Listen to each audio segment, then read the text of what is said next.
Order, order. The Vice-Chairman of the Household. A message from the Queen, sir, in reply to a loyal and dutiful address from this House.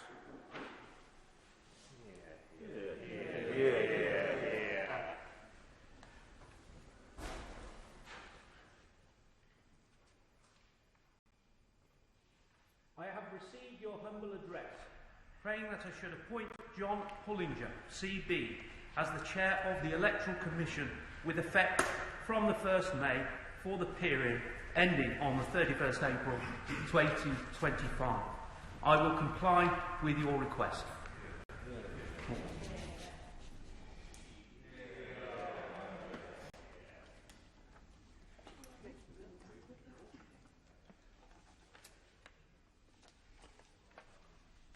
Order, order. Sir Alan Campbell. Thank you, Mr. Speaker.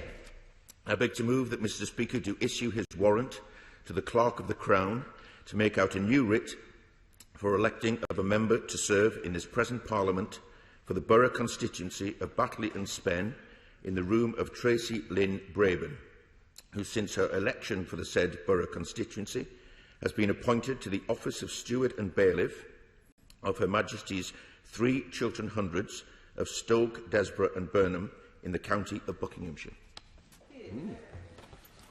The question is that I do issue my warrant to the Clerk of the Crown to make out a new writ for the electing of the member to serve in the present Parliament for the borough constituency of Batley and Spen in room of Tracy Lynn Braben, who since her election to the said borough constituency has been appointed to the office of Steward and Bailiff of Her Majesty 3 Chiltern Hundreds of Stoke, Desborough and Burnham in the county of Buckingham.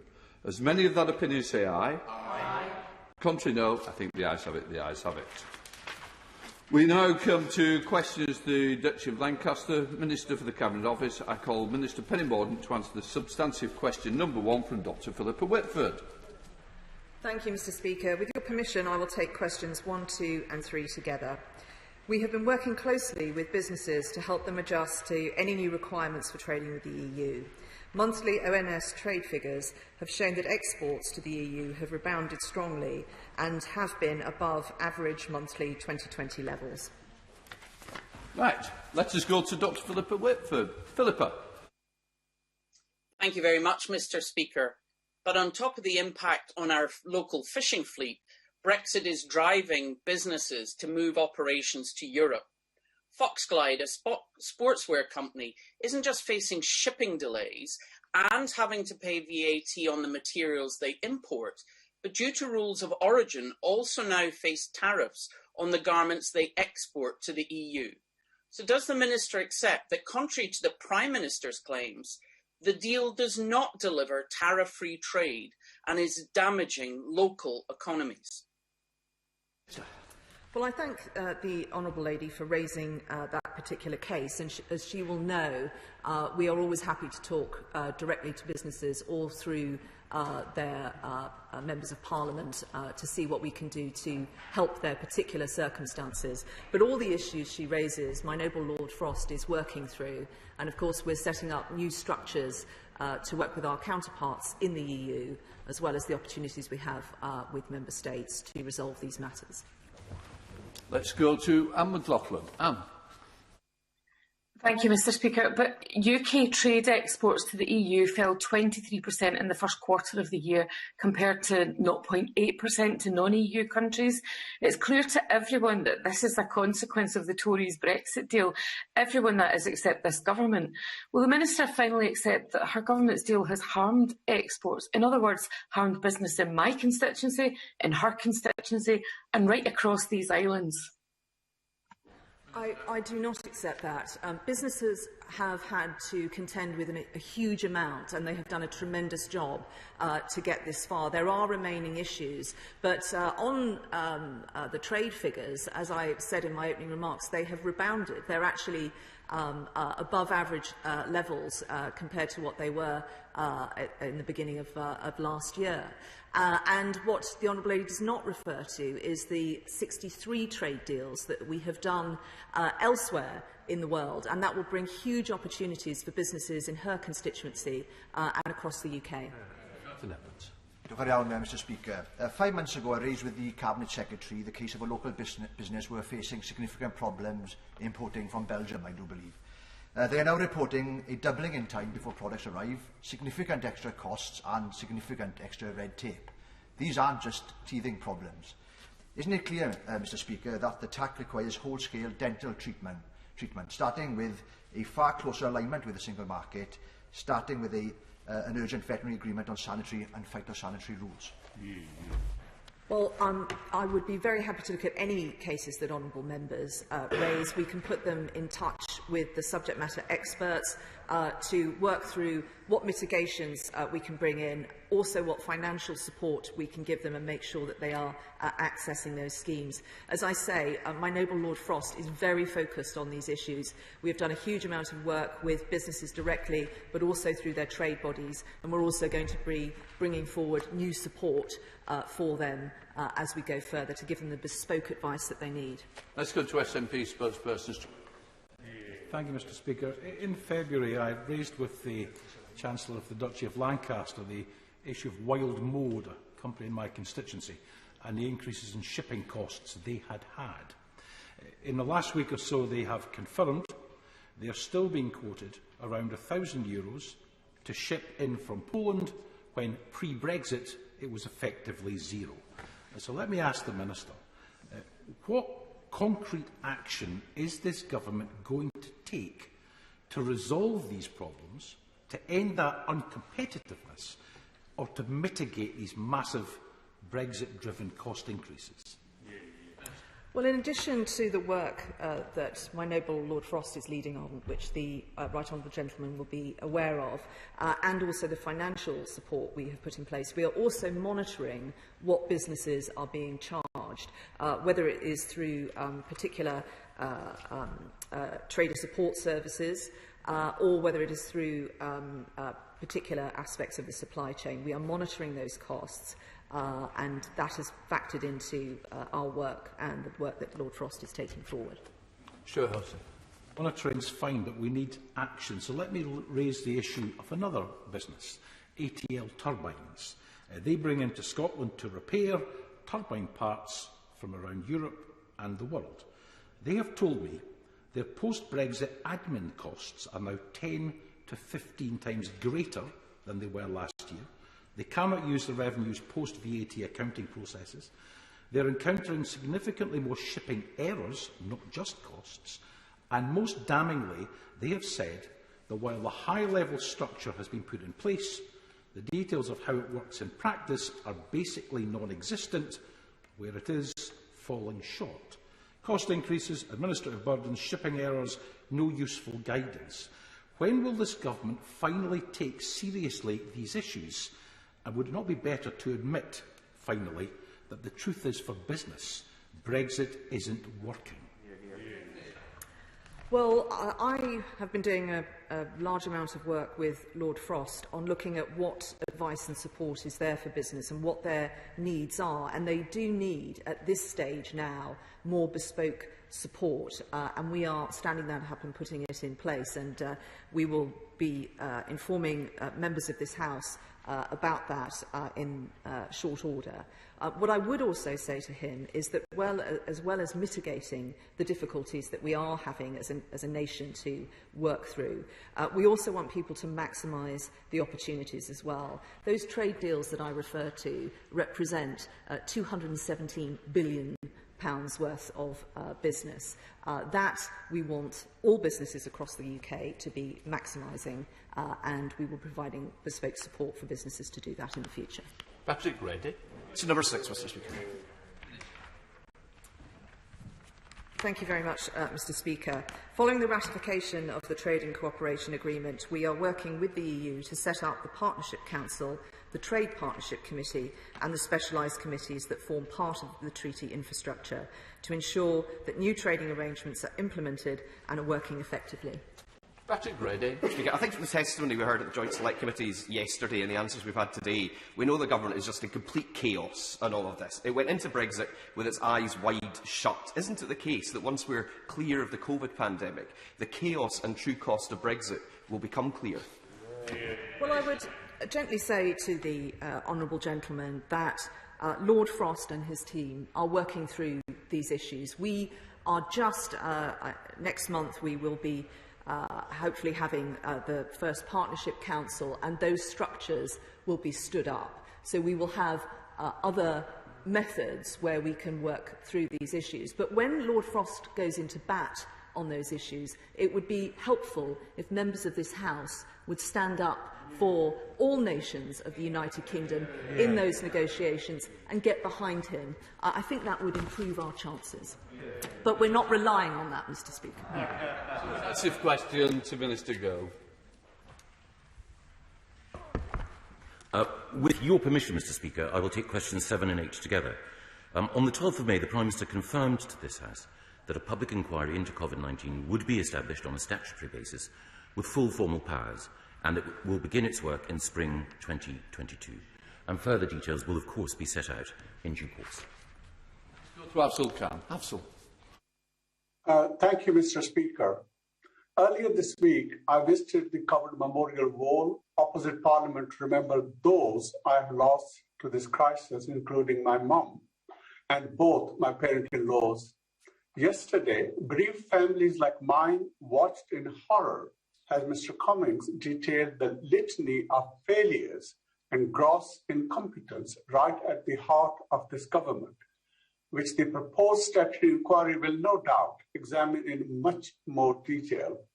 Given the importance of this inquiry to bereaved families, will the Minister agree to meet with me and representatives from COVID-19 bereaved families for justice as soon as possible to ensure their voices are heard? Well, first of all, can I pass on my condolences to the honourable member for the sad loss of members of his family. And I know that the whole House will want to pass on sympathies and condolences. So many people have lost those dear to them. That's why it's so important that at that inquiry we make sure that the voices of victims are heard and that their questions are answered properly and fully. Let's go to Rachel Maskell. Rachel. Thank you, Mr. Speaker.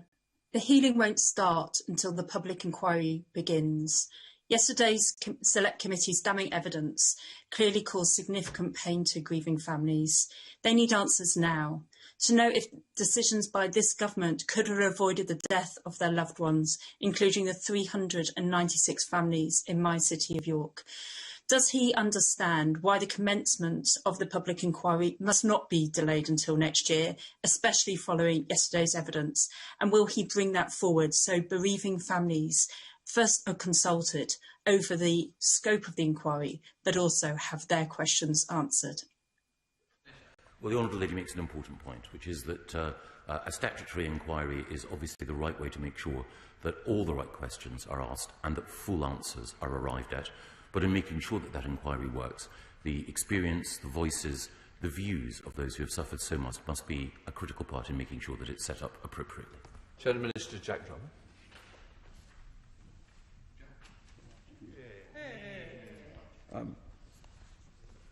Mr. Speaker, I beg your pardon. Mr. Speaker, Jane Roach from Erdington tragically lost her father Vince and her sister Jocelyn within 5 days of one another last April. This devastating loss has driven Jane and thousands like her to be a tireless campaigner for justice for those who lost their lives. Following on from the exchange just now, does the Minister agree that it is absolutely imperative that the public inquiry has the full confidence of the relatives who are grieving to this day? And will he therefore commit to ensuring that the bereaved families groups are fully consulted on who is the chair of the inquiry and on the terms of reference for the inquiry? And finally, will he commit to the Prime Minister meeting personally the COVID-19 bereaved families? They want to meet with him. Will he meet with them? Well, again, I'm grateful to the honourable gentleman for raising the case of his constituents who suffered so much and who understandably want to make sure that the inquiry provides them with answers at a time of grief and contributes not just to the healing process, but also making sure that appropriate lessons are learned. And I look forward to working, as everyone in government does, with victims groups in order to make sure that the inquiry can command their confidence. Alexander Stafford. With your permission, Mr. Speaker, I'll take questions 10, 11, 12 and 13 together. The government is committed to the relocation of 22,000 roles from London to every part of the United Kingdom by the end of this decade. It's all part of our Places for Growth initiative, and it will ensure that the civil service is more representative of the communities it serves, bringing more diversity of thought into policy making. The Cabinet Office has recently announced our second headquarters will be located in Glasgow, and it's also the case a number of other departments have announced their plans to increase their presence across the UK. Just last week, the Home Office announced there will be 500 new jobs in Stoke-on-Trent, and Bayes announced that 865 roles were now relocating to 6 locations across the UK, including Dartmouth. Alexander Stafford. Thank you, Mr. Speaker. My right honourable friend will be aware that I've been fighting for the decentralisation of the civil service to the north, particularly to my constituency of Rother Valley. The Leader of the House responded to me positively on this only last week. So will my right honourable friend assure me that the civil service jobs relocating to northern areas will be high-quality, high-powered roles rather than simply backroom processing positions, which I fear would be a purely cosmetic change and would not constitute a real shift in the power of the north? And can I invite him to come to Rother Valley to discuss those opportunities and all new job opportunities in Rother Valley?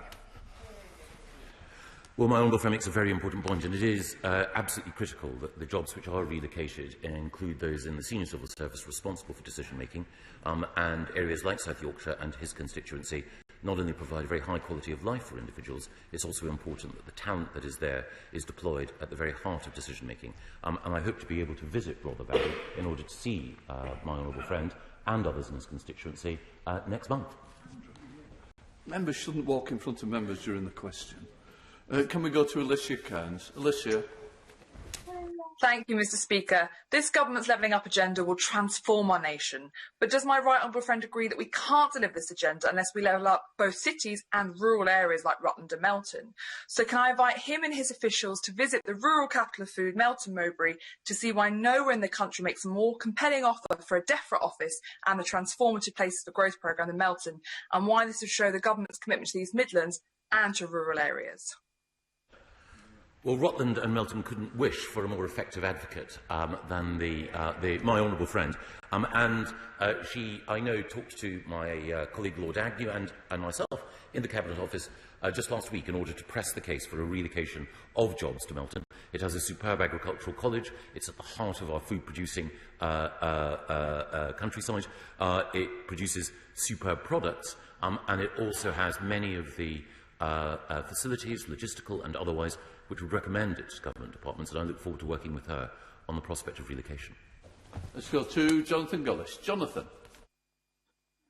Thank you, Mr. Speaker. On behalf of the people of Stoke-on-Trent, Kidsgrove and Torp, I want to thank my right honourable friend, his colleagues in the Cabinet Office and the Home Secretary, the former Stokey and Kiel University graduate, for passing our litmus test on the government's commitment to levelling up, delivering over 550 high-skilled and well-paid jobs by making Stoke-on-Trent the second home for the Home Office. Does my right honourable friend agree with me that this major investment from this Conservative government shows that the people of Stoke-on-Trent will never be forgotten or taken for granted again, as they have been previously? One of the regular features of the last few months has been the near daily popping into my WhatsApp, email and SMS box of messages from my honourable friend pressing the case for Stoke-on-Trent and for the relocation of senior civil service jobs. And can I say that his persistence and advocacy have paid off, and my right honourable friend, the Home Secretary, has recognised that Stoke-on-Trent, an amazing place, is absolutely the right home for the second Home Office HQ. Susan. Thank you, Mr. Speaker. Now here comes my pitch. My Stourbridge constituency is the jewel of the urban West Midlands, full of talent and ambition, and some may say it is the perfect location for any future proposed civil service moves outside of London. Does my right honourable friend agree with me that, of course, Stourbridge should be top of the list, and, of course, the Cabinet Office would be more than welcome to locate there? Well, I'm tempted to say that it's rather like the judgment of Paris. In choosing between Stourbridge or Wolverhampton or Walsall, it's almost as though one's choosing between 3 beautiful divines or deities, And all I would say is that Stourbridge is a fantastic location, not just for future government jobs, but also for the private sector. And it is part of a West Midlands undergoing a revival with new, energetic members of Parliament like her, and, of course, a re-elected Metro Mayor in Andy Street. We have a substantive question to the Minister from David. With your permission, Mr. Speaker, I'll take questions 14, 15, 16 and 17 together, if that's okay. Let's go to Dame Angela Riedel. Dame Angela. Thank you, Mr. Speaker. 3.5 million people in the UK do not have the type of ID papers which this government have deemed suitable to allow them to participate in a vote. So what is the government going to do to ensure that people will not be denied their basic human right to take part in a democratic, free and fair election in the UK by these government changes? Well, the Right Honourable Lady makes a very important point. It's integral to our democracy that everyone has the chance to vote and to have their voice heard. And research commissioned by the Cabinet Office shows that 98% of the electorate already hold an accepted form of photographic identification. And for those who do not currently, a free local voter card will be available from their local authority. Let's go to Ellie Reeves. Ellie. Thank you, Mr. Speaker. The Bromley wards in my constituency were part of a voter ID pilot in 2018, and the council's own figures suggest that 154 people were turned away from polling stations because of the requirement for ID. If this was scaled up nationally, the overall figure disenfranchised would be huge, and the Equality and Human Rights Commission say it would disproportionately impact ethnic minority communities and older people. Yet there were only 33 allegations of voter personation at the 2019 general election. Can the Minister not see the huge disparity here? Well, the Honourable Lady makes an important point. It's incumbent on local authorities, like her excellent local authority in Lewisham, to work to ensure that everyone has the opportunity to vote. And I should say, because her question gives me an opportunity to do so, in recent local elections, not just for the Greater London Assembly and the London Mayor, but across the country, those who work in local government, returning officers and others, did a sterling job in challenging circumstances. And I know that as we introduce reforms in order to ensure the integrity of the ballot, that local authorities like hers will be at the forefront of delivering those changes. Let's go to Zara Sultana. Zara. Thank you, Mr. Speaker. The Prime Minister once said, and I quote, "If I am ever asked to produce my ID card as evidence that I am who I say I am, then I will physically eat it." So why the change of heart, Mr. Speaker? It's not because of evidence of voter ballot fraud, because just 6 cases were confirmed at the last election, while millions of people risk losing their vote because they don't have photo ID. Might it instead be because the Conservatives want to copy voter suppression tactics used in the USA, disproportionately disenfranchising Black, Asian, ethnic minority communities, Gypsy, Roma, traveller communities, working class people, trans people and young people, all groups less likely to vote Conservative? Minister. Well, we're not seeking to emulate America, we're seeking to emulate the Labour government, which introduced a form of photographic identification for voters in Northern Ireland when it was in power. I should say she made reference, of course, to working class people. Overwhelmingly, working class people now are much more likely to vote Conservative than Labour. Right. Can I come to Shadow Minister Cat Smith? The Chancellor of the Duchy of Lancaster knows fine well that there was evidence of voter personation in Northern Ireland, which is why we needed to see change in legislation there.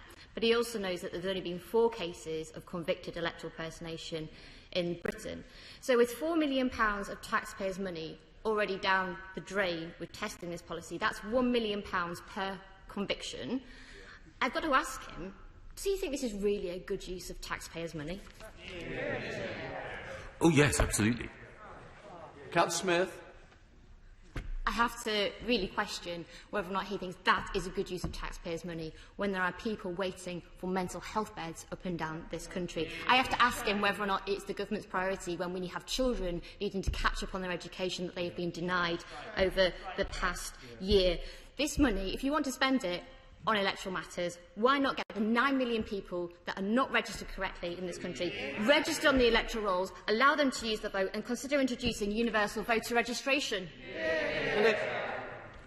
Well, the Honourable Lady makes two important points. It is the case that, obviously, as we emerge from COVID, concentrating on recovery in public services is important, and she's absolutely right to say that not just in mental health, but also in the NHS and in education, there is work to be done. But fundamentally, the integrity of our democracy is an important issue. And as she knows, and as she's been reminded by my honourable friend, the member for the Constitution and Devolution, the Labour Party's own internal democracy depends on the production of voter ID. Facts are tools that win a ding, as we say in Aberdeen. And I think on that basis, we are delighted to be emulating Labour Party policy in this regard, at least. We have a substantive question to Minister Milling. With your permission, Mr Speaker, I will take questions 20 and 21 together. Small and medium-sized businesses are the backbone of our UK economy. That is why it's vital that we're making sure that the power of government spending supports this vital sector, both as part of the economic recovery from COVID-19 and our levelling up agenda. We are increasing opportunities for SMEs in a variety of ways, and our measures are working. These measures include breaking up contracts into smaller chunks, transparently publishing contract pipelines, and removing complexity from the bidding process. Additionally, our new social value model explicitly allows greater weight to be given to those bids which help drive post-COVID recovery. Let's go to Sally Ann Hart. Sally Ann.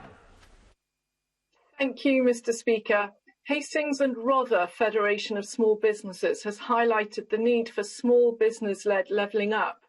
What steps is my right honourable friend taking to ensure that the small businesses, like in places like beautiful Hastings and Rye, have opportunities in public procurement processes in line with a rebalancing of local economies?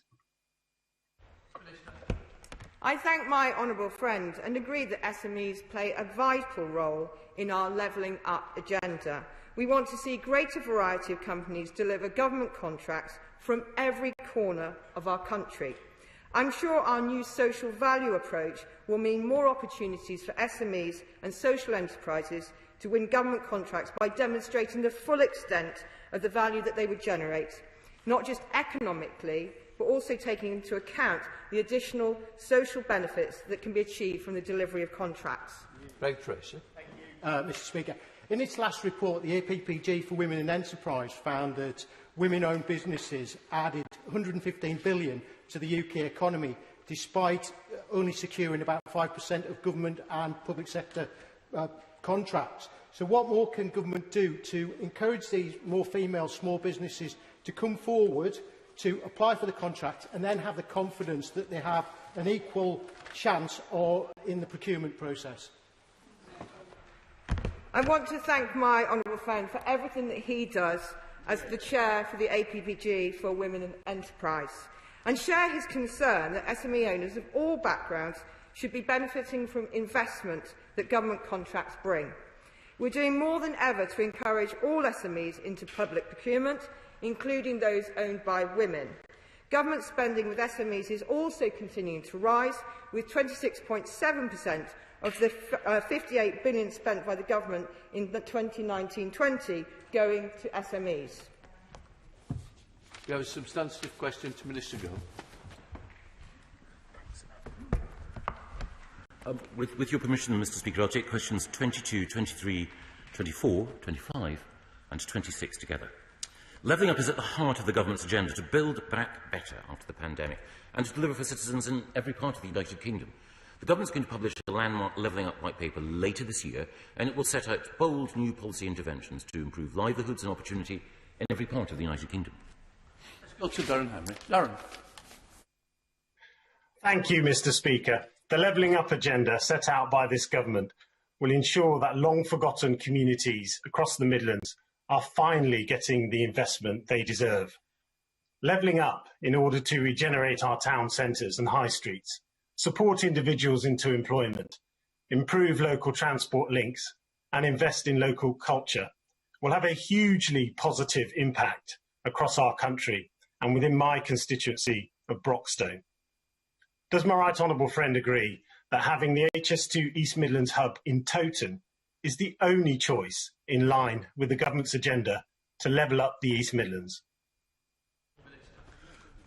Well, my honourable friend makes a very, very good point, and he's a brilliantly effective advocate for Nottinghamshire and the people that he serves. And indeed, investment in HS2 is critical to levelling up. The case he makes for Towton is one that I know resonates in the Department for Transport, and I will make sure that my right honourable friend, the Secretary of State, is aware of his dedicated advocacy for this particular outcome. Let's go to Sir David Everett. David. Thank you, Mr. Speaker. I welcome the government's action so far on the levelling up agenda to spread opportunity across the UK in order to support jobs, businesses and economic growth. However, can I urge him to pay special attention to the underachievement of working class boys, many of whom are not reaching their full potential. In particular, it is absolutely essential to ensure that people who work in the civil service come from all walks of life. My right honourable friend, as ever, is spot on. As well as being a brilliantly effective advocate for business, he's also someone with a distinguished former career in education, particularly in further and technical education and advancing the careers of young people from working class backgrounds. And he's absolutely right. We need to do more in the civil service, as the recent Social Mobility Commission report points out, echoing points that he's been making for some time. Mr. Speaker, I very much welcome the Levelling Up Fund and the transformative difference it can make to constituents like mine in Highburn and Haslingden. But does my right honourable friend agree that this is only a small part of our Levelling Up agenda, and it's important that investment in local transport infrastructure continues, such as looking at the scope of freight terminals and the reopening of railway lines? Well, my honourable friend is absolutely right, and Accrington and Oswald Twistle couldn't have a better advocate than the honourable lady, and she is absolutely correct to point out that we need not just new investment in improved rail, and indeed my right honourable friend, the Secretary of State, has been reversing some of the beaching cuts, and more to follow, but also making sure that local bus services and other transport routes are invested in, and I know that she is a particularly passionate advocate for improving local bus services as well. Dr James Davies. Thank you, Mr. Speaker. It's very welcome that North Wales is set to benefit from the UK Government's levelling up agenda. But will my right honourable friend confirm what actions he's taking to ensure that it benefits not only the region as a whole, but also areas of particular localised need? Well, I'm looking forward to visiting North Wales, and I hope my honourable friend's constituency later this summer. And one of the things that I do want to do is to make sure that every aspect of levelling up, not just macro infrastructure projects, but also the micro projects that contribute so much to making communities cherished and attractive, are part of the Levelling Up Fund. And I look forward in particular to working with local government in North Wales in order to make sure that our funds are spent as effectively as possible. Thank you, Mr. Speaker. Cornwall has been recognised for decades as one of the most disadvantaged parts of our country. So can my right honourable friend confirm that Cornwall will be at the heart of the government's levelling up agenda? And can he say what plans the government have specifically to invest in the Cornish economy and the jobs of the future? Well, my honourable friend will know that the Secretary of State for Health and Social Care was in Cornwall earlier this week, and he spoke from Cornwall at a Cabinet meeting, emphasising the vital importance of investment not just in improved healthcare in Cornwall, but also in making sure that jobs and opportunities for people in Cornwall were extended as well.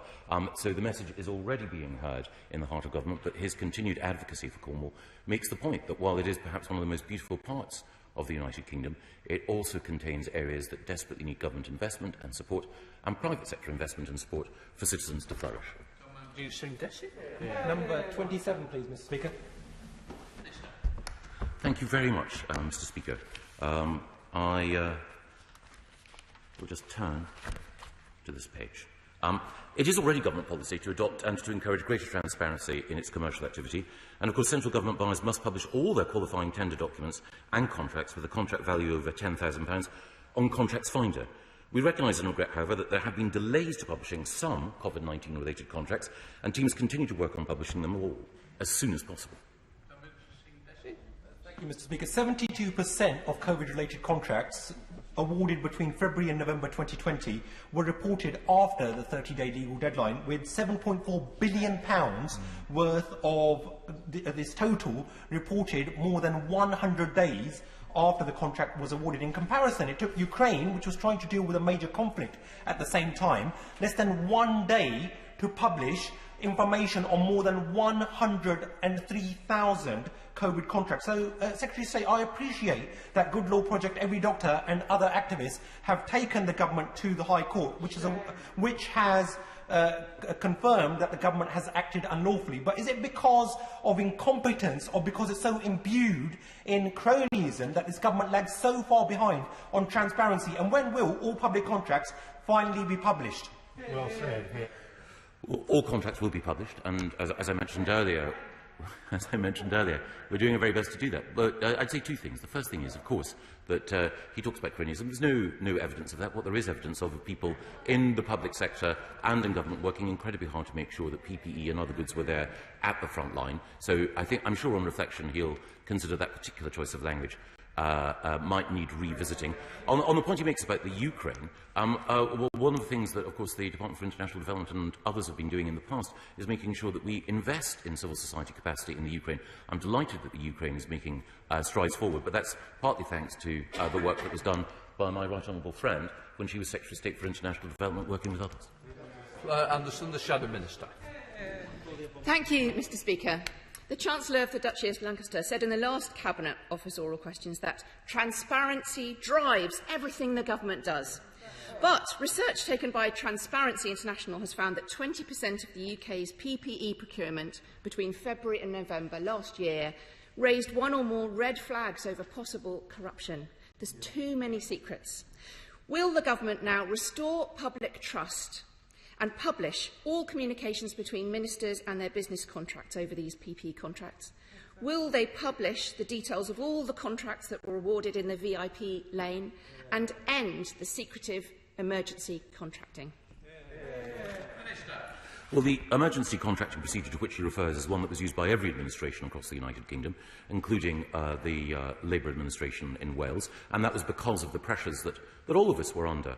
And I remember frontbenchers from the Labour Party, quite rightly, pressing us at an earlier stage in the pandemic to move even faster in order to secure that PPE. But of course, even as we were moving more quickly to secure it, there was a 7-step process supervised by civil servants in order to make sure that procurement was handled appropriately. If there are any specific cases that the Honourable Lady has where she feels that the process was faulty, I'd look forward to hearing from them. But so far, there have been no specific charges from the Honourable Lady, just a broader and welcome emphasis on greater transparency overall. Right. Substantive question to the Minister. Yes. With your permission, Mr. Speaker, I'll answer question 30 from the member for Oxford West and Abingdon. Oh, has she withdrawn? No, my apologies then. Oh, it's 29. Oh, I'm so sorry. I was leaping ahead. I've been having lots of discussions with relevant stakeholders on apprenticeship targets. We must do much better in getting more apprentices into the civil service. Let's go to Robert Halford. Robert. Thank you, Mr. Speaker. Will my right honourable friend consider ensuring that all new recruits to the civil service are offered apprenticeships? And will my right honourable friend also make certain that, unless for specific related reasons, all government sector employment contracts have at least 5% of employees as apprenticeships before they are offered any contract by government?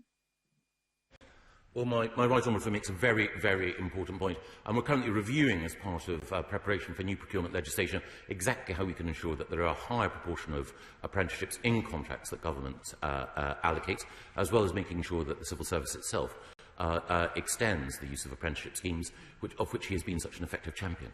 Another substantive question. Leila Moran. Number 30. I'm sorry, Mr. Speaker. The Independent Advisor on Ministers' Interests publishes an annual report setting out the work he's undertaken.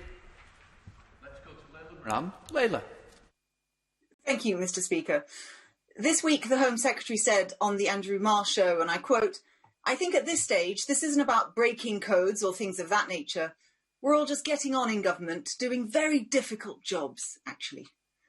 But given the ministerial code sets out an overarching duty of ministers to comply with the law, would the Chancellor of the Duchy of Lancaster agree that even if a minister does have a difficult job, they should follow both the ministerial code and obey the law? Well, that seems to be a very good point, yes. Andrew Jones. Question 31, Mr Speaker. Minister. With your permission, Mr Speaker, I'll answer question 31 now. The pandemic must be a catalytic moment where we use digital transformation to sharpen up how we deliver services to citizens and drive leaner, more efficient and indeed more insightful government. Andrew Jones. Can I thank my right honourable friend for that answer? The past year has accelerated the digital marketplace very significantly, and people are much more familiar and comfortable with doing business online. And from a government perspective, the efficiencies and service resilience have been obvious. So will my right honourable friend ensure that all departments across government focus upon improving digital access wherever possible, focusing upon the simplicity and security for users, but also in the back office where significant savings may be made? Well, he's spot on. And he's absolutely right. Both the digital transformation of government should make it easier for citizens to interact with government, to receive services quickly, everything from the renewal of passports to making sure that they can book appointments. But it's also the case that back office functions in government can be, through the effective deployment of GDS's superb cadre of civil servants, made even more efficient. This is a cause he's championed quite rightly, and I hope to work with him in the future in order to make sure that we do even more. Substantive question to Minister Doherty. Thank you, Mr Speaker. The Government and the Office of Veterans Affairs is committed to delivering the Veterans Strategy, and by doing so will establish a gold standard of care and opportunity for veterans in the UK. We will address historic issues which have negatively impacted some groups of veterans, and we will ensure all veterans are celebrated for their skills, courage and their magnificent contribution to our national life, Mr Speaker. Let's go to Deanna Davison. Deanna. Thank you, Mr Speaker, and it's a real pleasure to hear from my honourable friend at the dispatch box for the first time since he took his place. Will my honourable friend join with me in thanking all of our veterans who've committed their lives to protect and defend us, and who will always owe a debt of gratitude to? And can he confirm it will be the government's unwavering ambition to ensure the UK will become the best place in the world to be a veteran, whether you reside in Brighton, Buckie or indeed in Bishop Auckland? Thank you, Mr Speaker. Well, I can absolutely confirm that that is our ambition, and I look forward to publishing the updated Veterans Action Plan later this year, Mr Speaker. And Mr Speaker, also put on record my thanks to the magnificent work that my honourable friend does in Bishop Auckland to celebrate the important role that veterans have in her community. Yeah. We now come to topicals. Minister Goff. Thank you very much, Mr Speaker. Yesterday I had the opportunity to talk to the First Ministers of Scotland, Wales and Northern Ireland in order to advance plans for a meeting with the Prime Minister to discuss the vital importance of COVID recovery. I was grateful for the constructive work across the United Kingdom, but that conversation, mentioning it here, gives me the opportunity, which I'm sure the whole House will want to share, to thank Arlene Foster for her leadership as First Minister of the Northern Ireland Executive. Arlene will be stepping down shortly. She's a lovely, wonderful person who's done an amazing job. She's a brilliant advocate for the people of Northern Ireland, and I know that we will all wish her very well for the future. Right, let's go to Christine Jardine. Christine. Thank you very much, Mr Speaker. We've all heard this morning already of the importance of levelling up in our COVID recovery. But in constituencies like mine in Edinburgh West, it's also important to reinforce and remind people of the strength and the support that's available from the UK government. So does the Minister agree with me that it's vital that we remain focused on that and on recovery and do not get sidetracked by the SNP's damaging obsession with independence? Well, the Honourable Lady puts the case absolutely right. We do need to focus on recovery, and it was good to hear the First Minister yesterday in our conversation stress that she appreciated that was a priority. And I know that people in Edinburgh West completely find the arguments that she's been making compelling, and that's why her colleague and friend Alex Cole-Hamilton secured more than 50% of the votes, first preference votes in Edinburgh West in the Scottish Parliament. Obviously a different party to my own, but a reflection of the fact that he and she are they're really good local representatives. William Ragg. Thank you, Mr Speaker. Would my right honourable friend agree that following yesterday's Wagnerian-length committee session, the proper place for learning from the pandemic will be in the independent public inquiry announced by our right honourable friend, the Prime Minister? And given that the chair of that inquiry will require the confidence of the nation, not least this House, would he agree that that chair should be subject to a pre-appointment scrutiny hearing by the relevant select committee? Minister. I'm a great fan of Wagner, but I also recognise that the young tenor voice of my honourable friend as chairman is one that deserves to be heard in the debate about how the inquiry should go forward, how exactly that voice is heard and amplified, and as part of which chorus it will be a matter for the whole House, I think. Let's come to Shadow Minister Angela Rayner. Thank you, Mr Speaker, and I welcome the Chancellor of the Duchy of Lancaster to our first exchange at the dispatch box, but I only wish that it was under better circumstances.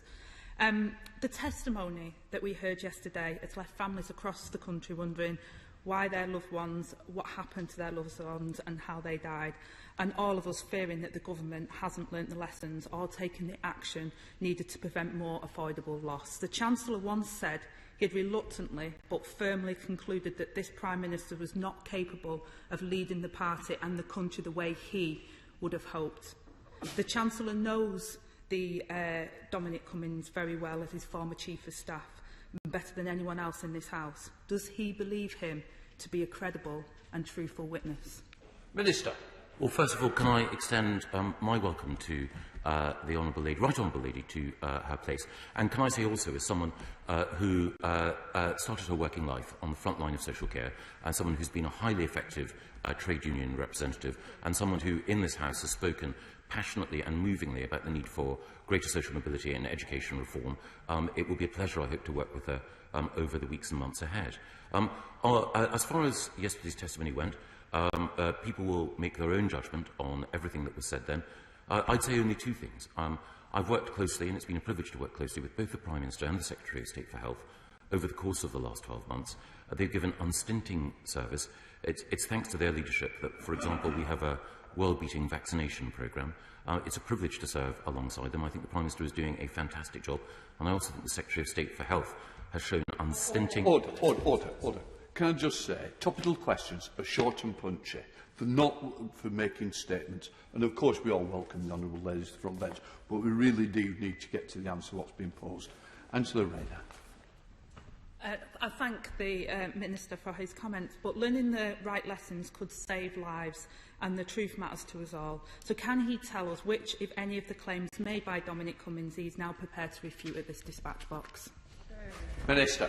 Well, I haven't had the opportunity to read all of the evidence that was given yesterday, and indeed the Speaker has enjoined brevity on me, but I think that the inquiry that we've been discussing previously, the public inquiry, is the right place to review all the evidence from every individual. Steve Metcalfe. Thank you, Mr Speaker. Everyone, no matter where they grow up, should have access to the same opportunities in life. Can my right honourable friend confirm that a key part of the Levelling Up agenda will be to improve teaching and provide support for schools and skills programmes in disadvantaged areas to make sure that everyone has the opportunity to reach their full potential? That is exactly it. He is completely right.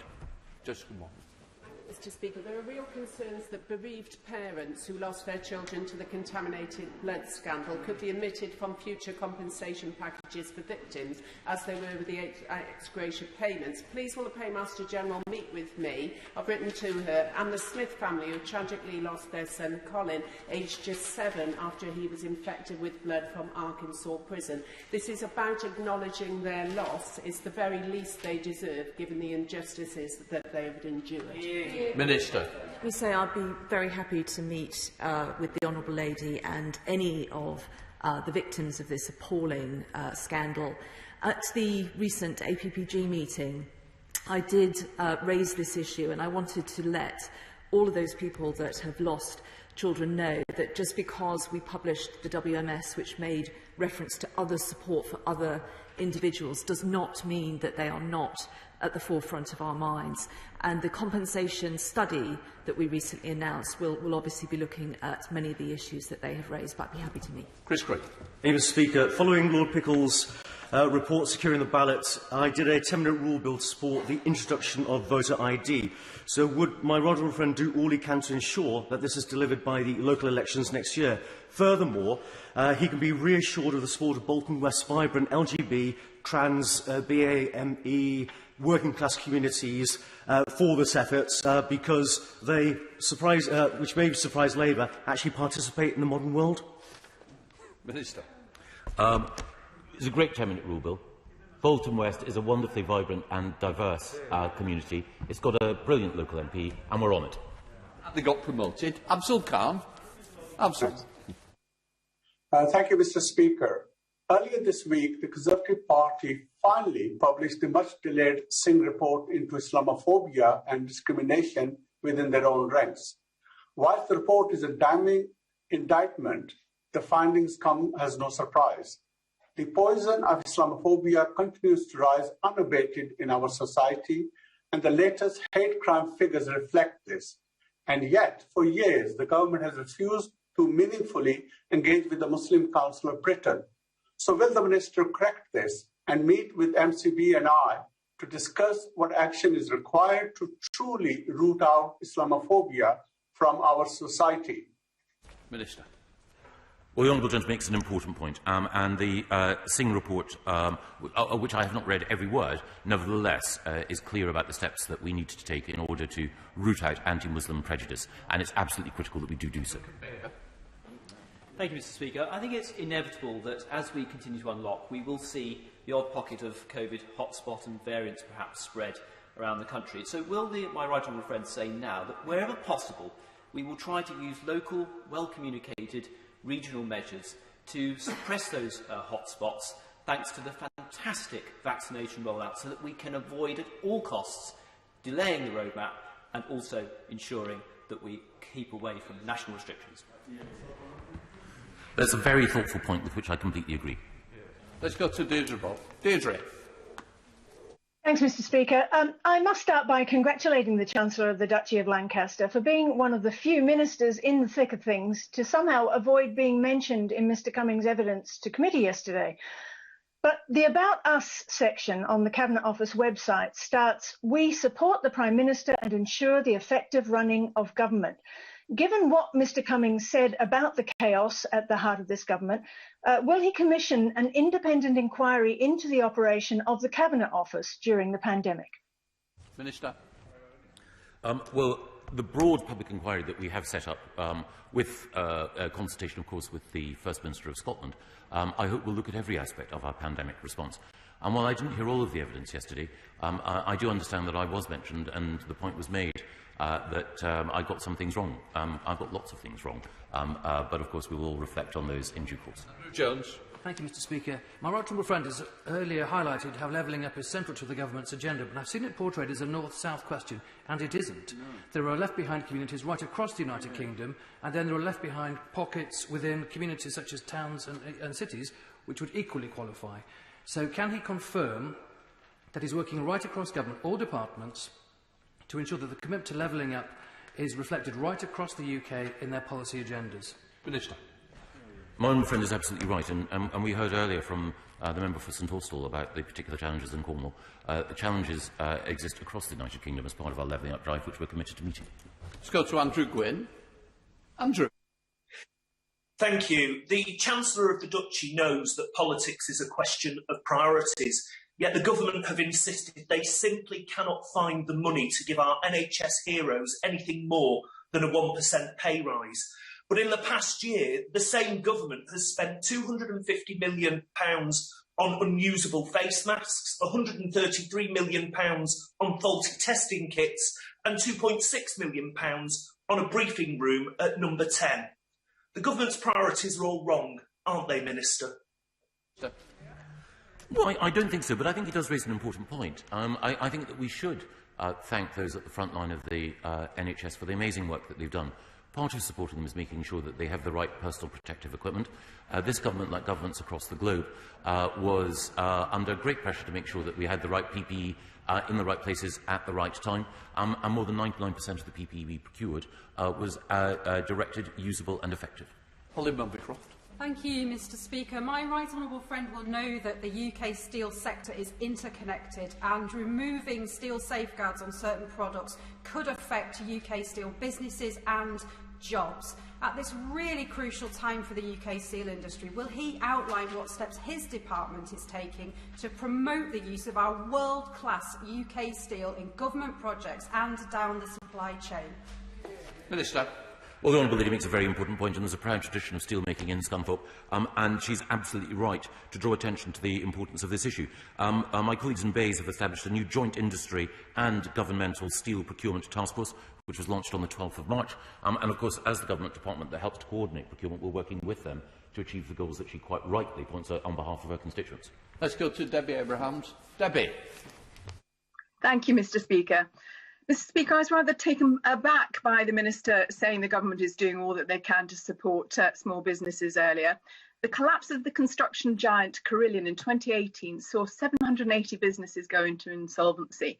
The thousands that survived average losses of over £140,000, including Neil Skinner, whose business is in my Oldham constituency. If the government had been implementing project bank accounts, this would have prevented many of these losses. So given this and the Minister's response to my written questions, why is the Cabinet Office no longer monitoring its extent of use of PBAs across government? Minister. Well, she raises a very important point, and I look forward to the opportunity perhaps to meet with her to discuss exactly how we can improve the way in which the Cabinet Office supports small businesses. Alexander Stafford. Mr. Speaker, as my right honourable friend knows, I'm a strong proponent of the enormous new benefits that Brexit brings all of Yorkshire in terms of international trade and funding, which we see more and more every day. Will my right honourable friend give his thoughts on what Brexit means for Yorkshire in the long term, and in particular what it means for Rother Valley? Minister.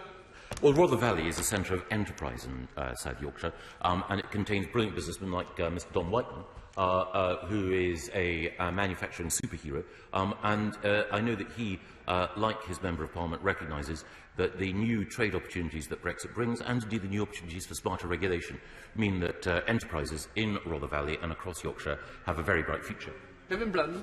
Mr. Speaker, perhaps he should have read the warning signs when Dominic Cummings used to sign in to his department as Secretary of State for Education under the name Osama bin Laden. And that might have been the moment when he could have dealt with this issue. On his responsibility around public appointments, what's going on with the Ofcom chair?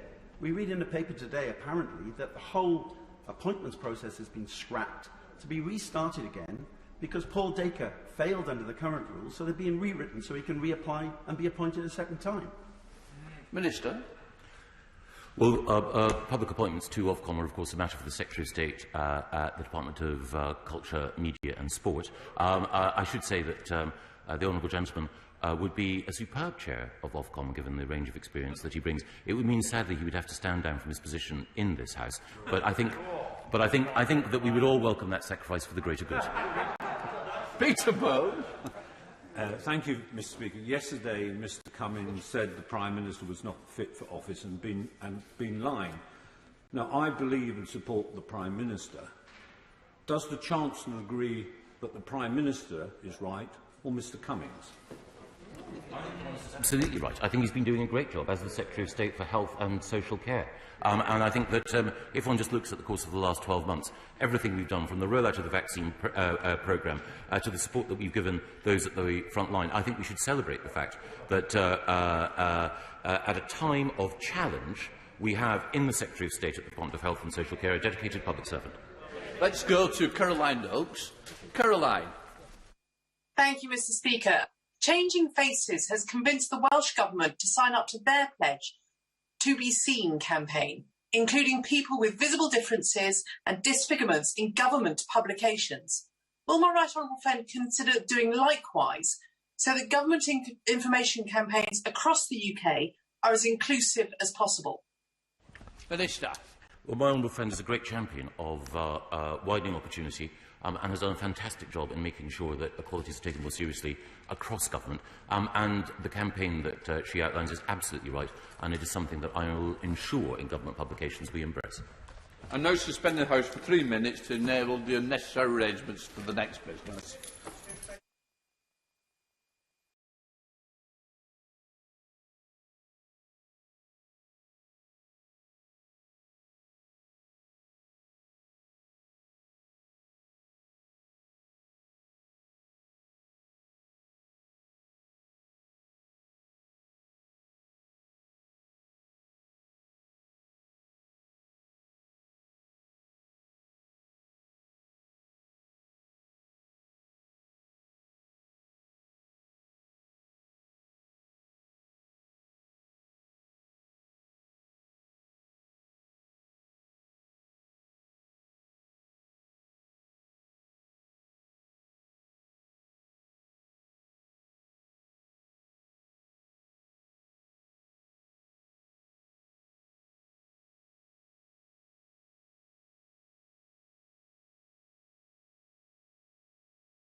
Before I call Jonathan Ashworth to ask his urgent question, I want to remind the House that Erskine May states that good temper and moderation are the characteristics of the parliamentary language.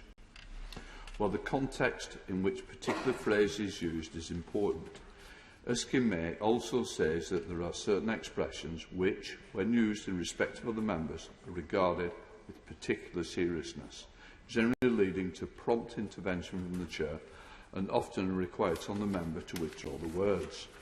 One example is making a charge of uttering a deliberate falsehood. In other words, members should not accuse other members of lying. Depending on the context, it may well be in order to quote the views of others, but members should not themselves state or imply that other members are lying. There are ways in such issues can be debated in the House by means of a substantive motion, but not part of an urgent question. I now call Jonathan Ashworth to ask his urgent question. Ask the Secretary of State for Health to update the House on the pandemic preparedness of the Department of Health and Social Care. I now call the Secretary of State for Health, Matthew Howe. Thank you very much, Mr. Speaker. And, Mr. Speaker, what we've done to handle this coronavirus pandemic has been unprecedented in modern times. Throughout, we have been straight with people and straight with this House about the challenges that we as a nation face together. The nation, in my view, has risen to these challenges. Of course, there were unprecedented difficulties that come with preparation for an unprecedented event. But, Mr. Speaker, this pandemic isn't over yet. Our vaccination programme has reached 73% of the adult population, but that means that more than a quarter still haven't been jabbed. 43% of adults have had both jabs, but that means that more than half are yet to get the fullest possible protection that 2 jabs gives. Yesterday, we saw 3,180 new cases of coronavirus, the highest since the 12th of April. But thanks to the power of vaccination, in which I have always believed, the link from cases to hospitalisations and to deaths is being severed. Around 90% of those in hospital in hotspot areas have not yet had both jabs. So the continued delivery of the vaccination effort and the ongoing work to control the virus through testing, tracing and isolation, these are vital. Yesterday, we saw the opening of vaccinations to all those aged 30 and above. And I'm delighted to tell the House that the vaccination programme is on track to meet its goal to offer a jab to all adults by the end of July. And, Mr. Speaker, it has met every goal that we have set. Because setting and meeting ambitious targets is how you get stuff done in government. We have many challenges as a nation still to come. I know, and one of the things I've learned, is the best way through is to work together with a can-do spirit of positive collaboration. The team who have worked so hard together to get us this far deserve our highest praise. I am proud of everyone in my department, all those working in healthcare and in public health, the armed forces who fought on this home front, the volunteers who stood in cold car parks with a smile, colleagues across the House who have done their bit, and most of all, the British people. And whether it's the science or the NHS or people queuing for vaccines in their droves, Britain is rising to this challenge. We have come together as one nation, and we will overcome. Senate Secretary of State Jonathan Ashworth. Mr. Speaker, families who lost loved ones will have noticed that the Secretary of State, in his opening remarks, did not respond to any of the specific allegations from yesterday. Allegations which are grave and serious. That the Prime Minister is unfit for office, that his inaction meant tens of thousands needlessly died. Allegations from Dominic Cummings that he specifically is accused of misleading colleagues. An allegation from Mr Cummings, Mr Speaker, on our preparedness and lack of protection for people in care homes. Now, these allegations from Cummings are either true, and if so, the Secretary of State potentially stands in breach of the Ministerial Code and the Nolan Principles, or they are false and the Prime Minister brought a fantasist and a liar into the heart of Downing Street. Which is it? Families who have lost loved ones deserve full answers from him today. Is he ashamed that he promised a protective shield around care homes and over 30,000 care home residents have died? Why were 25,000 elderly people discharged from hospitals into care homes without any test? Did he tell Downing Street in March that people discharged from hospital had been tested, even though it wasn't until 15th of April that there was a requirement for testing to take place? In public, he has often claimed that little was known of asymptomatic transmission at the time, so testing wasn't necessary. But Sage in January flagged evidence of asymptomatic transmission. A study in The Lancet in February flagged it. On March the 5th, the CMO said there may well be a lot of people who are infected and have no symptoms. So why didn't he insist on a precautionary approach and test all going into care homes? On 6th of May at the dispatch box, he claimed that it is safer for them to go into a care home. 12,000 people had died in these early months. How could he justify that comment? In April, he told the House that what is important is that infection control procedures are in place in that care home. But care homes, like the NHS, struggled with the most desperate of PPE shortages. And he was telling us in March from this dispatch box that supplies were extensive, but apparently in private in Downing Street was blaming Simon Stevens for lack of PPE. But the reality is him and his department was responsible for PPE, and the NAO report said the supplies were inadequate. 850 healthcare workers died. How many could have been saved had they had PPE? Families loved lost ones and have been let down by this government, this Prime Minister and this Health Secretary. But the truth matters. These families and the country deserve clear answers from the Health Secretary and the Prime Minister today. Secretary of State. Thank you, Mr. Speaker. These allegations that were put yesterday and repeated by the Right Honourable Gentleman are serious allegations, and I welcome the opportunity to come to the House to put formally on the record that these unsubstantiated allegations around honesty are not true, and that I've been straight with people in public and in private throughout. Every day since I began working on the response to this pandemic last January, I've got up each morning and asked, what must I do to protect life? That is the job of a health secretary in a pandemic. We've taken an approach of openness, transparency, and explanation of both what we know and of what we don't know. I was looking at it this morning. Since last January, I've attended this House, Mr. Speaker, over 60 times. With the Prime Minister, we have together hosted 84 press conferences. I've answered 2,667 contributions to this House and answered questions from colleagues, the media and the public. And we'll keep on with this spirit of openness and transparency throughout. As well as coming to the House today, I'll be answering questions and hosting another press conference later.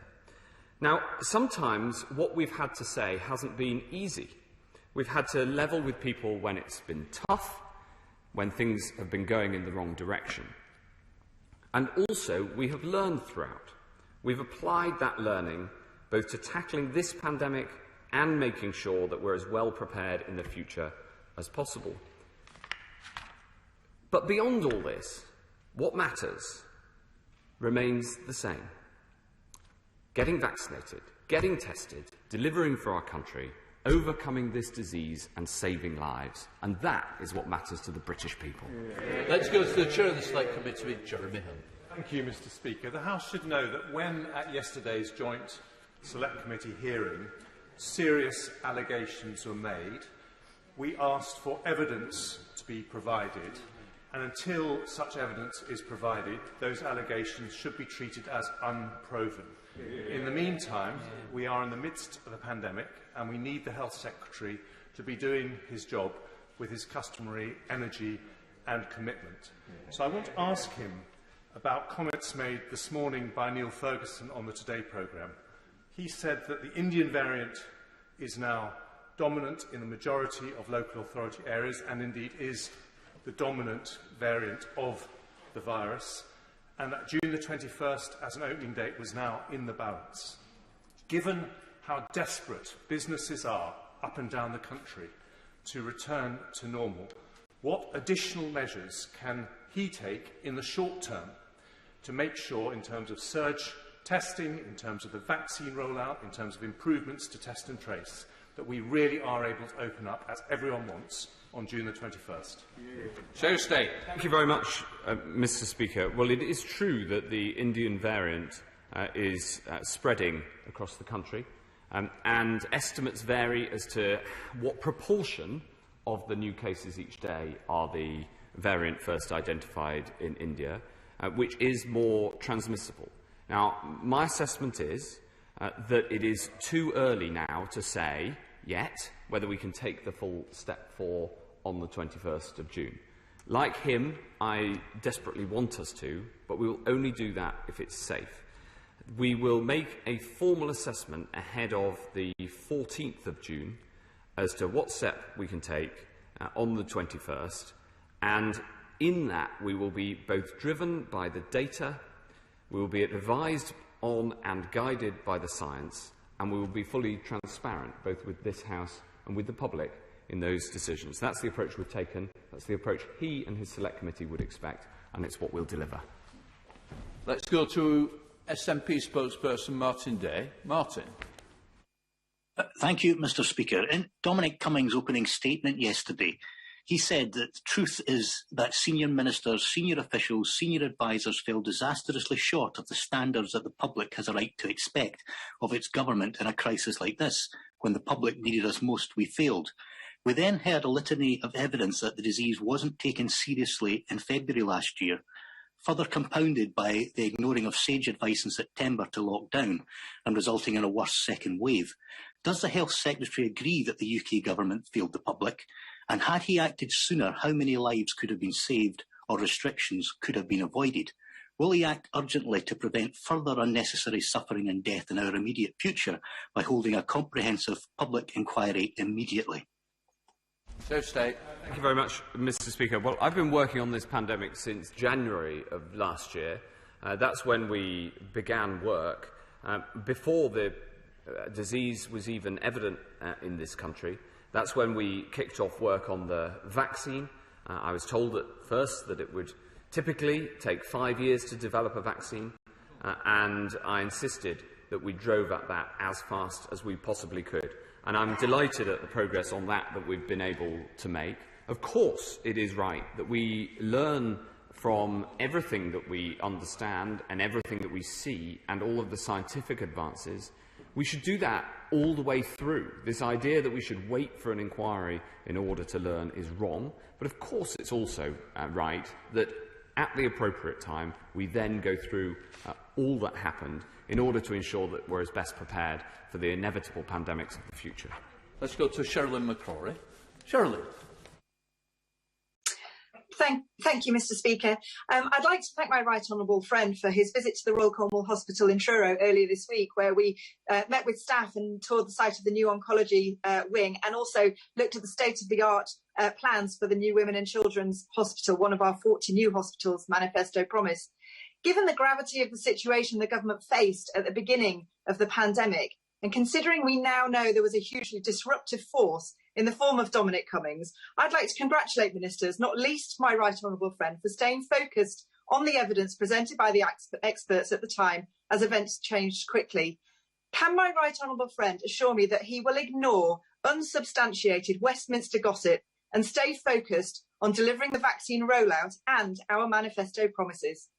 So Stay. Well, thank you very much, Mr. Speaker. I think that's what the public expects us to do. I had an absolutely brilliant visit to Cornwall on Monday of this week, and it was a pleasure to go to Trelisk and to see my honourable friend there and to talk about the new Women and Children's Hospital that we're building as part of the biggest ever investment in healthcare in Cornwall. It's delivering on these priorities on which we were elected and, of course, dealing with this pandemic and keeping people safe. That is what the public want to see, it's what the expectations of the public are, and it's my total focus. Flag withdrawn, so we go to Mike Wood. Mike. Thank you, Mr. Speaker. There was no manual to guide governments going into this new global pandemic, but most people feel the government responded as well as anybody could. In particular, over the last 6 months, government has worked well together to deliver a phenomenal amount of testing and one of the best vaccine rollouts in the world. Is the Secretary of State aware of anything that's changed during that time to help the way the government has worked on improving the COVID response? Well, I think all I'd say to my honourable friend is that it is very difficult responding to an unprecedented challenge of this scale. But I think that over the past 6 months, people have seen that governing has become a little easier and we're being able to deliver.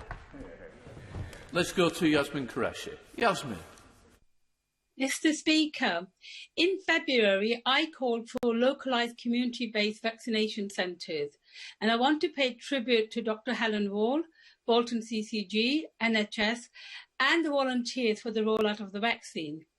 Last week, my constituents were wrongfully accused of vaccine hesitancy, and then we had a quasi-lockdown that no one knew about, and many people's travel plans were thrown in chaos. My constituents can forgive the government for that, but I am sure that I speak for the country when I say that we cannot forgive tens of thousands of people who died and didn't need to die. The chilling words of Dominic Cumming. Will the Secretary of State tell me when will the Prime Minister and others be investigated by the police for alleged corporate manslaughter, and why did we not follow the example of New Zealand, where they managed to control it without a minimum of number of deaths? No, Mr. Speaker, but what I would say to the people of Bolton is that the people of Bolton have again risen to this challenge. The number of vaccinations happening in Bolton right now is phenomenal, tens of thousands every single day. And it is heartening to see the queues of people coming forward, both for testing and for vaccinations in Bolton. This has not been an easy pandemic anywhere, but it's been especially difficult in Bolton. And I, in particular, want to pay tribute to the leadership of Bolton Council and Councillor David Greenall, who's done such a remarkable job in very difficult circumstances. Let's go to Selene Saxby. Selene. Thank you, Mr. Speaker. I would like to thank my right honourable friend for visiting North Devon District Hospital this week, where he personally thanked the wonderful staff and discussed future development plans. Whilst this government has worked tirelessly to save lives, protect our NHS, Labour have spent the last year flip-flopping over curfews, lockdowns, schools and our borders. And I'm sure my right honourable friend shares my disappointment that even now the party opposite is still more interested in playing politics than working constructively with us. So can I seek his reassurance that as we emerge from the pandemic, he is committed to lowering NHS waiting times and improving access to vital GP services as he continues to make sure that everybody who needs care gets care? Secretary of State. Thank you very much, Mr. Speaker. Absolutely I am, and GP access in particular is very important. And this morning I met with the British Medical Association and the British Medical Association GP leadership to talk about what more we can do to strengthen access to GPs. These are the sorts of things that matter to our constituents, as does the new hospital that we're going to build in my honourable friend's constituency. It was a wonderful visit earlier this week on Tuesday in Devon, and it's been great going around the country looking at what we can do to further invest in the NHS, to strengthen our NHS, to support our NHS to deliver better care. And North Devon doesn't have a better champion than the Honourable Lady. As for what she said about the opposition, all I can say is that sometimes the Right Honourable Gentleman has constructive criticism. He's generally had a good crisis, and maybe he'll return to that approach soon. Munira Wilson. Munira. Thank you very much, Mr. Speaker. Quite the opposite of putting a shield around them, we sent people with COVID back to the care homes. These were the words of the Prime Minister's former chief advisor yesterday. If true, this is one of the biggest scandals and tragedies of the pandemic. So can the Secretary of State please confirm when testing on discharge from hospitals into care homes was routinely offered, and will he apologise to the tens of thousands of bereaved family members whose relatives died in care homes? Secretary of State. Well, it has been an incredibly difficult time for those who work in and live in care homes throughout this pandemic. That's been true across the world. And I want to pay tribute to the staff who work in social care who've done so much. It was, of course, a difficult challenge, especially at the start when many characteristics of this virus were unknown. And as I've answered many times in this House, we have published the full details of the approach that we take and that we took. And we worked with the care home sector as much as possible to keep people safe. And we followed the clinical advice on the appropriate way forward. Mark Harper. Thank you very much, Mr. Speaker. Can I take the Secretary of State back to something he said in his statement, which I think actually is going to be of the most concern to my constituents and the country in the days and weeks ahead, which is what he said about the B1617.2 variant first discovered in India. Now, we're bound to see an increase in cases as we open up. That is inevitable. But the important thing is breaking that link between cases, hospitalisation and death. My understanding of all of the evidence that currently exists is that the vaccines we have are very effective in stopping serious disease, including with that B1617.2 variant. Now, if that remains the case, then on the 15th of June, does he agree that there would be no reason why we wouldn't be able to open up fully on the 21st of June? That's the important question to which we need an answer. That is literally the most important question, to which we do not yet have a full answer. The data that we have is that in the hotspot areas, around 1 in 10 of those in hospital are people who've had both jabs. But that is, of course, a function both of the protection that you get from the vaccine against this variant and also of the age profile of those who are catching the disease. And those who haven't been vaccinated include those who are old enough to have been offered the jab and those who have not yet been offered the jab. Now, the fact that 90% are people who have not yet been double vaccinated gives us a high degree of confidence that the vaccine is highly effective, but it also shows the fact there's 10% who have been double vaccinated that it isn't 100% effective. We already knew this, but we're better able to calibrate as we see these data. We will learn more about this over the forthcoming week or two before we make an assessment and publish an assessment ahead of the 14th of June about what the data is saying about taking the step that is pencilled in for not before the 21st. Jim Shannon.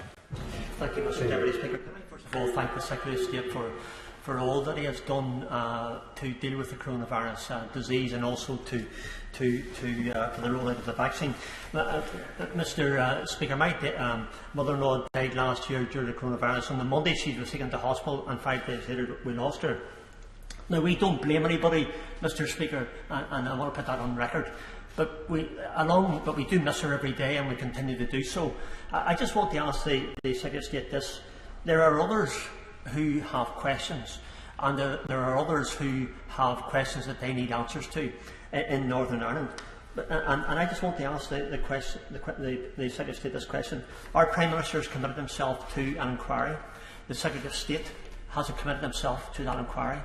And I want to ensure that those people from Northern Ireland who have lost loved ones and have questions, sincere questions, not to blame anybody, Mr. Speaker, but just to ask the questions and get those answers.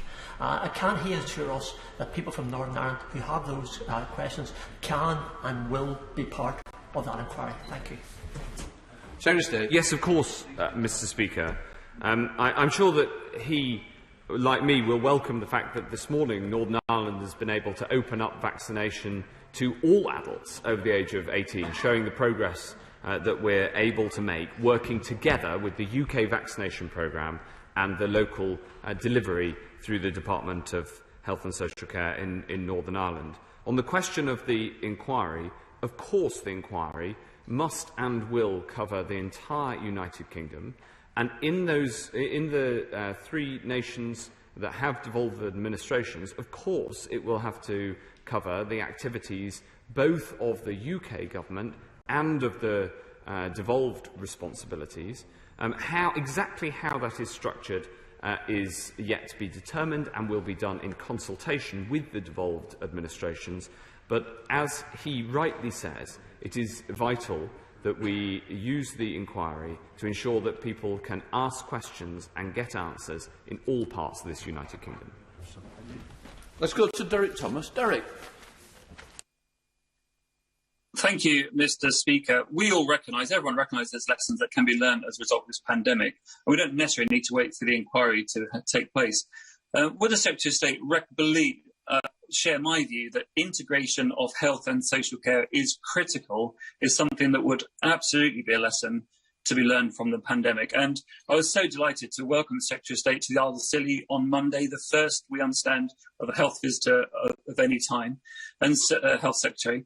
So will he affirm the model that we're developing on the Isles of Scilly to integrate health and social care, improve the outcomes for everyone living on those islands, is right for those islands, but also a model that could be used elsewhere across the United Kingdom? So say. Yes, absolutely. It was an enormous pleasure to go to the Isles of Scilly on Monday morning. I didn't know that I was the first Health Secretary ever to visit the Isles of Scilly, but frankly, it's so wonderful. I'd really quite like to be back before too long. The point that he makes about the integration of health and social care is happening on Scilly. It's important on Scilly, but it's actually a lesson for everywhere. And it's a discussion I was having with the new Conservative-led Cornwall Council as well, the first ever majority-led Conservative-led Cornwall Council. And the team there and on the Isle of Scilly are doing a great job at integrating health and social care.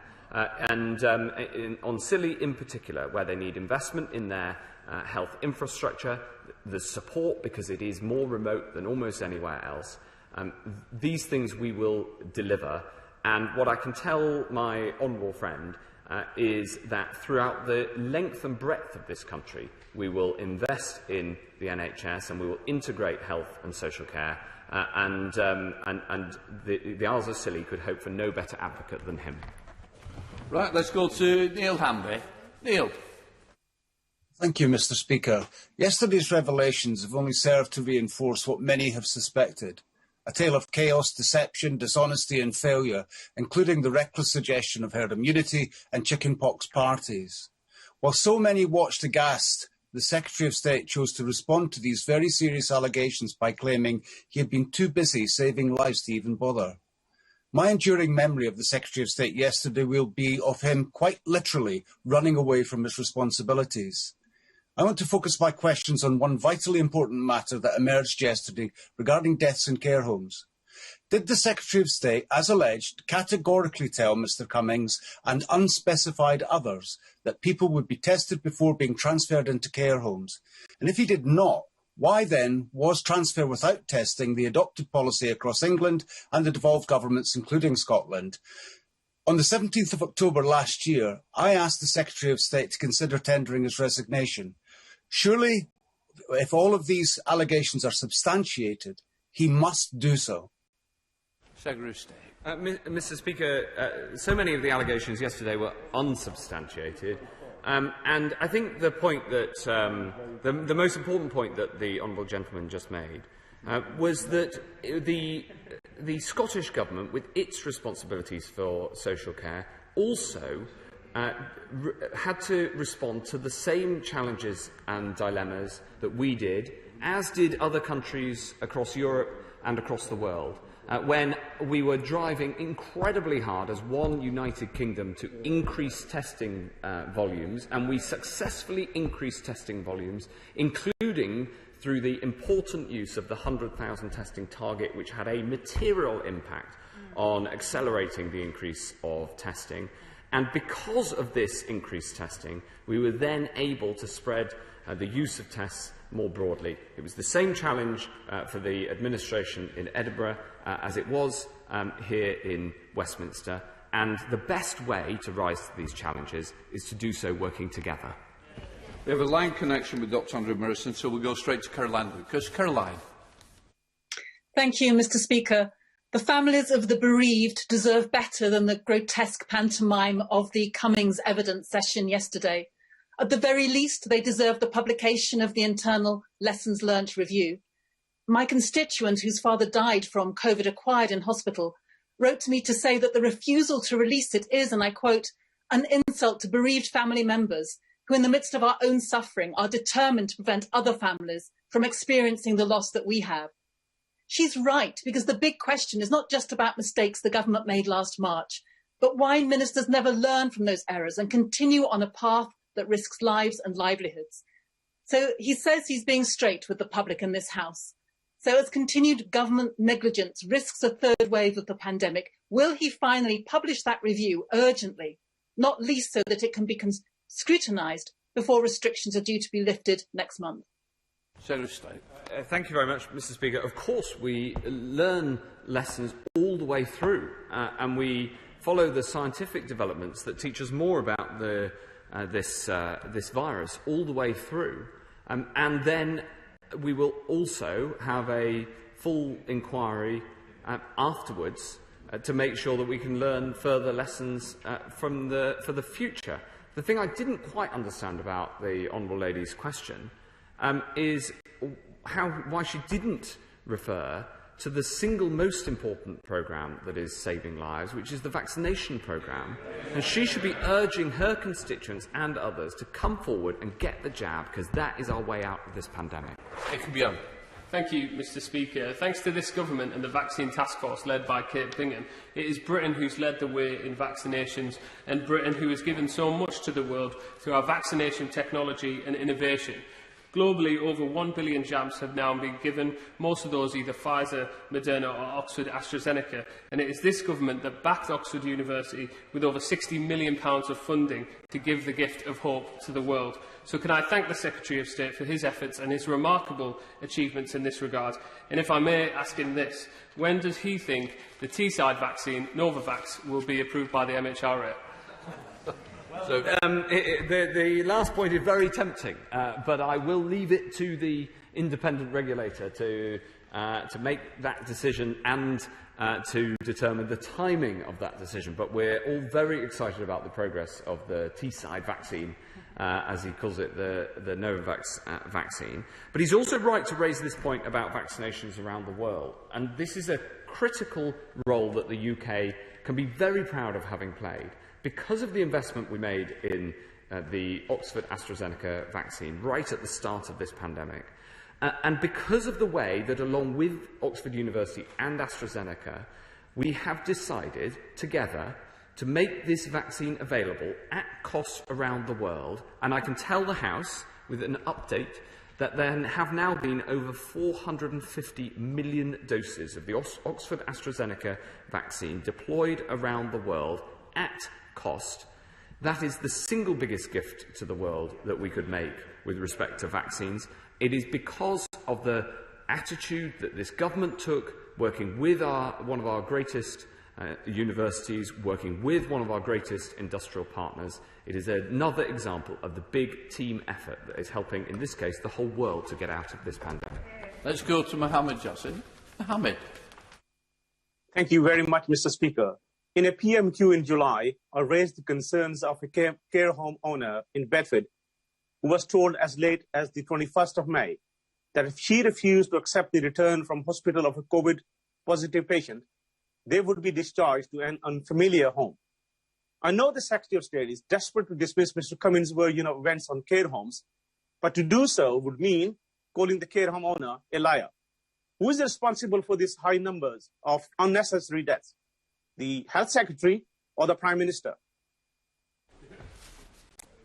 Well, Mr. Speaker, as I said, we've answered this question many times before, and what I'd add to those answers is that it's another example of constantly learning about the virus. As we learned the impact of asymptomatic transmission in particular, so we changed the protocols in care homes over the summer and put in place the winter plan that led to a greater degree of protection in care homes over the second peak. And we're constantly looking to make sure that we can learn as much as possible and work with the sector to help people stay as safe as possible. Mark Logan. Thank you very much, Mr. Speaker. And when it comes to the Health Secretary, I'm a fan. Those are not my effusive words. They come from some of the highest levels amongst our health team in Bolton. Like colleagues on both sides of this House, we've been on countless calls with the Health Secretary, with upwards of 100 MPs on many occasions. And like today, he has taken the time to respond or come back after each and every interaction with helpful advice and solutions. I say this in private, I say this in public, and I say it in today's Times Red Box. That's a plug. These last 2 weeks, he has thrown the Health Department's kitchen sink at Bolton to help us through the recent variant-driven spike. Can he provide an update on the current situation, as well as giving continued commitment to work hard for Bolton?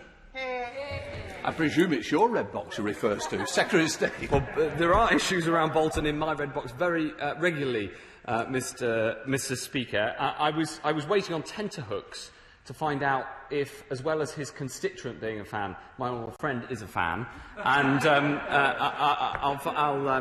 maybe he can tell me later in private. But he makes a very serious point, which is that we have a significant challenge in Bolton right now. We have a high rate of COVID transmission, and we have done everything we possibly can to support Boltonians to solve this problem with increased vaccination, and it's great to see the huge enthusiasm for vaccination and the queues of people coming forward. And I would say to everybody in Bolton, please come forward if you haven't had both jabs yet. And secondly, the testing effort, which has seen people come forward and get tested and is helping us to break the chains of transmission. That is the approach that we're trying to take now that we've built this huge vaccine and testing infrastructure over the past few months. Let's go to Matt Weston. Matt. Thank you, Mr. Speaker. The Secretary of State claims that he has always been straight, yet his response to my question last week suggests otherwise. Remember, he was not straight over the need for higher-grade FFP3 masks for our frontline NHS and care workers. He was not straight over the need for the public to wear masks at the start of the pandemic, and he has not been straight over test and trace, such as his fabricated test numbers last April. Given yesterday's revelations, however, will the Secretary of State apologise to Warwickshire families for the 344 excess deaths resulting from his decision to discharge hospital patients directly into our care homes? I don't recognise those figures, but I do recognise the enormous challenge of keeping people safe in care homes in the height of a pandemic, in unprecedented circumstances. But the other thing that I would say, Mr. Speaker, is that in the Honourable Gentleman's constituency, we are building one of the biggest testing laboratories that this country has ever seen, if not the biggest.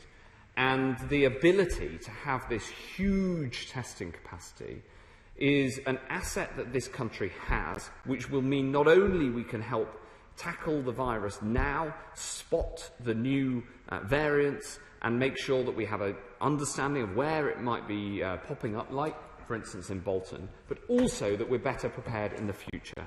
And what I'd like to do with the Honourable Gentleman is work with him to deliver this brilliant laboratory in Leamington Spa, and to make sure that it is a model for how we do diagnostics for the future. And I think that, working together, is the best approach we can take. We've got an audio only with Dr. Andrew Morrison. Andrew. Thank you, Mr. Speaker. How does my right honourable friend account for the yawning difference between the account given to the Select Committee yesterday and rehearsed by the opposition today, and the balanced and objective accounts that continue to be given by the National Audit Office on this pandemic, notably the one published earlier this month detailing the government's response to the pandemic? And can I ask him specifically how he will be taking forward one of the principal recommendations of that report, that we need to be planning for a sustainable healthcare workforce that can be organised at pace in the event that there is a future emergency of this sort, and particularly individuals who are properly skilled and updated to fill gaps that may arise as a result of a future pandemic? He's quite right on both points, Mr. Speaker. Not only have we been transparent and accountable to this House and straight with this House about the challenges, but we have also welcomed the National Audit Office into government throughout this pandemic, and it has published repeatedly. For instance, it published on PPE, showing that we successfully avoided a national outage of PPE. It has reported on every aspect of the pandemic, and we have learned the lessons that are within those reports. And I recommend to the House the National Audit Office's latest publication, which summarise all of these lessons and learnings. And he's absolutely right that one of those is making sure that we have high-quality workforce planning for the future. William Bragg. Speaker, has my right honourable friend noted the various ironies of yesterday's committee? It must be personally difficult for him and others who needlessly defended someone so willing to throw them into the road, full of those presumably behind wheels of those testing their eyesight. But, Mr. Speaker, is not the greater irony, the strange epiphany in many who have gone from regarding the Prime Minister's former adviser as a latter-day King Herod, whose words and deeds could not be trusted, into a prophet who, fresh from the wilderness, brings with him supposed truths written on tablets of stone? Mr. Speaker, irony of ironies, all is irony. Secretary of State. I think, Mr. Speaker, what the constituents who we serve are looking for is a government that is focused foursquare on delivering for them, getting us out of this pandemic and building back better. And observations on ironies I will leave to my honourable friend. Let's go to Chris Stevens. Chris. Thank you, Mr. Speaker. Delaying a public inquiry until 2022 could see the rewriting of memories, the potential loss of key documents and a lack of the full transparency with the decisions that were taken based upon the evidence. Given the seriousness of the testimony of Mr. Cummings' comments, including the statement, the scale of the disaster is so big that people need to understand how the government failed them and learn from it. Does the Secretary of State agree with me that we need to now see a quicker start to a public inquiry than the government currently plans to? Secretary of State. No. Right, so let's go to Peter Bone. Thank you, Mr. Speaker. What do we know about the Secretary of State? Well, we know he's exceptionally hard-working, that every day he woke up to try and save lives. He's been exceptionally good at coming to this House and answering questions. He's also held press conferences and answered questions from journalists. And yet yesterday we had some outrageous claims by an unelected SPAD who broke COVID regulations, admitted he'd leaked stuff to the BBC, and by his own admission wasn't fit to be in number 10 Downing Street. Mr. Speaker, would the Secretary of State agree with me the only mistake the Prime Minister made in this pandemic is he didn't fire Dominic Cummings early enough? Secretary of State. Thank you very much, Mr. Speaker. I'm very grateful to my right honourable friend for that question, and I'll continue to compliment him whilst I think of how to respond. The honest truth is that from the start I've been totally focused on how to get out of this pandemic. It is absolutely true that the operation and functioning of government has got easier this last 6 months, and I think all the public can see that. And we are laser focused on getting through this, getting this country out of it, delivering that vaccine programme which we've now been working on for almost a year and a half, which is remarkable.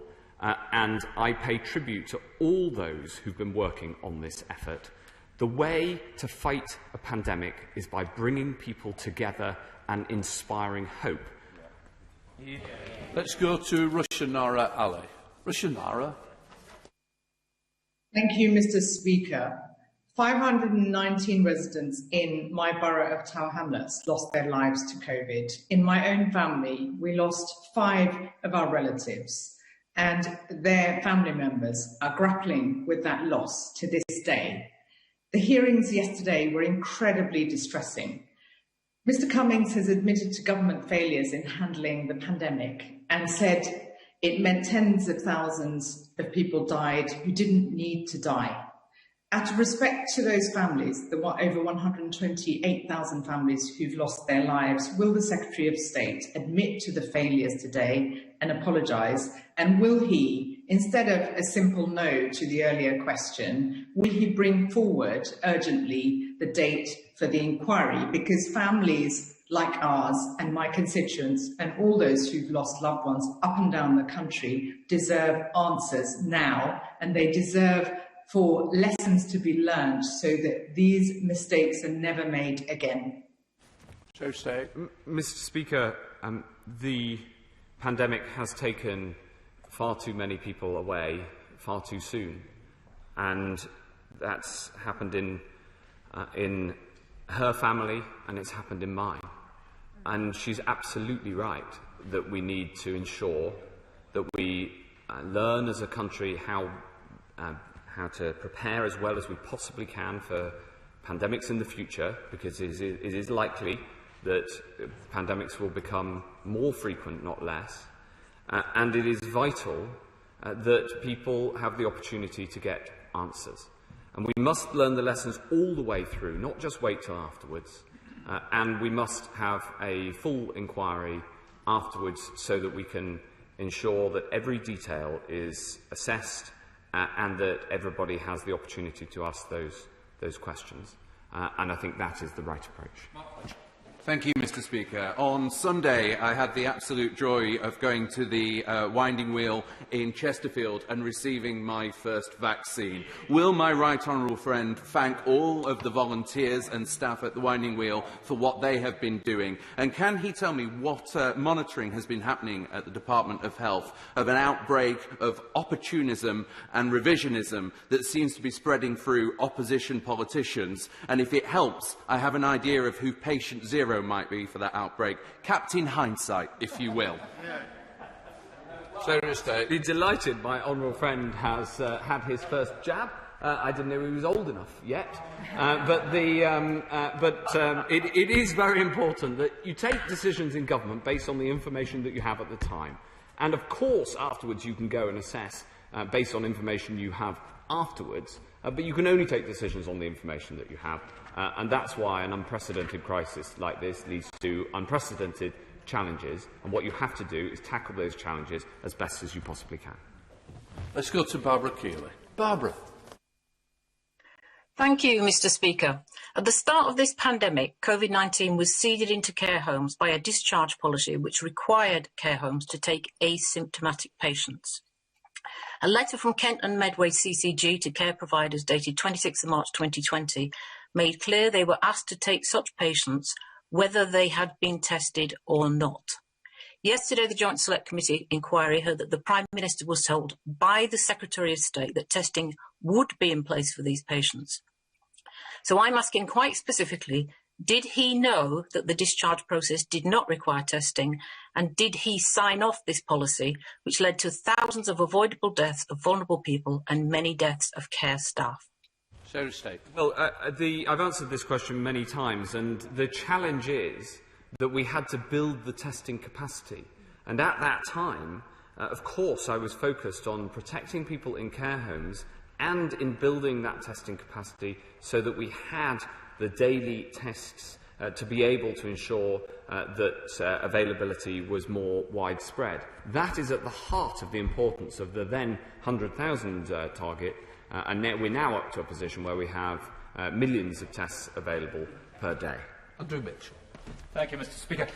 Surely, Mr. Speaker, it cannot be in anyone's interest, least of all those who are mourning loved ones, for the mob to descend and judge and preoccupy my right honourable friend. At this point in the pandemic, the government has made clear there will be a full public inquiry, and that is when hindsight can and should prevail. But now, surely, it is in all our interests that he gets on but his work bringing his experience to bear, saving lives and carrying out this excellent vaccination programme. In which connection will he meet a cross-party delegation of West Midlands metropolitan leaders who are keen to work with him to deliver these common objectives? Yes, Mr. Speaker, these are common objectives. The way my right honourable friend puts it is absolutely spot on, and I'd be delighted to meet with him and the West Midlands leaders to ensure that we can roll out the vaccination effort as quickly and effectively as possible in order both to save lives and get us out of this pandemic. Let's go to Barry Sherman. Barry. Thank you, Mr. Speaker. Is the Secretary of State aware that, by and large, many of us have been in the Parliament for a long time, prefer select committee inquiries to public inquiries because we get a faster and sharper look at a problem while the evidence is fresh? But can I say that he, I know, has been very good at coming back quickly to members of Parliament, and myself in Huddersfield, in Kirkella. Last week wasn't as good as possible. He didn't give a heads up, or his team didn't give a heads up, and we were very much taken aback by the new advice given to local authorities like mine. But one last point. The fact of the matter is these pandemics, these viruses haven't gone away. And the disturbing thing that came out of yesterday's evidence was there seemed not to have been any national plan in this sort of emergency.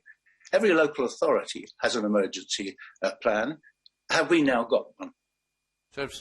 Well, of course, we've learnt a huge amount about how to respond to a pandemic, and we've built assets and capabilities like the vaccination programme, like the testing, which is so important both to protect people directly and break the chains of transmission and to understand where the virus is spreading. And I'm glad that we cleared up the issue that he raised with respect to Kirkella, and I worked with colleagues in Kirkella and elsewhere whilst I was in the West Country to make sure that we got the best possible solution to the need in Kirkella to have turbocharge on the vaccination programme, to have mass testing to break the chains of transmission, and for people to be cautious and take personal responsibility as we lift the measures to make sure that things stay under control. And I'm very grateful to him for what he said about me personally, and I'm very grateful to him for the leadership he's shown in his community. Let's go to Dr. Luke Evans. Luke. Yesterday, our committee was supposed to be about lessons learned, and in that spirit, we know that the World Health Organization on the 14th of January stated there's no human transmission. On the 11th of February, the WHO actually named the virus.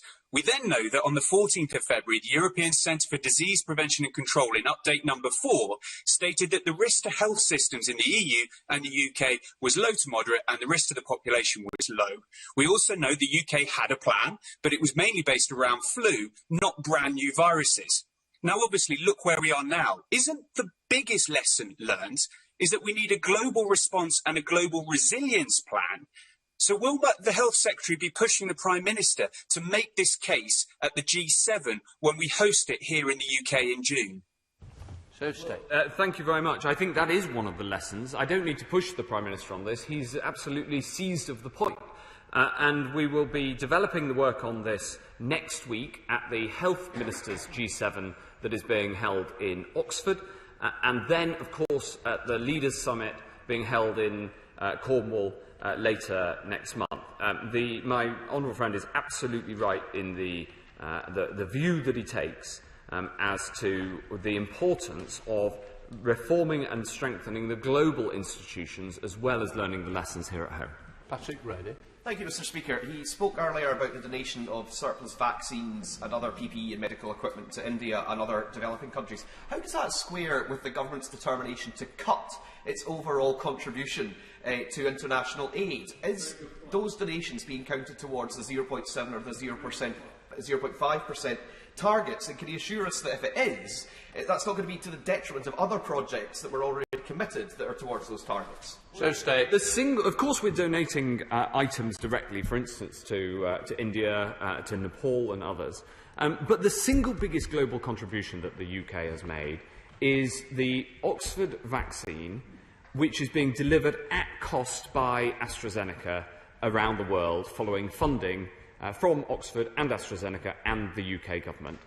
That has already led to 450 million jabs globally, two-thirds of which are in lower and middle-income countries. It's something everybody in all parts of this country should be proud of, and there was Scottish support in the development of that vaccine as well.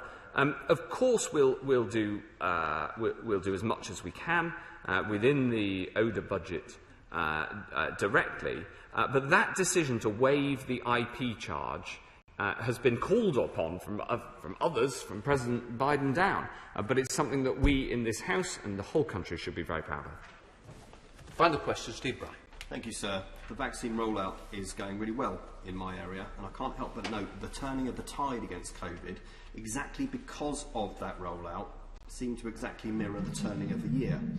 Isn't it the case, Mr. Speaker, that far from the world being divided into people who are either useless or brilliant, and the British state failing at every turn, we have a government in this country that did its best, and a public who came together, as always in the UK, when the chips were down?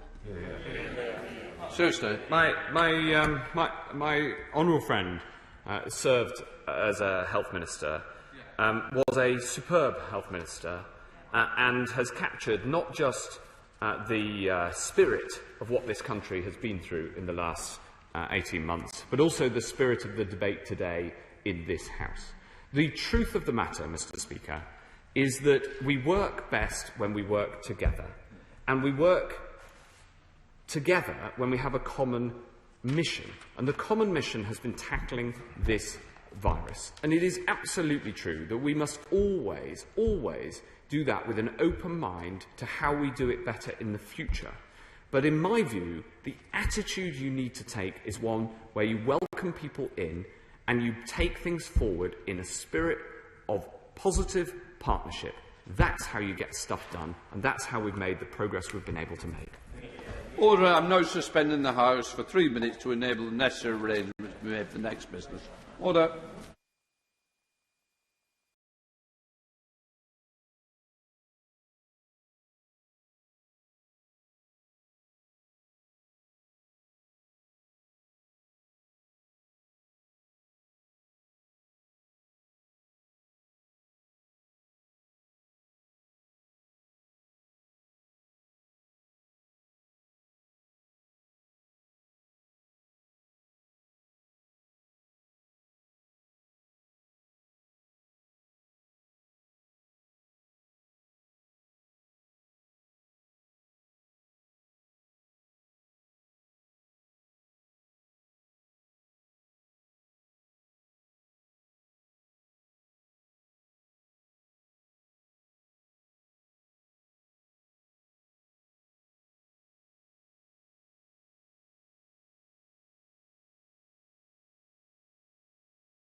I call Emily Thornbury to ask her urgent question. Mr. Speaker, for granting this urgent question, can I ask the Secretary of State for International Trade to make a statement on the United Kingdom's proposed tariff offer to the Australian government on their agricultural exports? Minister.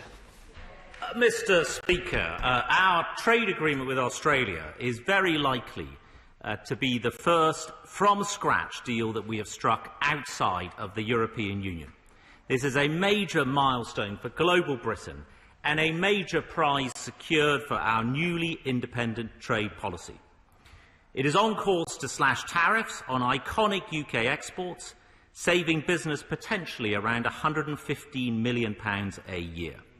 The deal, Mr. Speaker, will be the most advanced that Australia has struck with any nation, bar New Zealand, and will, we expect, be particularly forward-leaning in areas such as services, procurement and digital trade.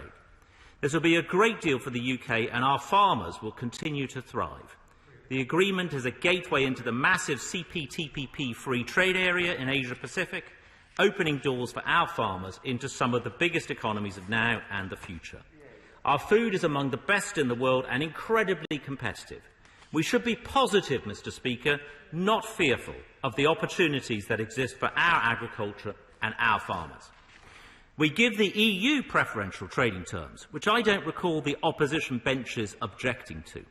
We should be unafraid of giving our Australian cousins something similar, taking the chance to deepen trading ties with one of our closest friends and closest allies.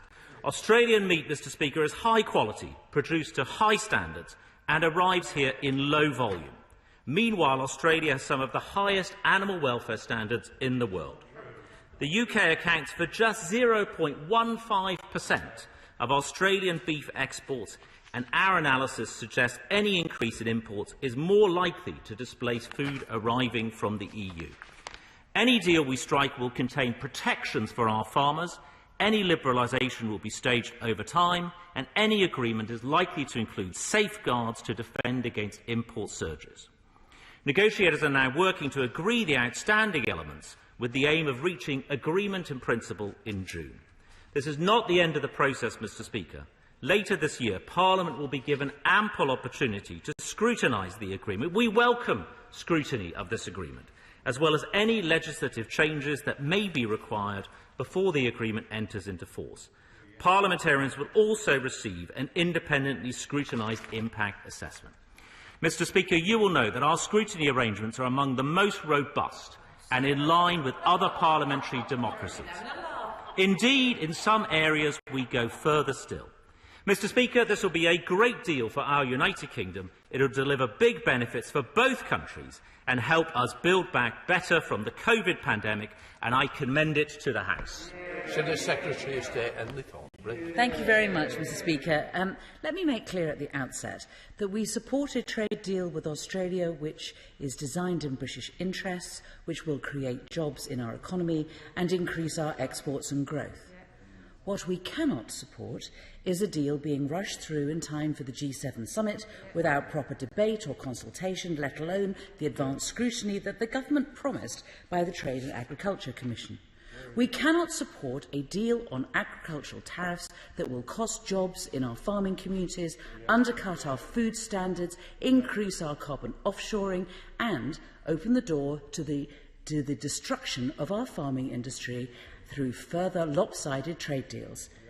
And as an exercise in intellectual honesty, I would just ask all those on the benches opposite, in the right-wing think tanks and on the newspaper comment pages, to consider for 1 second how they would have reacted if it was Brussels that had negotiated this trade deal and sold out Britain's farmers. They would have been rightly furious, and they should not be any less so when it is their own government that is doing the selling out. But, Mr. Speaker, what matters now is trying to improve the deal on the table before it is signed in Cornwall.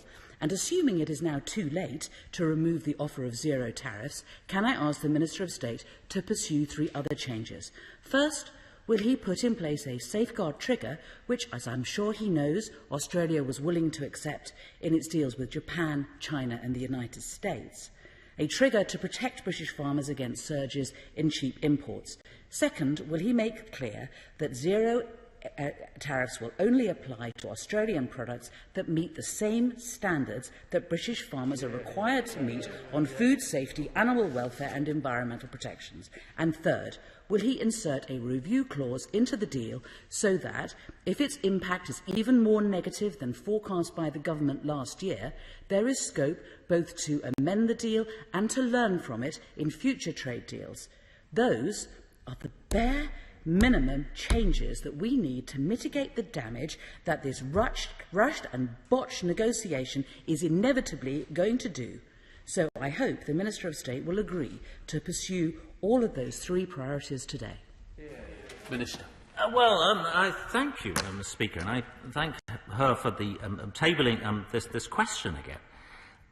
Let me answer each and every one of her questions. First of all, she said it's been rushed through, Mr. Speaker. Now, I was at the department at its inception in the summer of 2016. One of the very first things that was announced in 2017 were our targets for our initial batch of free trade agreements, which included Australia. That was back in 2017 and repeated by the current Secretary of State in 2019. She talked about the Trade and Agriculture Commission.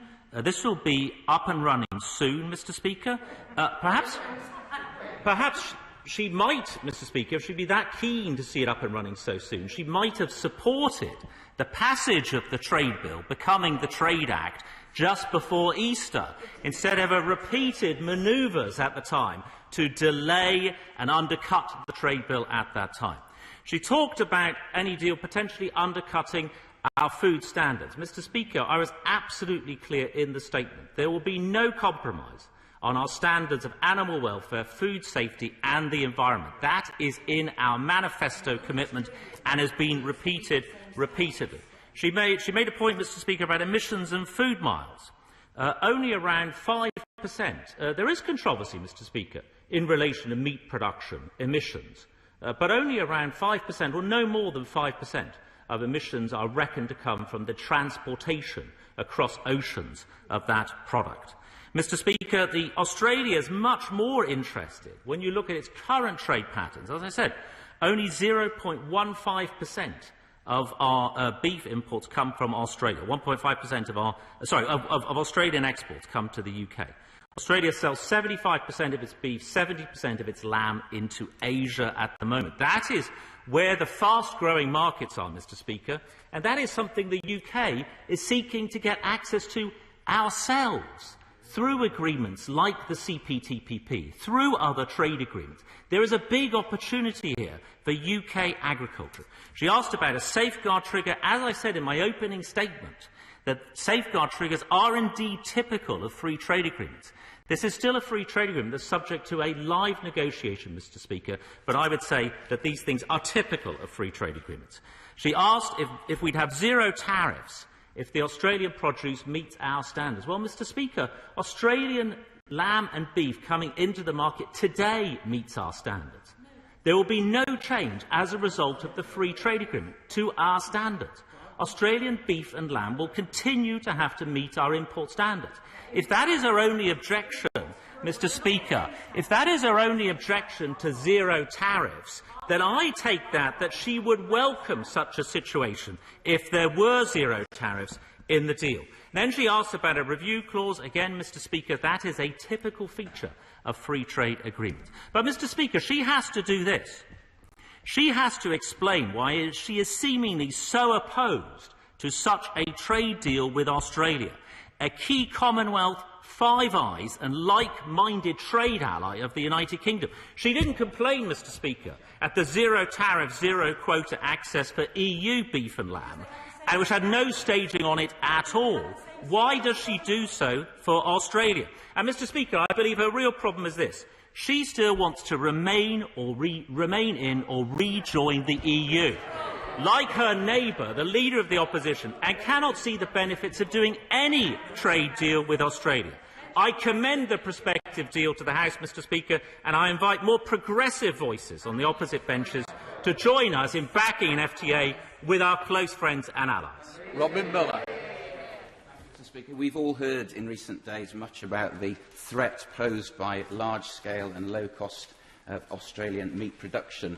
But I know, and we all know, that consumers care about quality. So what opportunities does the Minister see in a free trade agreement with Australia for the hill farmers of Aberconwy, whose grass-fed stock can run freely in breathing in the clean mountain air and across the rain-soaked hills of North Wales?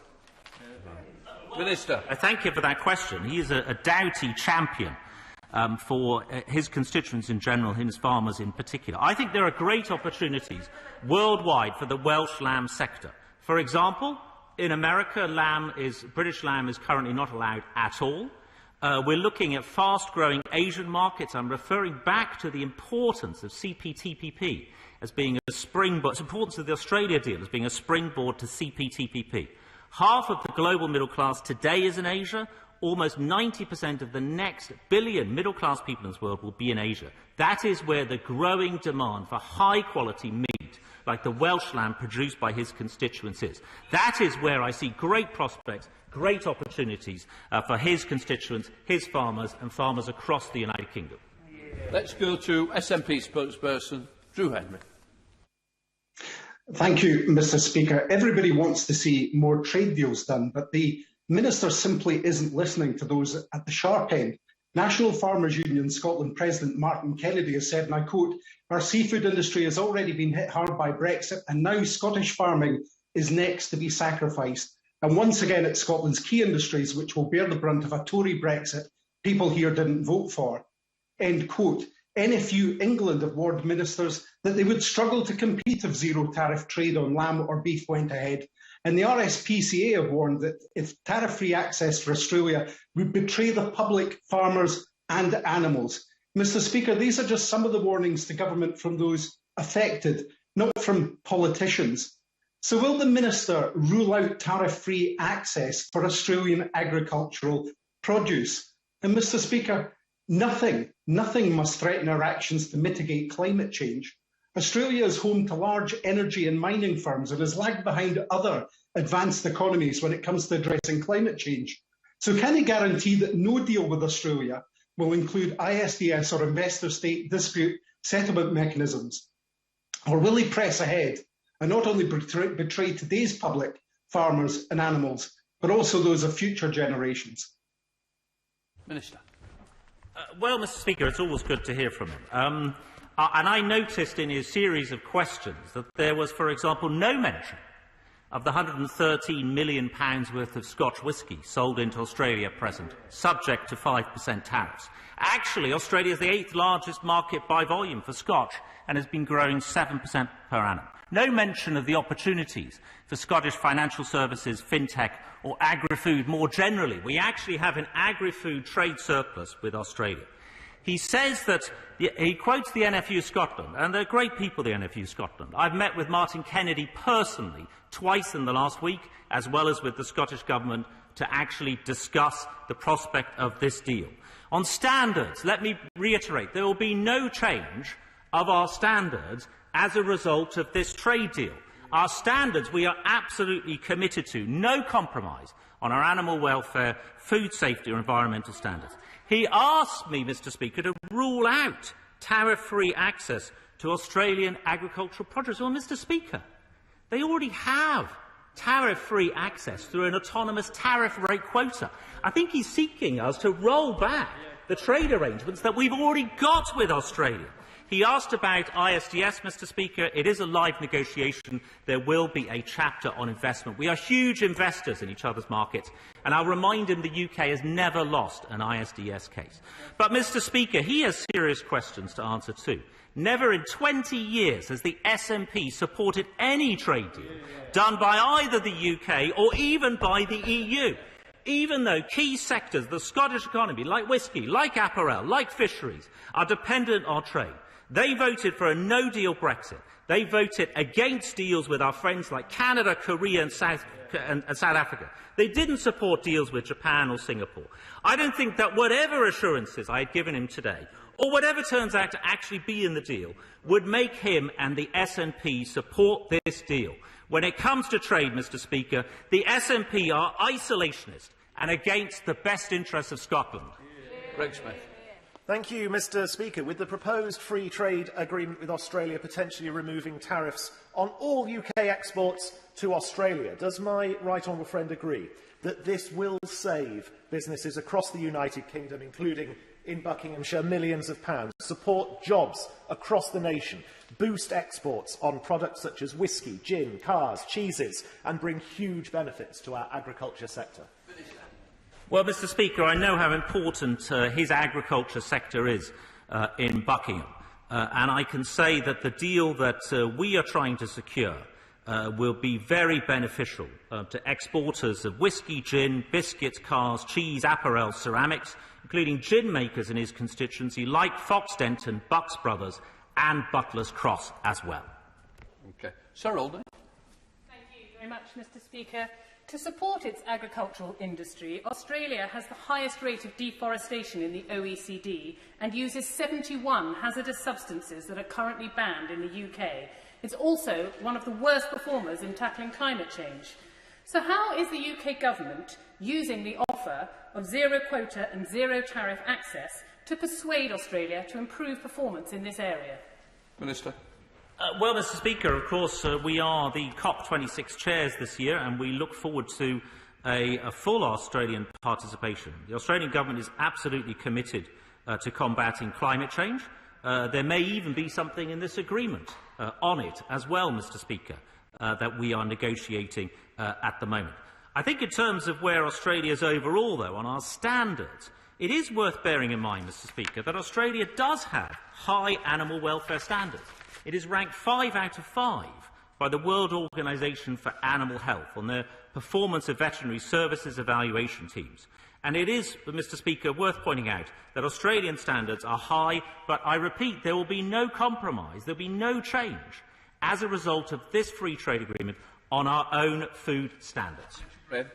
Mr. Speaker, the Australian Free Trade Agreement is a key step forward for both global Britain and the Indo-Pacific pivot, as well as a stepping stone towards a successful Trans-Pacific Partnership application, with wide opportunities for Britain with a key member of the Commonwealth family. But does my right honourable friend agree, firstly, that hormone-injected beef is illegal in this country, wherever it comes from, and secondly, that a combination of staggering the introduction of tariffs and targeted DEFRA assistance will ensure that upland farmers do not suffer in the alarmist way suggested by anti-free trade opposition parties? Minister. Well, Mr. Speaker, my honourable friend is absolutely right. Hormone beef will remain illegal because we will not be changing our import standards. But, Mr. Speaker, I do not believe this deal represents a fundamental threat to UK farmers, or certainly does not compromise our high standards. As has already been pointed out, any changes for sensitive goods like beef and lamb can be staged. A typical Australian free trade agreement stages it over 10, 12 or 15 years. And he's also quite right. There's an opportunity here, a springboard to CPTPP, which I know he understands well as our trade envoy to many parts of Southeast Asia. Let's go to Carla Lockhart. Carla. Thank you, Mr. Speaker. Farmers in my constituency produce first-class beef to the highest standards, environmentally and in terms of animal welfare, at considerable cost to the family farm. Does the Minister think it is fair to pitch these farmers against Australian farmers and their intensively produced imports with lesser standards and greater environmental impact? Minister. Well, Mr. Speaker, I thank you for that question. In fact, I've met twice in the last week the Ulster Farmers Union to discuss particularly these issues. I met with Diane Dodds, the Northern Ireland Economy Minister, yesterday, and I'm meeting Edwin Poots, the Northern Ireland Agriculture Minister, later today. So we are doing extensive outreach within Northern Ireland. I would point out to her the huge opportunities for the Northern Irish agriculture sector. The very first beef, Mr. Speaker, exported to the United States last year came from Foyle Food in Northern Ireland. There's great opportunities for companies like Moy Park as well in Northern Ireland to be able to be exporting more.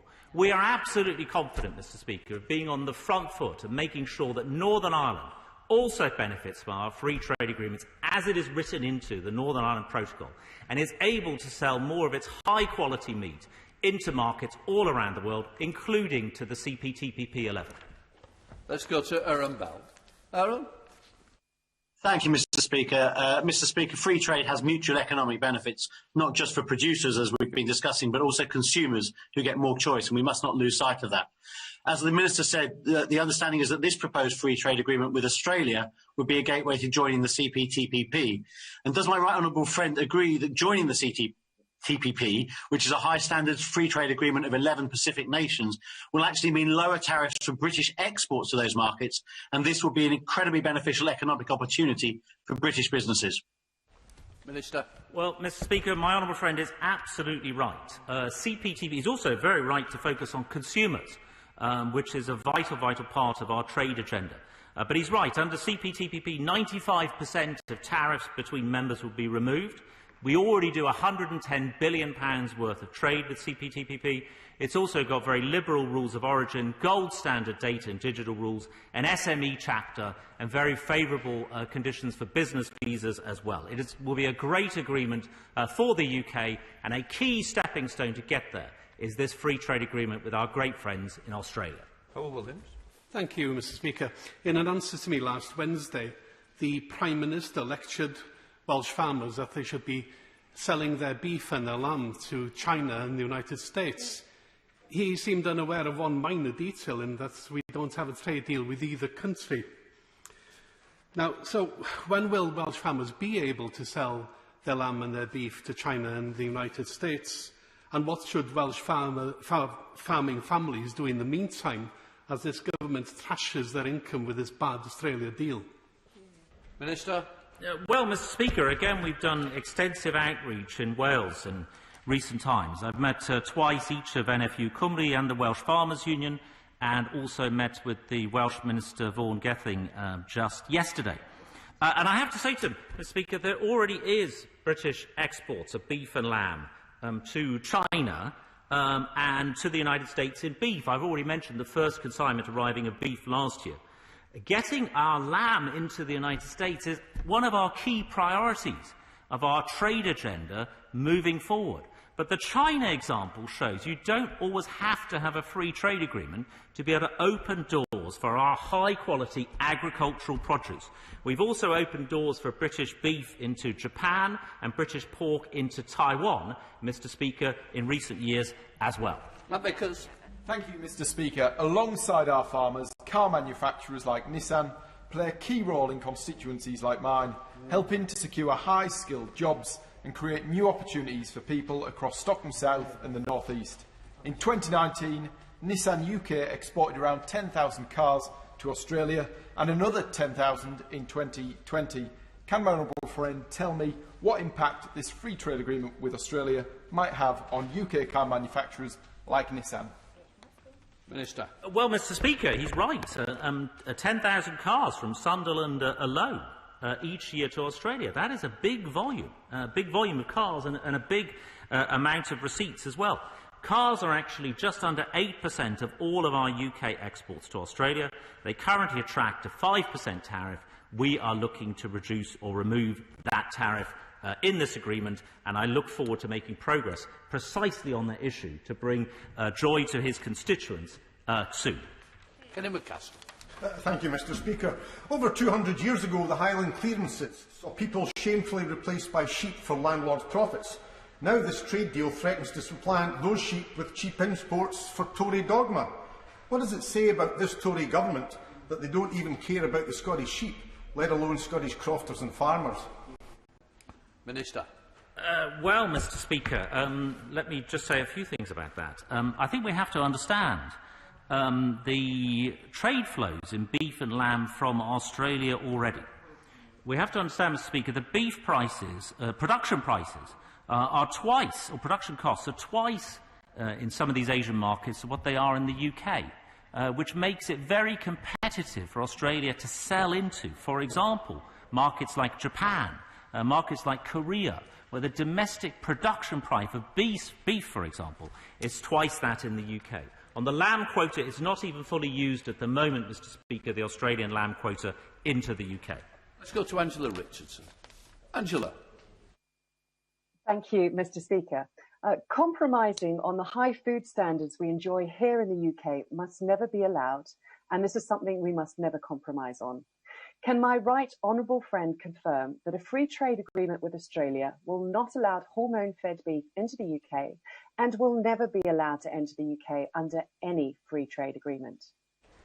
Minister. Speaker, I can absolutely confirm that the hormone beef will not be allowed into this country, and there will be no compromise according to the manifesto that my right honourable friend and I stood on in December 2019, for no compromise on our high standards on animal welfare, food safety and the environment. But that doesn't prevent us from importing produce from Australia.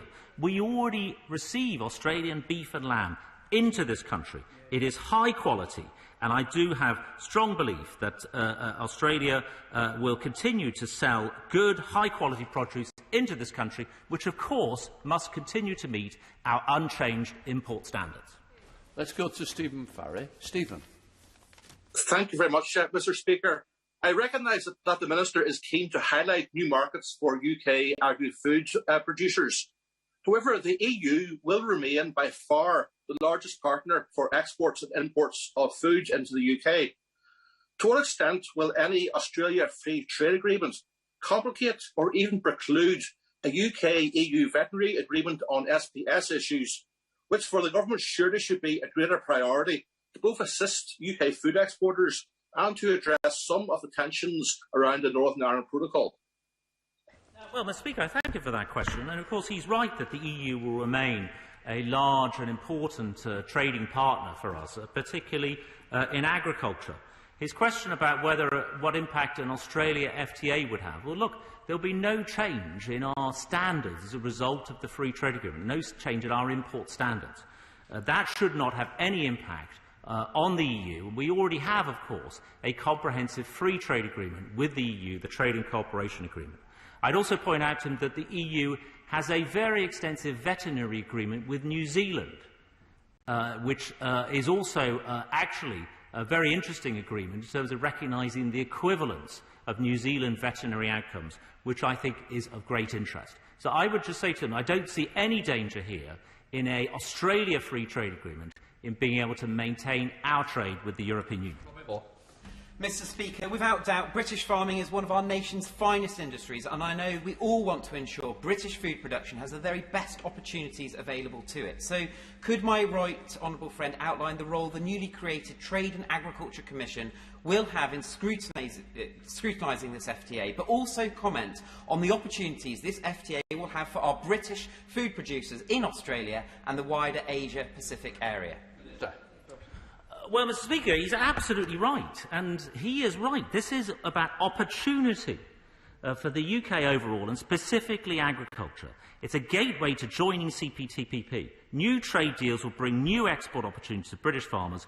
Global demand for beef and lamb is soaring. We should be wanting to take a part of that global demand. Meat consumption is projected to rise nearly 73% by 2050, particularly in the Asia-Pacific region. Let's go to Rachel Maskell. Rachel. Thank you. Thank you, Mr. Speaker. I simply just don't understand the government's logic. Good quality British farming undermined, high animal welfare standards compromised, jobs and livelihoods just bartered away, all for no financial gain for British farmers, but at significant cost to our climate. Will the Trade Minister assure me he will not sign any trade deal with Australia until he has satisfactorily answered the 5 challenges that Minette Batters from the National Farmers Union has set out today, and have the full support of farmers, first protecting their interests rather than his own? Minister. Well, Mr. Speaker, and I thank you for that. And look, I've already spoken about climate and the Australian government's commitment to the Paris Accord, which we warmly welcome. We work very well together with Australia on environmental issues.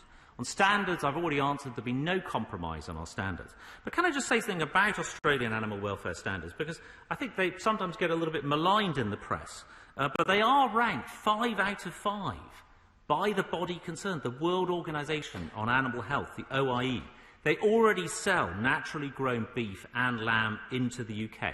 Our import standards will remain the same after the deal as before. Any hormone-grown beef, for example, would not meet our import standards. Robert Logan. Thank you, Mr. Speaker. Businesses across the High Peak would welcome a trade deal with Australia and the opportunities and jobs that that would bring. Can my right honourable friend reassure the hill farmers of the Peak District, who we all know produce the world's best quality lamb, that their interests would be safeguarded and that the government remains committed to the UK's world-leading animal welfare standards, food standards and environmental protections? Minister. Well, my honourable friend is absolutely right, and I don't think I know of a bigger champion of his local farmers, of those in the High Peak, than my honourable friend.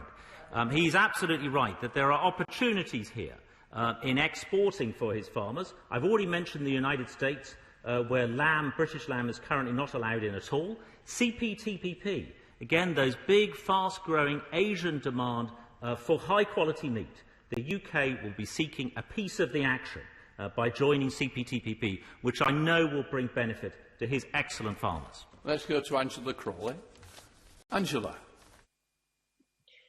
Thank you, Mr. Speaker. A huge number of my constituents have written to me with deep concerns that the government will sell out our standards for a trade deal.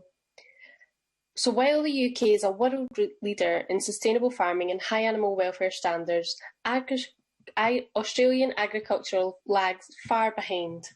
The RSPC, the Justice Trade Movement and Comparison the World Farming have voiced concerns that a deal with Australia would betray the public, farmers and animals. Chlorine-washed chickens, sow crates and battery caged hens, all banned in the UK, but common practice in Australia. The government has repeatedly promised now that food standards will not be lowered in any trade negotiations, but can the Minister give a cast iron guarantee and promise us that this tariff deal will guarantee that goods made to a lower standard will not be imported to the UK?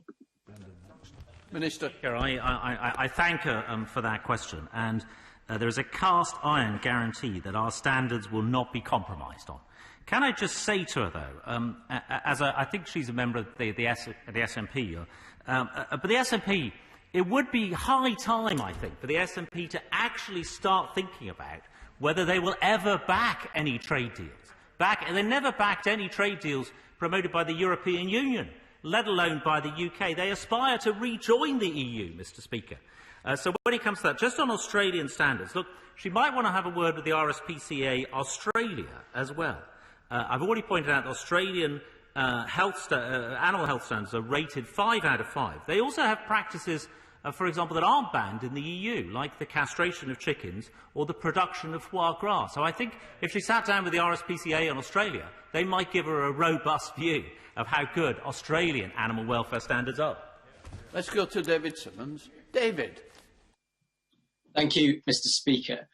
May I commend my honourable friend on the trade deals which have been secured so far, and ask him, can he confirm that all of these trade deals and the proposed deal with Australia will add value to the UK economy without compromising existing trading arrangements with high-value, mature markets like the European Union, which are crucial to exporters in my constituency?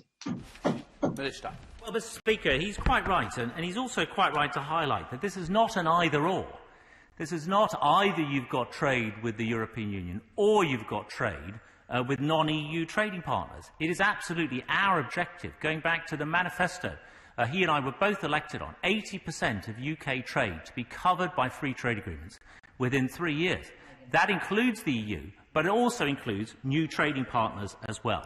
CPTPP, Mr. Speaker, represents 13% of GDP. That would rise to 16% when the UK joins. It crosses 4 continents, including old friends like Australia, Canada, Japan, Singapore and New Zealand, as well as growing markets like Vietnam and Mexico. Great opportunities to sell more UK agricultural produce and others into. Rachel Hopkins. Thank you, Mr. Speaker. When I met with farmers in Luton South, they stressed to me the importance of trade deals not undercutting our food and animal welfare standards. In Australia, live farm animals can be transported over land for slaughter for up to 48 hours without rest, and that is 6 times the limit that is currently allowed in Britain. So on the grounds of both ensuring a level competitive playing field and ensuring the humane treatment of farm animals, does the Minister of State think it's appropriate to reduce tariffs to 0 on meat from animals that have been subject to that sort of cruelty? Minister.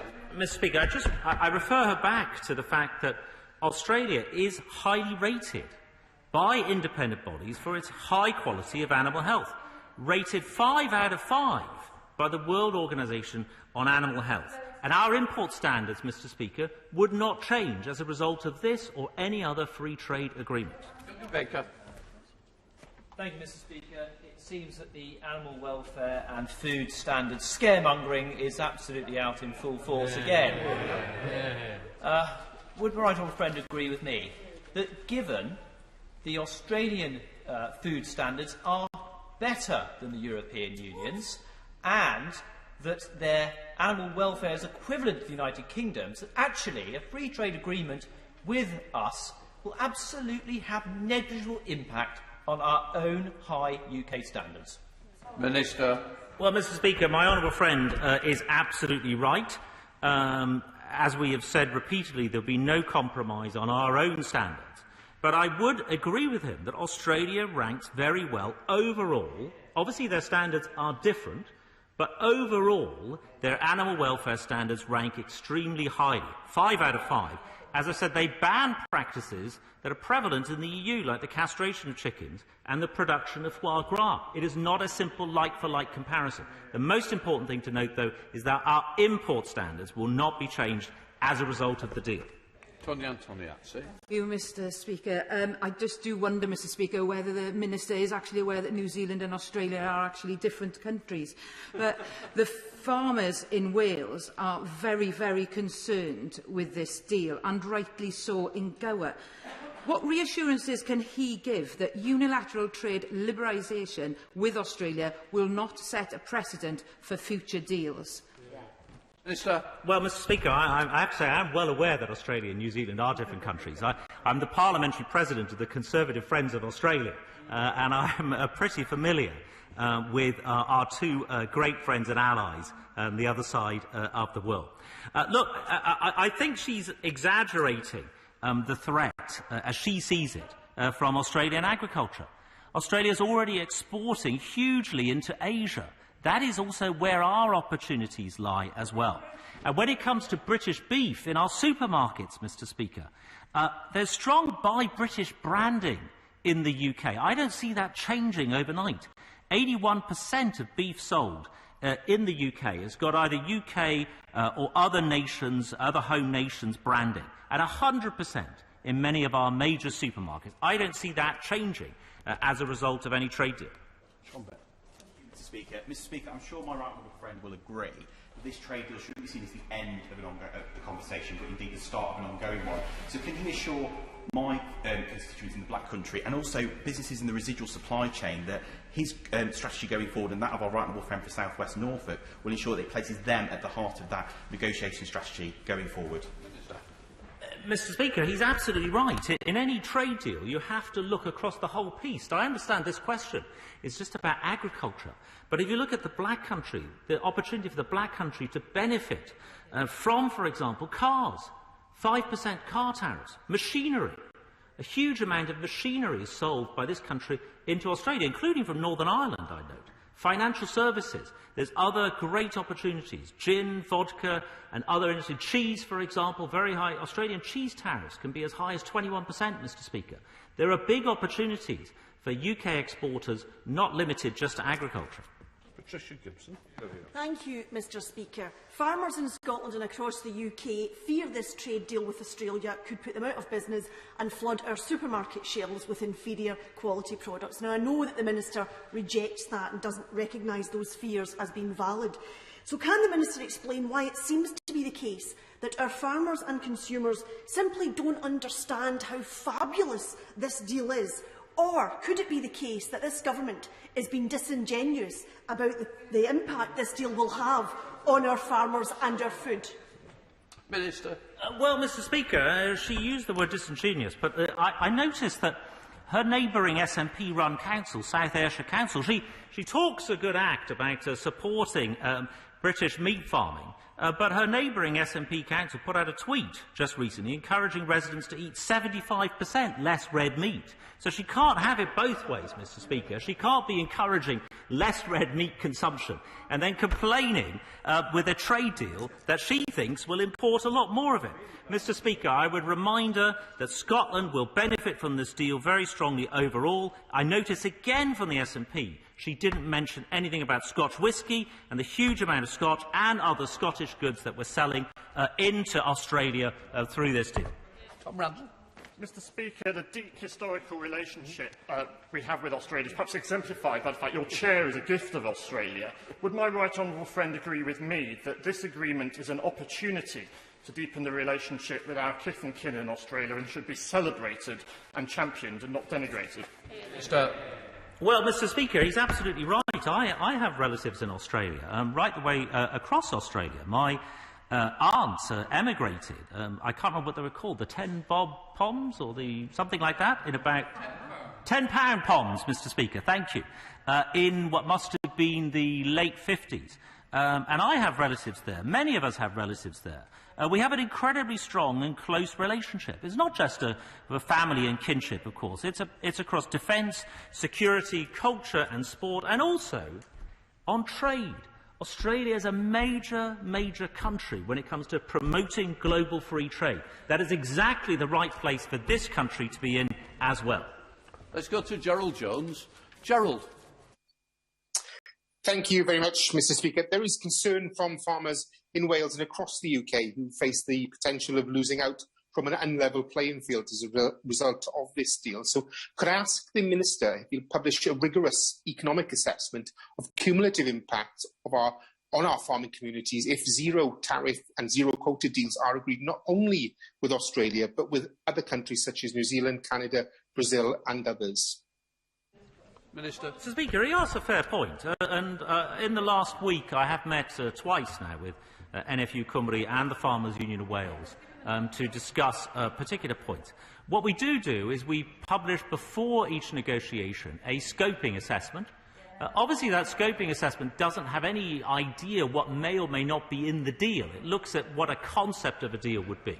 We then publish an impact assessment, which we'll be doing later this year, as a result of the deal when we can see the text of the deal.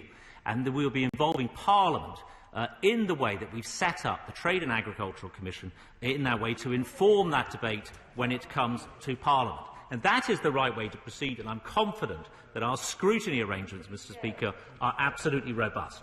Let's go to Dr. Neil Hudson. Neil. Thank you, Mr. Speaker. A free trade agreement between the UK and Australia is something I welcome, as it can be of huge benefit to both our countries. We are the closest of friends and share so much in common. However, I share the concerns of farmers in Cumbria and across the UK that the FTA may damage our farming sector. It is important that Parliament is able to scrutinise these FTAs, something which is not happening with this deal. The CRAG process is insufficient, and the much welcome Trade and Agriculture Commission that we all fought for is now not currently constituted and therefore is not looking at this deal. Will the government commit to meaningful parliamentary scrutiny of this agreement and act to reconstitute the Trade and Agriculture Commission immediately, and also consider tariff rate quotas as a sensible way of safeguarding this agreement? Minister. I thank him for that question. He's, of course, hugely knowledgeable in this sector in relation to agriculture, and I respect that, and I welcome his own welcome for the deal overall. The deal isn't done yet, of course. That's the first thing important to recognise. There is no text in front of us to scrutinise. The Trade and Agriculture Commission, the reconstituted one, will be set up soon and definitely in good time to scrutinise this deal. When it comes to safeguards, again, this will be within the free trade agreement, which is as typical. They'll be specified within the free trade agreement, but typically allow either party to temporarily increase tariffs or to suspend liberalisation in the event of an unexpected or unforeseen big, substantial increase in imports. And that is, again, normal for a free trade agreement, that those kind of safeguards will be in place. Kevin Holdenbreak. Thank you, Mr Speaker.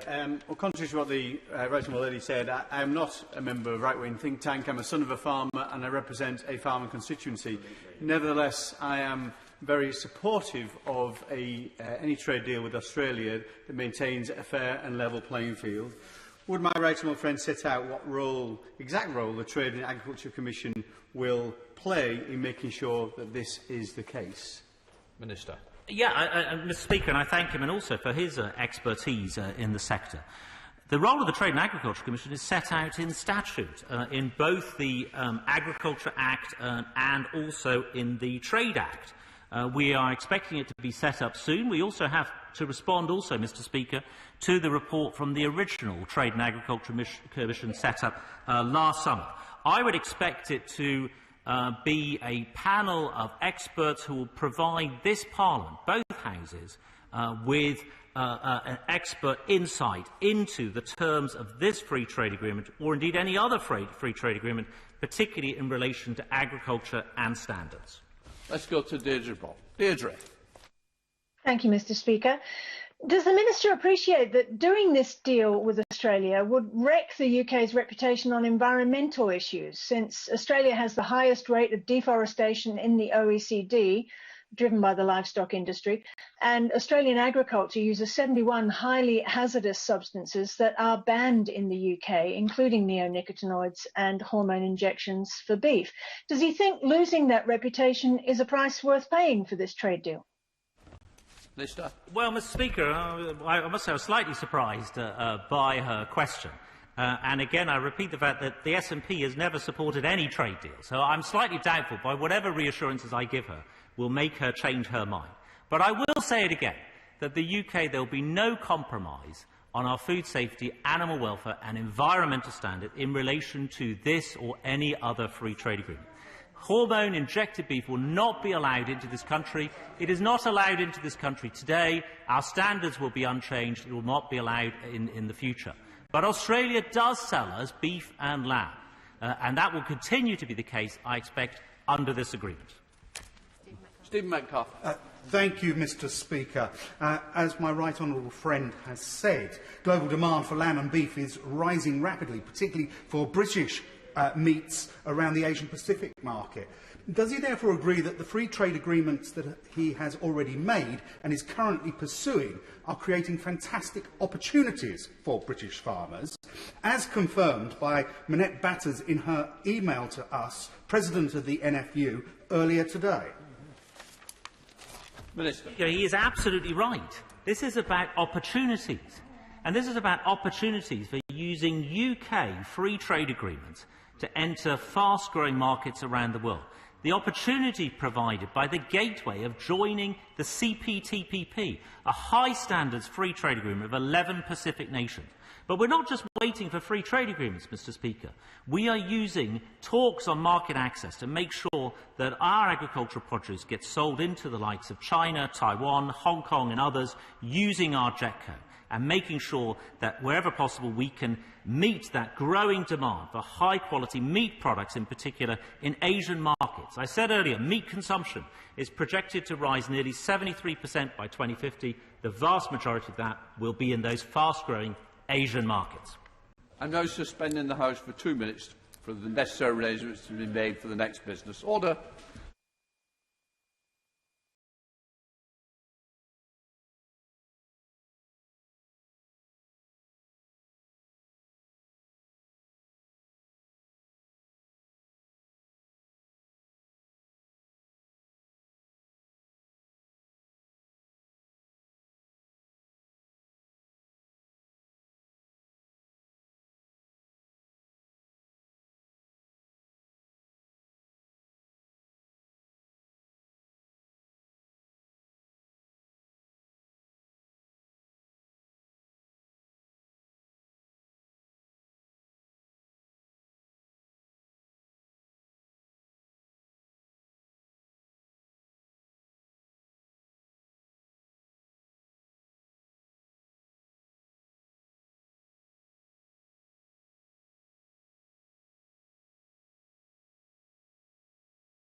Ready to go?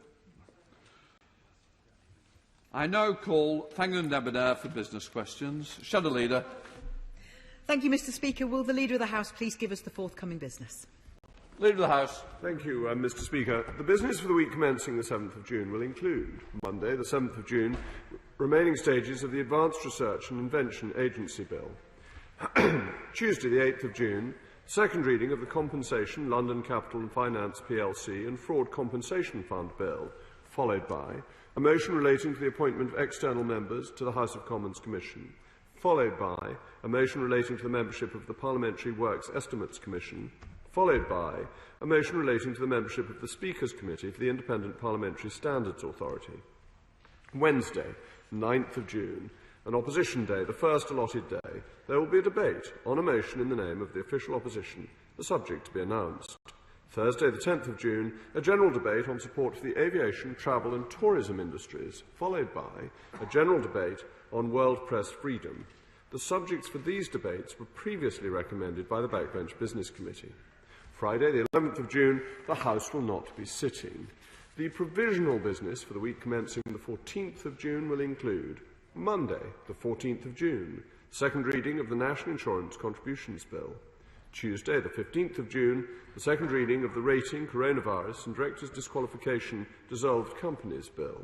Wednesday, the 16th of June, an opposition day, the second allotted day, there will be a debate on a motion in the name of the official opposition, the subject to be announced. Thursday, the 17th of June, business to be determined by the Backbench Business Committee. Friday, the 18th of June, the House will not be sitting. Mr Speaker, on Tuesday, the Independent Expert Panel published its report on the conduct of the member for Delin. I would like to thank Sir Stephen Irwin and the panel for their work on this and other cases. The IEP has recommended the sanction of a 6-week suspension, and a motion has been tabled so that the House can agree this after business questions today. The House will know that the sanctions determined by the Independent Expert Panel fall outside the scope of the Recall of MPs Act 2015, which provides 3 conditions for a recall petition process, one of which is a suspension of a period of at least 10 sitting or 14 calendar days. For a recall to be initiated under the Act, the sanction must be applied on the recommendation of the Committee on Standards or another committee of the House of Commons concerned with standards of conduct. The Independent Expert Panel is not a committee of the House of Commons.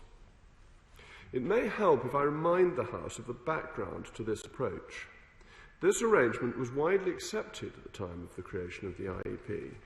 In particular, staff groups had made representations that recall would be an inappropriate consequence in ICGS cases. It was felt that the opening of a recall petition could have implications for the reporter's confidentiality during the 6 weeks the recall petition is open and during any subsequent by-election campaign, should the 10% signing threshold be reached. And in turn, that this could have an impact on the willingness of future complainants to come forward. There was also concern about ensuring the independence of the process as far as possible, while recognising it should, of course, be for the House to order suspension. However, that is not to say that there have not been concerns about the discrepancy between ICGS and non-ICGS cases when it comes to the interplay with the Recall Act. I, too, have always been concerned by this matter. Following a case of this severity, in which it would be honourable for a member to stand down after the withdrawal of the whip, we need to look at whether the process is striking the right balance between independence, protecting the confidentiality of complainants, and ensuring consistent outcomes across different types of conduct case. I can therefore confirm to the House that I have asked the Chairman of the Independent Expert Panel for his views on whether changes should be made to the current process to enable recall to be triggered. In my view, any changes in this regard should be made in the most straightforward way possible, and my preference would therefore be for a non-legislative solution. This is ultimately a matter for the House, and the House of Commons Commission has always been involved in the establishment and running of the ICGS. I will look to work closely with you, Mr. Speaker, and other members of the Commission, including, of course, the Shadow Leader, who has helpfully written to me this morning, and that is an important step forward in this process on this and other matters. Thank you, Tabitha. Thank you, Mr Speaker, and I thank the Leader of the House for that statement and for his words just then, which I will return to shortly. But firstly, may I wish you, all colleagues and staff, a safe and productive recess. Mr Speaker, if a member is suspended from Parliament for 10 or more sitting days by Standards Committee for a breach of the Code of Conduct, their constituents can remove that MP and cause a by-election under Recall Act. But when the Independent Experts Panel recommends suspension for sexual misconduct under the Complaints and Grievance Scheme, they cannot. This is a loophole and we can work together to fix it, and I'm encouraged by what the leader said and the tone in which he said it. I'd like to work with him to go further and quicker, and I agree that there are non-legislative solutions. Because in what other job could someone who has carried out sexual misconduct not face losing that job? As the House will know, the member recently found to have carried out sexual misconduct by the panel this week lost their appeal and will shortly be the subject of the motion on the order paper, as the Right Honourable Gentleman says. Knowing him as I do, and from his words, I know we share common cause here. There are workable solutions to what will be a stain on us all if the public sees someone who has carried out sexual misconduct keep their job in this place. And according to advice I've had this week from House staff, to whom I am truly grateful, this could be done in various ways without legislation. And of course, as the Right Honourable Gentleman said, ideally the member would do the honourable thing and resign forthwith. But retrospective rule change is possible, permissible and could apply. Because this is above party politics. It is about the government doing the right thing. It's about maintaining safe working for our staff, because Parliament should be a beacon of good practice. Process should not be a shield for unacceptable behaviour. If the member does not resign, he should be subject to recall. And if he is not, we run the risk of appearing as if this House does not take sexual misconduct seriously, which of course we do. As he says, I've written to the leader this morning to offer to work with him to close the loophole urgently and seek solutions. I hope he will consider meeting with me either today or speaking to me over recess so we can sort this out. On doing the right thing, Mr Speaker, if the Prime Minister insists on having cosy chats with anti-democratic purveyors of hate, will he promise to challenge them on their anti-Semitism, their homophobia and their undermining of the rule of law, starting with Viktor Orban this week? By contrast, 51 years ago this week, a Labour government passed the Equal Pay Act after women campaigned for equality. This pandemic has set working women back, so will the government mark the anniversary by reinstating mandatory gender pay gap reporting? Will they publish the long-awaited review into rape prosecutions so survivors in Bristol, West and beyond can have hope of justice? Mr Speaker, this week we've had more chaos as people in Bedford, Blackburn, Bolton, Burnley, Hounslow, Kirklees and North Tyneside found out that they'd been subject to local lockdowns by stealth without notice to them or their elected representatives. People trying to do the right thing, cancelled events and family get-togethers they have waited so long for. The government, having failed to act promptly on the surge of COVID in India, which will have contributed to the increases in the variant, decided a buddy scheme would help people asked to isolate. So can the Leader of the House ask the Secretary of State for Work and Pensions how she expects a buddy scheme to pay the rent or feed children? Can he ask her instead to bring in adequate payments for people asked to isolate? Will he also ask the Culture Secretary to sort out guidance for amateur choirs so that people in his constituency and mine can sing together again, as they already can in sports stadia? Finally, I ask the Leader and all honourable members to look at the Royal Portrait Gallery's online exhibition, Hold Still. These photographs of people in the UK in 2020 tell a painful story of sacrifice, generosity, courage and love that British people have given each other in this national crisis. Children touching a care home window as grandparents touch the other side. A smartly dressed man all alone watching a funeral online. A mother kissing her baby for the first time through a plastic sheet. Hands held tightly, tears shed, the anguish of people caring for COVID patients who had sadly died and of those who loved them. People who love this country. They deserve the best from their government. one which prioritises good jobs, strong economy, fixes social care, affordable housing, protects the NHS and education and halts climate change, which I believe they're not getting from this government. And they deserved a government which took notice when the opposition and the scientific experts argued for urgent action, not one which mocked and delayed, costing people dearly.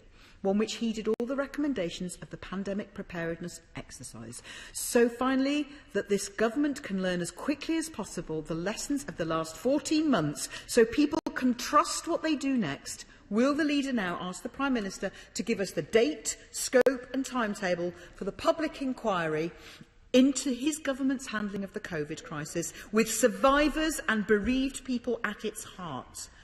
Because from the top down, the government owes the British people this. Thank you, Mr. Speaker, and stay safe over recess. Leader of the House. Thank you, Mr. Speaker. May I agree with the Honourable Lady in wishing everybody an enjoyable and restful recess. It is a much calmer approach to Whitsun this year than it was last year, and thank everybody for all they have done in the period between Easter and now. I'm very grateful to the Honourable Lady for her constructive comments in relation to recall.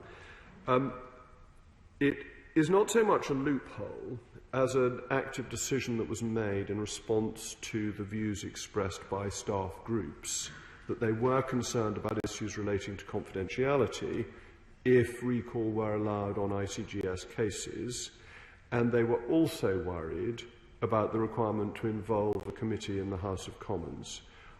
In my own opinion, I think that those worries are not proportionate to the need to be clear that this House and all politicians think that sexual misconduct is at the most serious level of misbehaviour. It is frankly ridiculous that we have a higher sanction for somebody who uses a few envelopes incorrectly than for somebody who is involved in sexual misconduct, though I would reiterate the point about my feelings as to how an honourable member would behave in these circumstances. But I'm grateful for her offer of support, and I think, Mr. Speaker, with the Commission, we can come up with a sensible solution. As regards the visit by Viktor Orban, Hungary is a very important ally for this country. It's crucial that we have sensible relationships with our allies, but that we are clear to our friends where we disagree with them. That is important not just with Hungary, but with the whole range of countries that we ever deal with. But Mr. Orban will be a very welcome visitor to this country.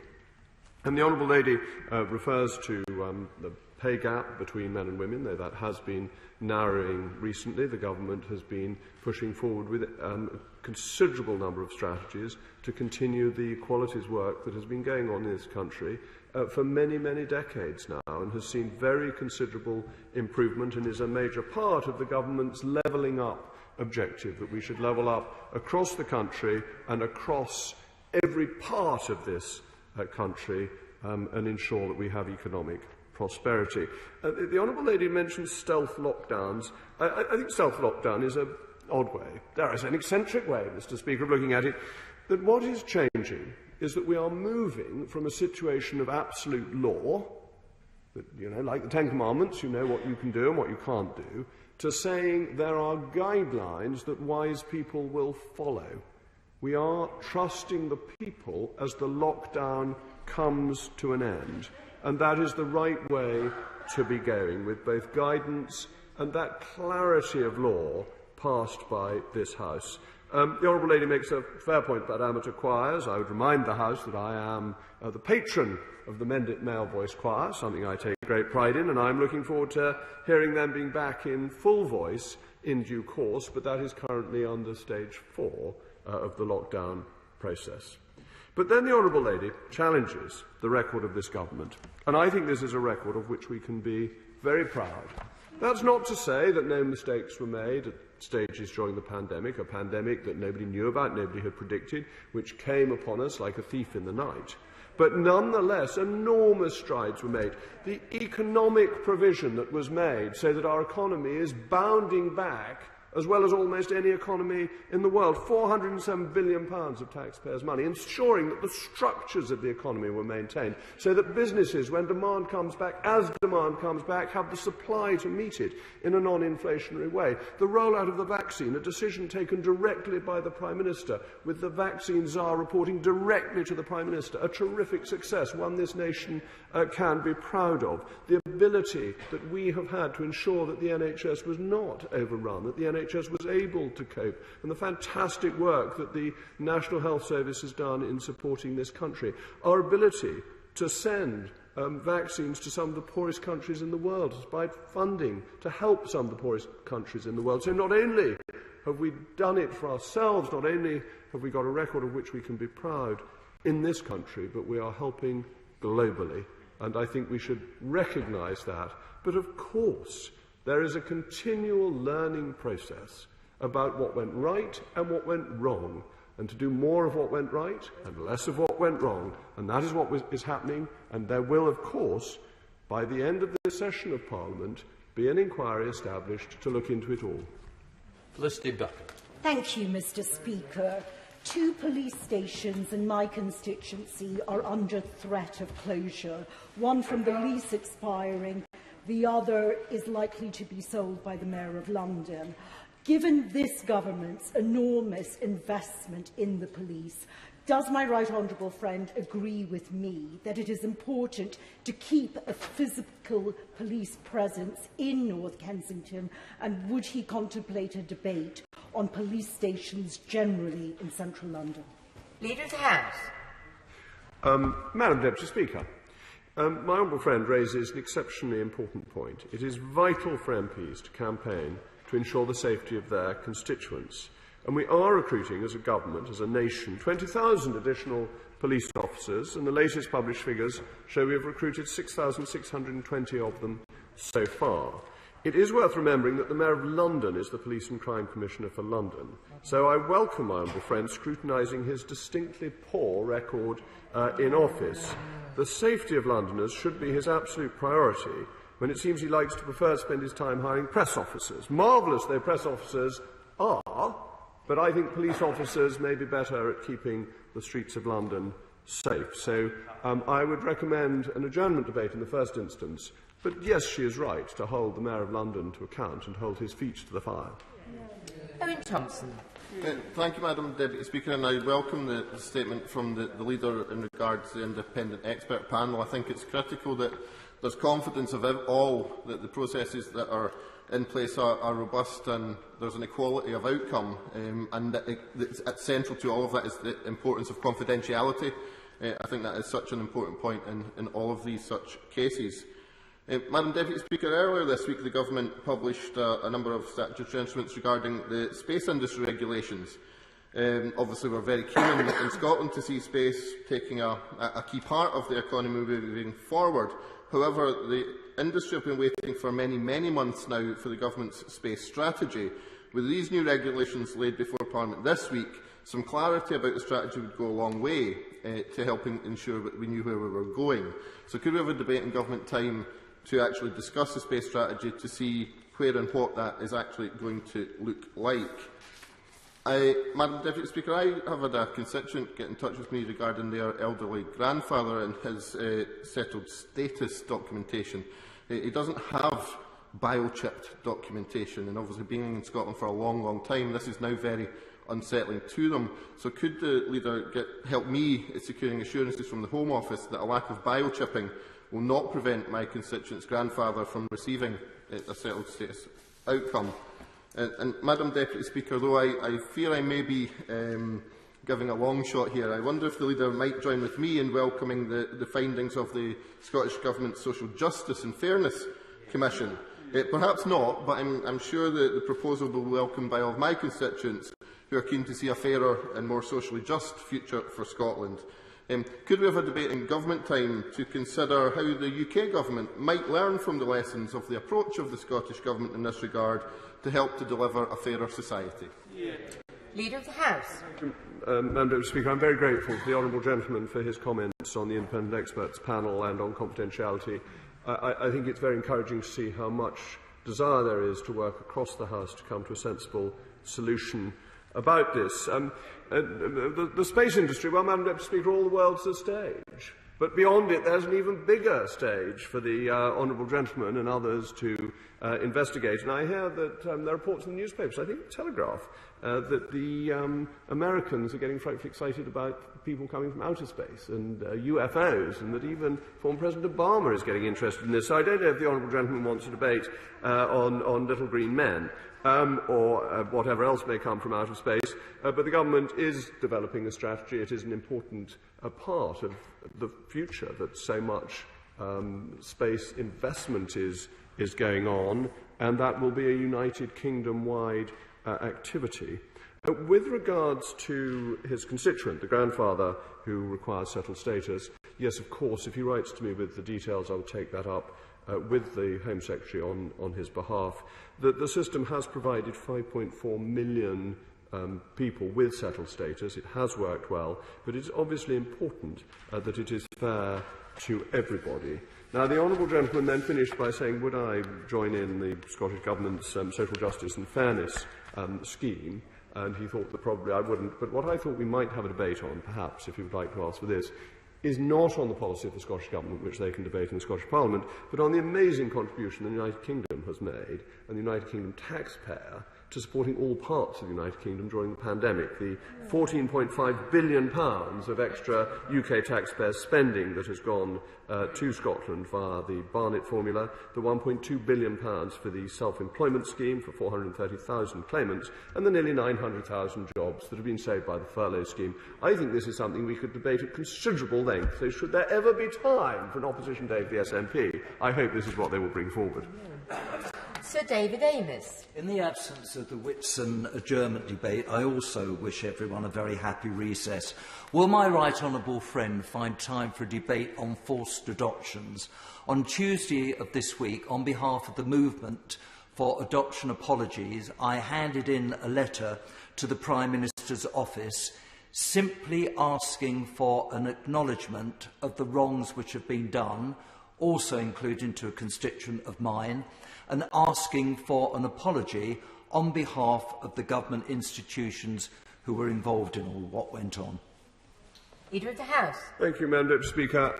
This is a matter that the House has debated previously, and the government has expressed, and let me re-express, its deepest sympathy to all those affected by historic forced adoptions.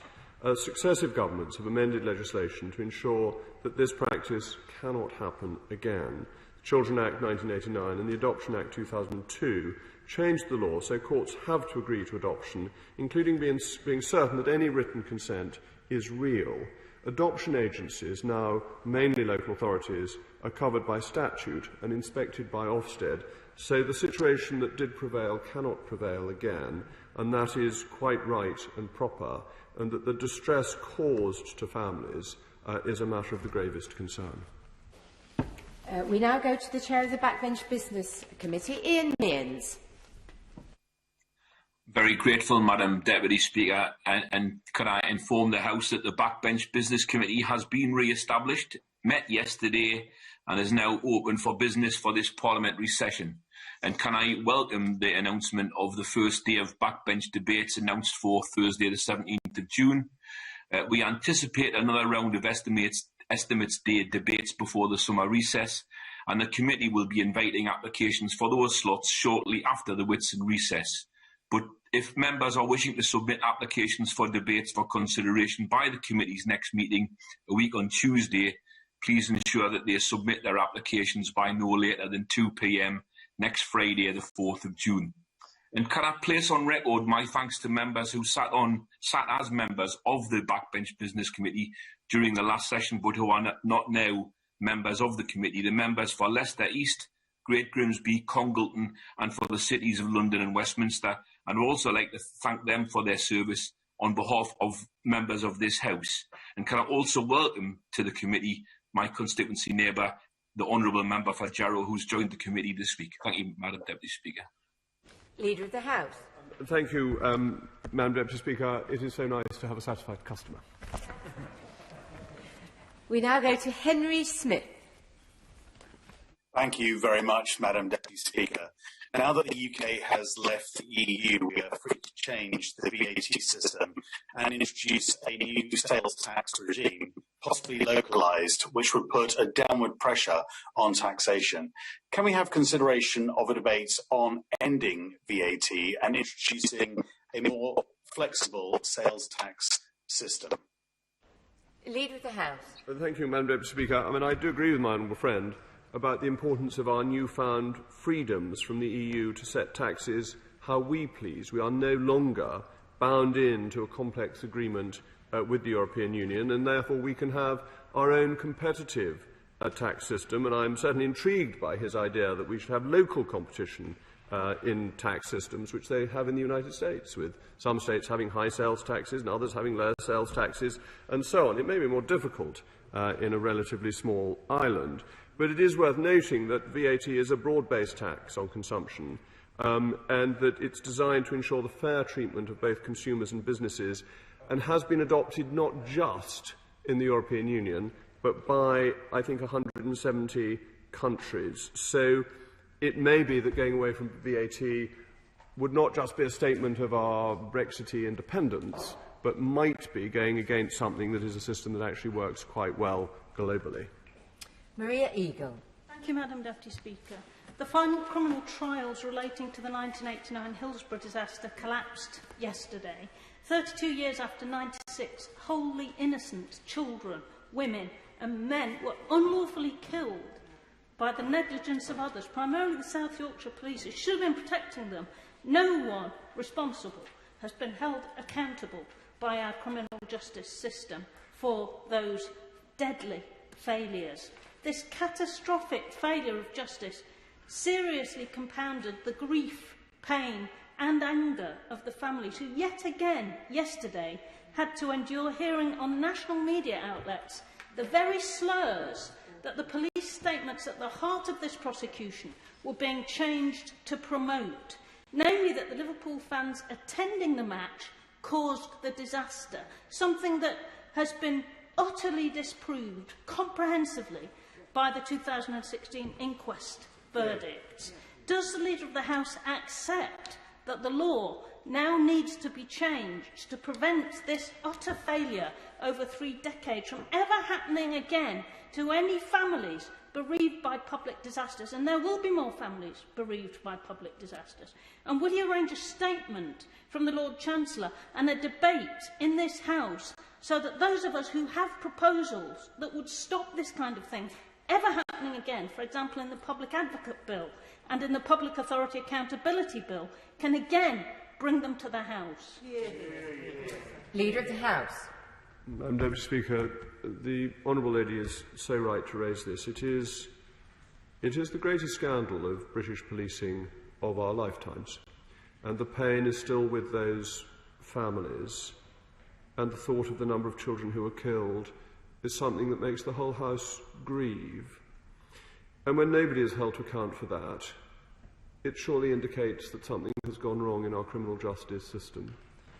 And the Honourable Lady is right to say that we must therefore do things that make sure this never happens in future, because though there may be nothing that can be done further in the criminal justice system now, we can't allow this ever to happen again, and to have no accountability, not just for the terrible events that happened, but for the wickedness of the cover-up. The Honourable Lady is so right to highlight the cruelty of blaming the families for the misery that was inflicted upon them. I will, of course, take forward any ideas she has to the Lord Chancellor. I will seek to get replies for her to any questions that she has. I can't, as she knows, immediately promise government time, but she knows there are other ways of getting debates going in this House, and it's worth remembering actually the early success in the Backbench Business Committee in having a debate in Hillsborough in around 2010, which helped get at least some answers, if not necessarily the full legal conclusion that many would have liked and felt would have been just. Mark Jenkinson. Thank you, Madam Deputy Speaker. In Workington, the Duffield Beacon was erected and first lit to mark the Beacon Europe celebrations in 1992.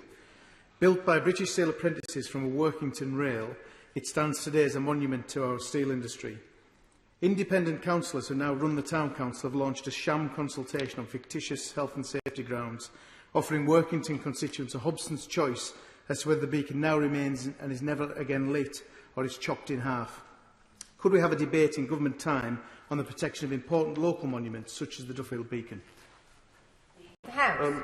I'm very grateful to my honourable friend and can assure him that the government is committed to ensuring that this country's heritage is appropriately protected. That is why planning rules have been amended to ensure that the removal of unlisted historic monuments requires an application for planning permission.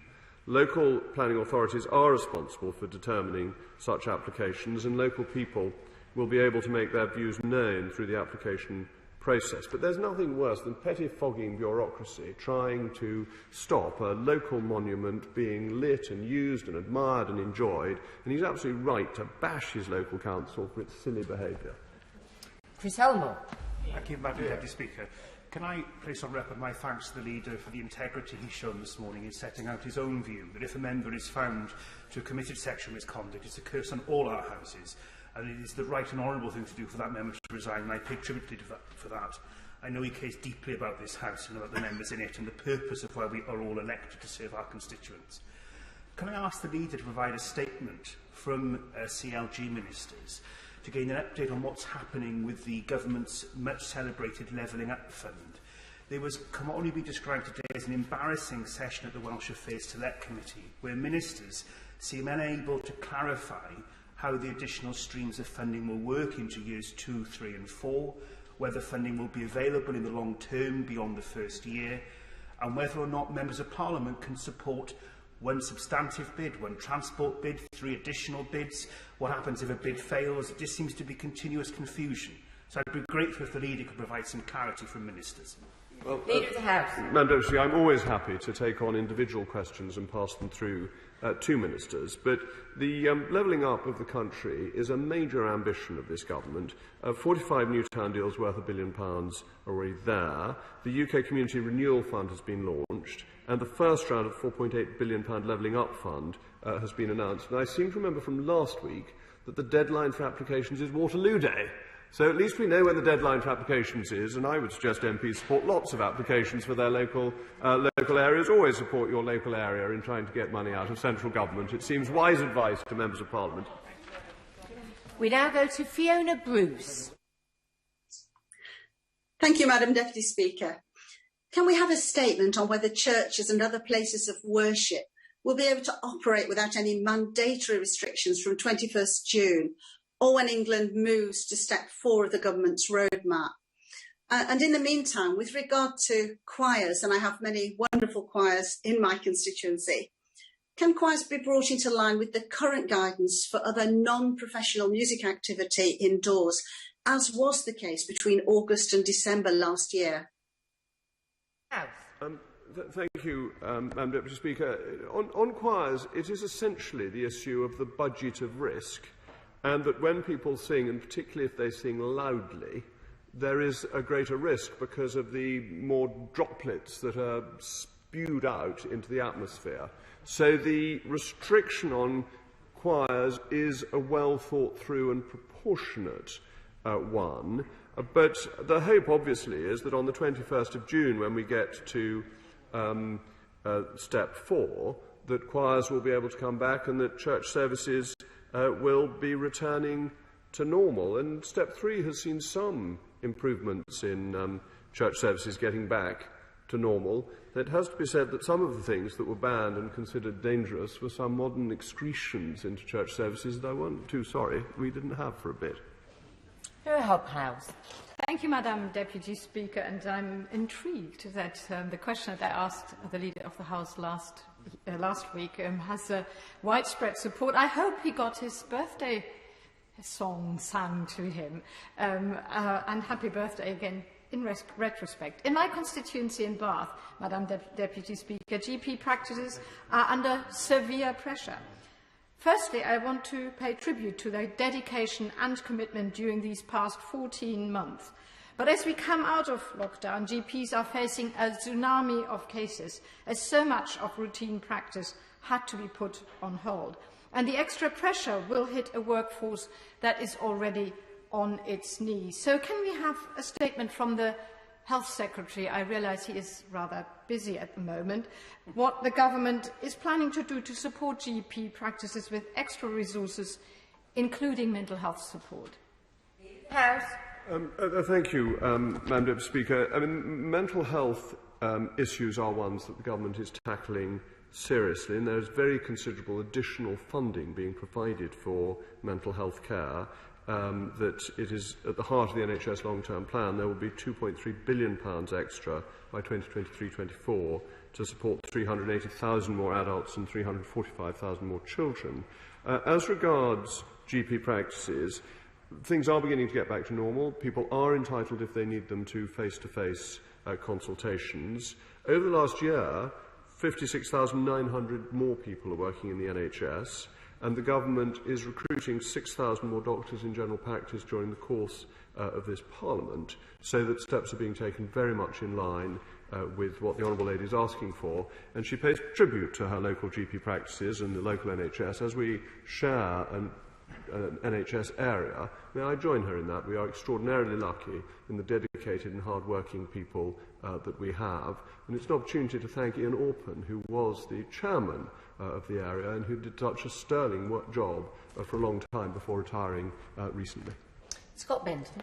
Thank you, Madam Deputy Speaker. 2 weeks ago, 9-year-old Jordan Banks was tragically struck by lightning and died in my constituency whilst playing a game of football.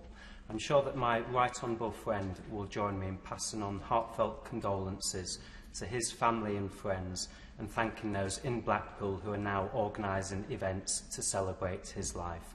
Football has a unique ability to bring communities together, and this tragic event, as well as Blackpool playing in the football final of the playoffs on Sunday at Wembley, has brought the whole town together. Will my right honourable friend look to hold a debate in government time to celebrate the positive impact that community football clubs such as Jordan's team, Clifton Rangers, can have in our communities? Leader of the House. And thank you, Madam Deputy Speaker, and I obviously join my honourable friend in sending condolences to the family and friends of Jordan Banks and praying for the repose of his soul. I know clubs have played a crucial role in the pandemic in bringing communities together, and of course in bringing communities together when there is sadness. And so paying tribute to Jordan is such a wonderful thing that football clubs are doing, and it builds a whole community, young and old, come together behind the team that they all support and admire, whether it is successful or not. So may I wish both Blackpool and Lincoln luck in their match on Saturday. We now go to Mike Amesbury. Thank you, Madam Deputy Speaker, and I concur with the Honourable Member for Garston and Halewood in her call for a Hillsborough-type law. Last week, the roof and part of the building of Northwich Station collapsed in my constituency. It was a miracle nobody was killed or seriously injured. I and other disability campaigners and councillors have been calling for investment and modernisation in that facility, plus those across the north, for a considerable number of years. Will the Leader of the House find time to debate real investment in the rail infrastructure in the north of England? Thank you. Leader of the House. Well, Madam Deputy Speaker, the level of investment in the railways is unprecedented since Victorian times, which you may think suits me, because I've always had an affection for Victorian times. As regards the roof at Northwich Station, I will pass that on to the Secretary of State for Transport on the Honourable Gentleman's behalf. We now go to Bob Blackman. Thank you, Madam Deputy Speaker. The recent monsoon-like conditions have created flooding in my suburban constituency, particularly in Kenton and parts of Edgware. This has been caused by a flooding of the Kenton Brook. Unfortunately, Harrow Council, responsible for some of the maintenance of the sewers and the overflow, blame the Environment Agency, and we've tried to get the Environment Agency to take prompt action. Because of overdevelopment and the fact of front gardens being lost to have driveways put in, This has meant that the normal soakaways are not available. So could we have a debate in government time on the position of flooding in urban and suburban areas, so we can call the Environment Agency and other partners to ensure they carry out their duties in a proper way? Leader of the House. Madam Deputy Speaker, my honourable friend raised an issue that is a matter of concern across the country, and flooding does have a terrible impact on people's homes and on families. The government announced a record £5.2 billion of taxpayers' money to be spent on flood and coastal defences, double the previous spending to protect 336,000 properties. And the Environment Agency's flood and coastal risk management strategy will prepare us for more extreme weather and build a better prepared and more resilient nation. It is building back better against floods. The responsibility for drainage is really with local authorities who are meant to clean their drains and deal with surface water. So he is right to highlight the failures of his local council. As regards to debate, my honourable friend has a certain influence, I believe, with the Backbench Business Committee, so he may wish to use that to get the debate he seeks. We now go to Joanna Cherry. Thank you, Madam Deputy Speaker. My constituent, Anna Slowinska, was enrolled in her company pension scheme with Halliburton. When she was made redundant, she was given 6 months to transfer her pension pot. She initiated the process within the timescale, but Capita, the administrator, say they didn't receive the second of 2 forms and they've kept all her money. The Pensions Ombudsman says that there is nothing they can do. So can we have a debate in government time on the fact that sharp practice in the pensions industry may discourage people like my constituent Anna from saving for their retirement? Leader of the House. Madam Deputy Speaker, I'm grateful to the Honourable Lady for raising this case in relation to Halliburton Capita and her constituent Anna. Our job as MPs is to seek redress of grievance individually for our constituents. If there's anything I can do to help achieve that redress of grievance for Anna, I will do it, because sharp practice should not lead to people losing their pension and therefore discouraging people for preparing for their old age. Sarah Brickliffe. Thank you, Madam Deputy Speaker, and firstly on behalf of my constituents in Harnden and Haslingden, I'd like to send my sincere condolences to the family and friends of Dr Ron Hill, MBA, after his sad passing. He was not only a former Olympic marathon runner, but a true local hero. Madam Deputy Speaker, one of the biggest concerns that my constituents raise with me is speeding, particularly on roads such as Hood Hay, Blackburn Road, Manchester Road and Stanley Lane.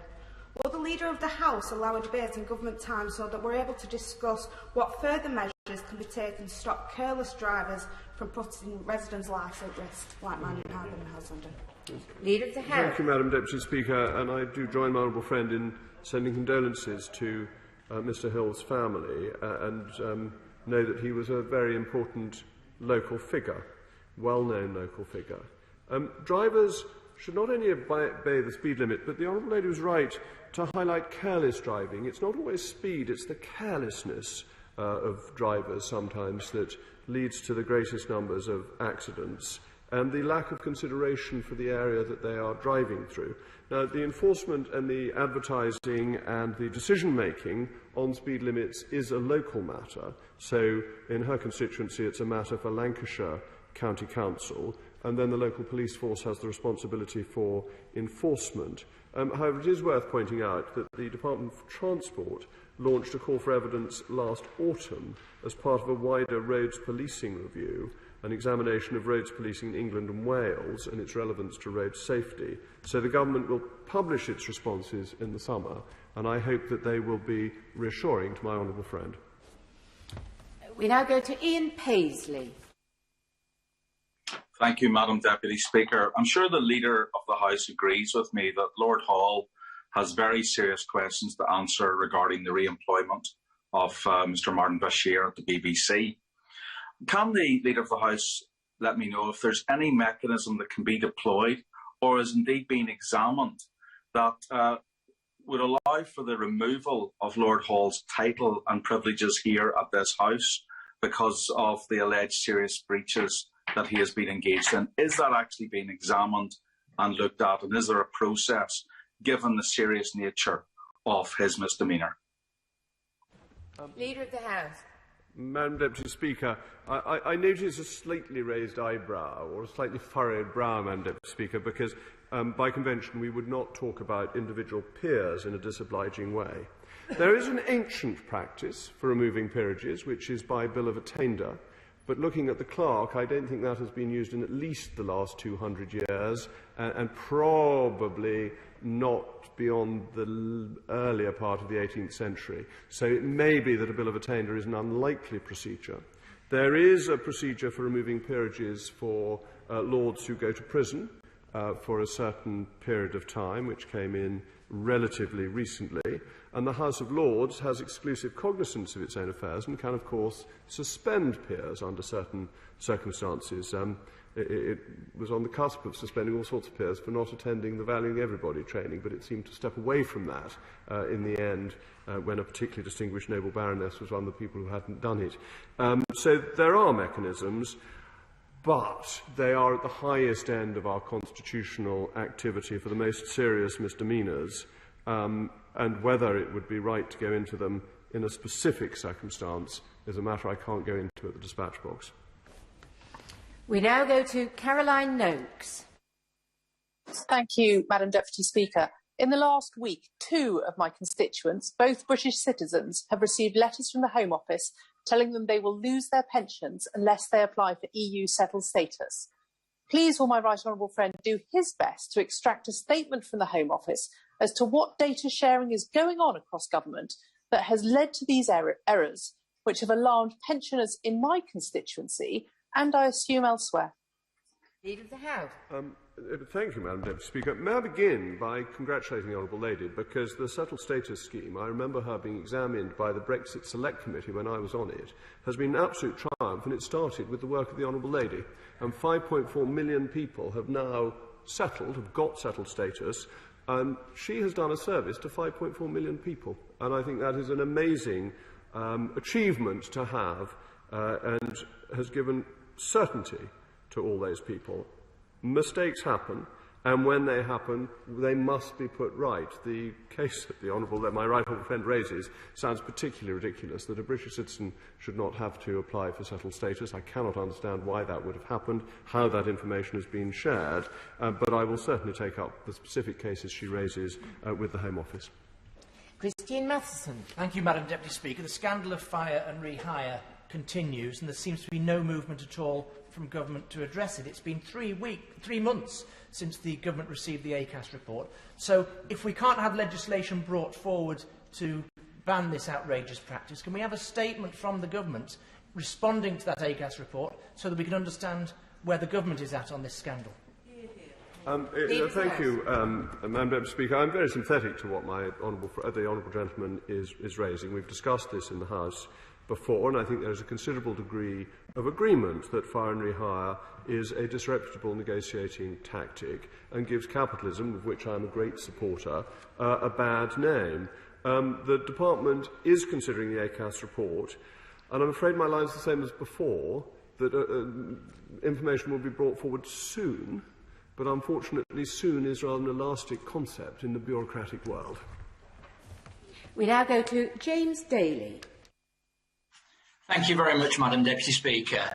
Will my right honourable friend make parliamentary time available for a debate on markets and how post-pandemic they can play a crucial role in the regeneration of town centres throughout the country?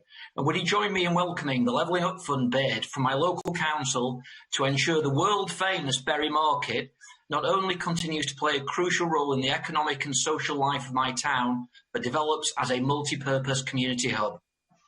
Leader of the House.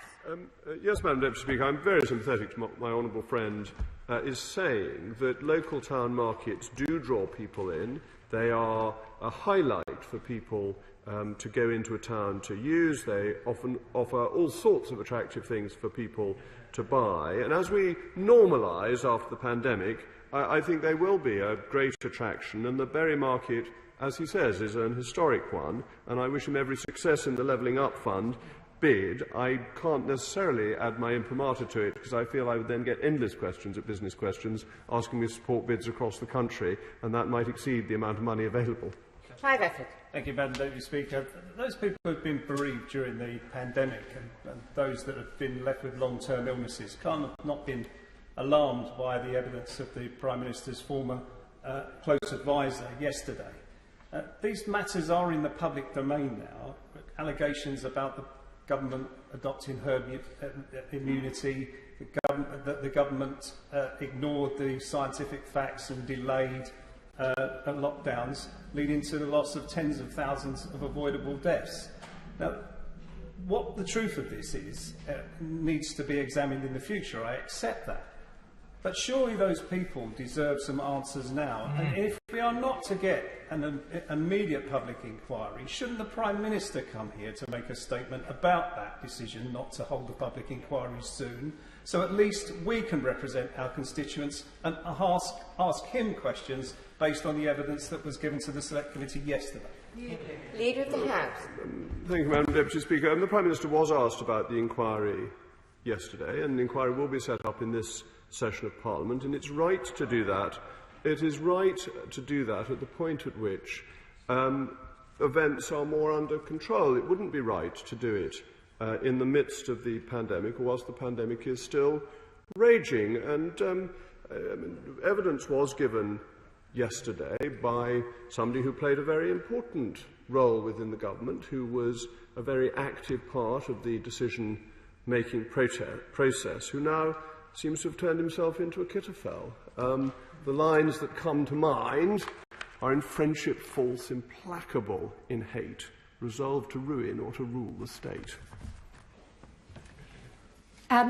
I do need to finish this session by about 25 past at the latest, because we have two very well subscribed debates.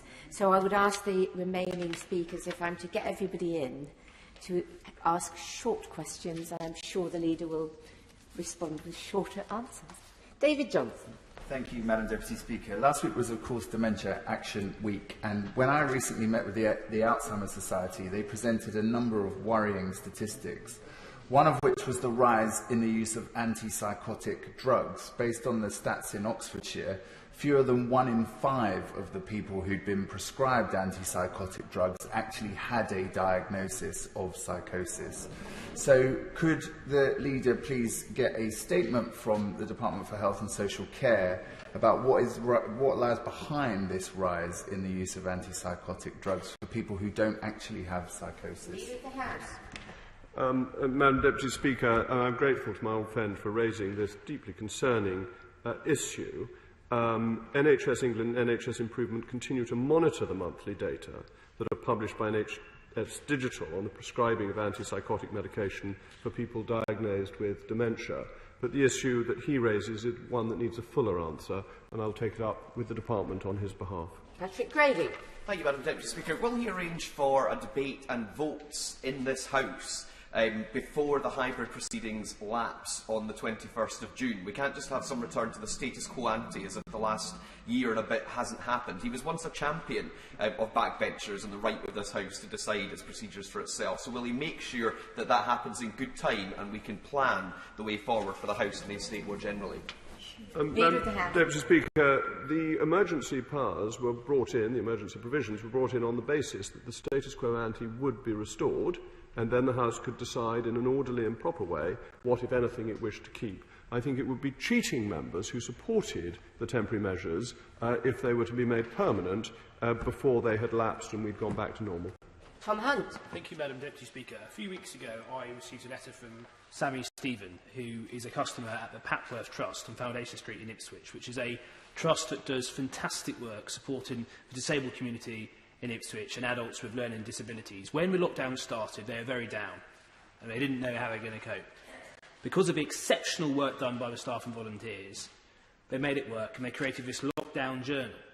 And they became journalists, and they wrote about their experience, so I remember them forevermore. They also tried out new things. They became poets, they became music instructors. Would my right honourable friend find time for us to debate in this place how we fund and how we structure these services to support adults who've got learning disabilities, but also think about what they can do positively, not always what they can't?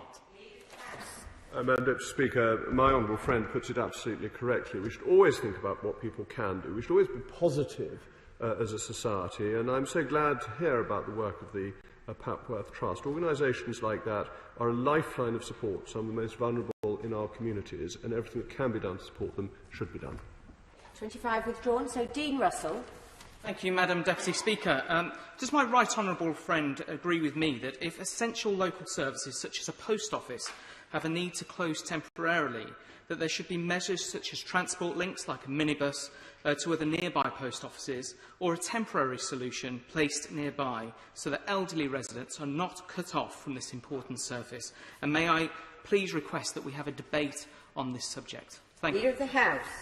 Madam Deputy Speaker, I think if this is a specific case, an adjournment debate is the most suitable approach, but the government is strongly supportive of ensuring that everyone in the country, especially the vulnerable, has access to essential services via the post office within their local community. 99% of the population are within 3 miles of their nearest post office, and 90% are within 1 mile. So I do understand that if one is shut for a temporary period, that can be difficult for some local residents. Rupert Huck. The headline-hogging antics of Dominic Cummings has meant that the Tory Islamophobia inquiry conclusion that the PM fuelled this with his comments on Muslim women as letterboxers and bank robbers, and the 2016 smearing of Sadiq Khan fuelled this. Yet it's gone unnoticed here, and when public buildings all over the UK were illuminated in solidarity with 1 year on since the racist murder of George Floyd this week, not a peep here. Can they demonstrate how serious they are about these issues and have government time and legislation so that levelling up applies everywhere and to ethnicity, not just electorally expedient geography? Madam Deputy Speaker, the Conservative Party commissioned the report, accepted the results of the report, has accepted all the recommendations which will be implemented in full. It has recognised, as the report did, that there may be some individuals who have views that are improper and wrong and are not suitable to be a Conservative if you hold such views, and has dealt with people and disciplined people who have fallen into that category. I think it's an issue the Conservative Party has shown that it takes enormously seriously and has dealt with. I would say, Madam Deputy Speaker, to the Socialists on the other side, moats and beams, moats and beams. Andrew Jones. Thank you, Madam Deputy Speaker. The last bank in Knaresborough closed earlier this year, and I've been concerned at the lack of access to cash and financial services in the town, and particularly its impact upon business. Conservative councillors Ed Darling and Samantha Mearns are working to bring extra cash machines to the town to replace the ones lost. The Borough Council is working with Barclays to bring their mobile service to the town over the months ahead. But there will clearly be an impact upon the local community, and it won't be the only local community facing this challenge. So can we have a debate on the impact of a loss of banks and access to financial services within communities, and also look at the ideas that are available to help people when this happens? Leader of the House. I'm very grateful to my honourable friend for his question. The government recognises the importance of cash to the daily lives of millions of people across the UK, particularly those in vulnerable groups, and has committed to protecting access to cash for those who need it. Inevitably, decisions on opening and closing bank branches are commercial decisions, but the government believes that the impact of branch closures should be understood and mitigated where possible. The major high street banks have signed up to the Access to Banking Standard, which commits them to ensure customers are well informed about branch closure and options for continued access to banking services such as the post office, where 95% of business and 99% of personal banking customers can carry out their everyday banking at 11,500 post office branches in the UK. So steps are taken, but it is a matter that I know concerns many members across the House and may well be something suitable for a longer backbench business debate. Kevin Brennan. Thank you. The Welsh language has been spoken on these islands, or indeed on this island, since long before the English language arrived on our shores. In fact, the Welsh epic poem Y Gododdin describes a battle from the 6th century between Anglo-Saxon invaders and Welsh-speaking warriors from the south of Scotland. The battle took place in modern-day Yorkshire. Does he agree we should have an early statement from the Culture Secretary to give clarity on the improved funding needed for the Welsh language broadcaster S4C, so that it can help ensure that Welsh, spoken daily by 500,000 people in the UK, continues to survive and thrive in the digital age? Leader of the House. Well, Welsh is unquestionably a beautiful language of great antiquity in this country, and my mother's father was a Welsh Speaker, so this isn't the Rees bit of me, it's actually a Morris bit of me that values very much Welsh heritage and culture, and of course its continued use as a daily language. Now, I think it may be better for the Welsh Government to take these matters up, because it is for it to promote the Welsh language, though S4C, I'm aware of, is in a slightly different category. Christian Wakeford. Thank you, Madam Deputy Speaker. I recently met with Katie from my constituency to discuss endometriosis, and I'm sure my right honourable friend will recall that we recently recognised Endometriosis Month. Yet women still have to wait an average of 8 years for diagnosis, and this has been made worse by increasing backlogs due to COVID. Can my right honourable friend allow time for a debate on what can be done to benefit all those unfortunate enough to suffer from endometriosis, and to help sure that gynecology theatres at times aren't the last element to be considered in regards to women's health and the reopening of the health service? Leader of the House. Yes, thank you, Madam Deputy Speaker. Endometriosis can be a very debilitating condition that affects around 1 in 10 women of reproductive age, and it is therefore important that the appropriate care is available to those who need it. I note his point that it takes on average 8 years for a diagnosis. On the 8th of March, the Department of Health and Social Care launched a call for evidence to inform the development of the first women's health strategy for England. Consultation closes on the 13th of June. Within this call for evidence, both the online survey and written submissions seek information on gynecological conditions, including endometriosis. I would encourage women with experience of this issue and MPs on behalf of their constituents, when it's come to their attention, to respond to the call for evidence so that we can identify areas for further work. It has been raised on the floor of the House before, and it is something that the Government is aware of is a very serious issue for many women.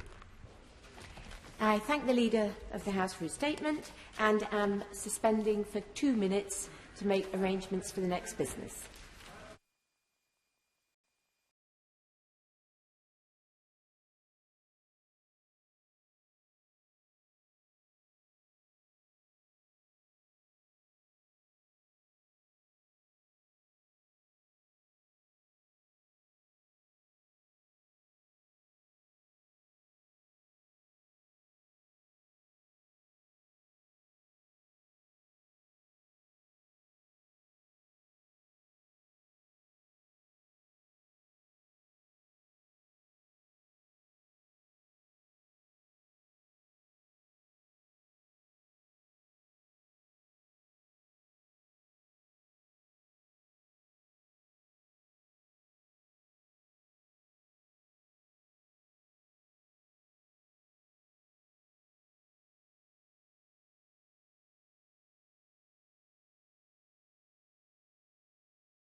Order. Order. We now come to the general debate. Before we... Oh, no, this one.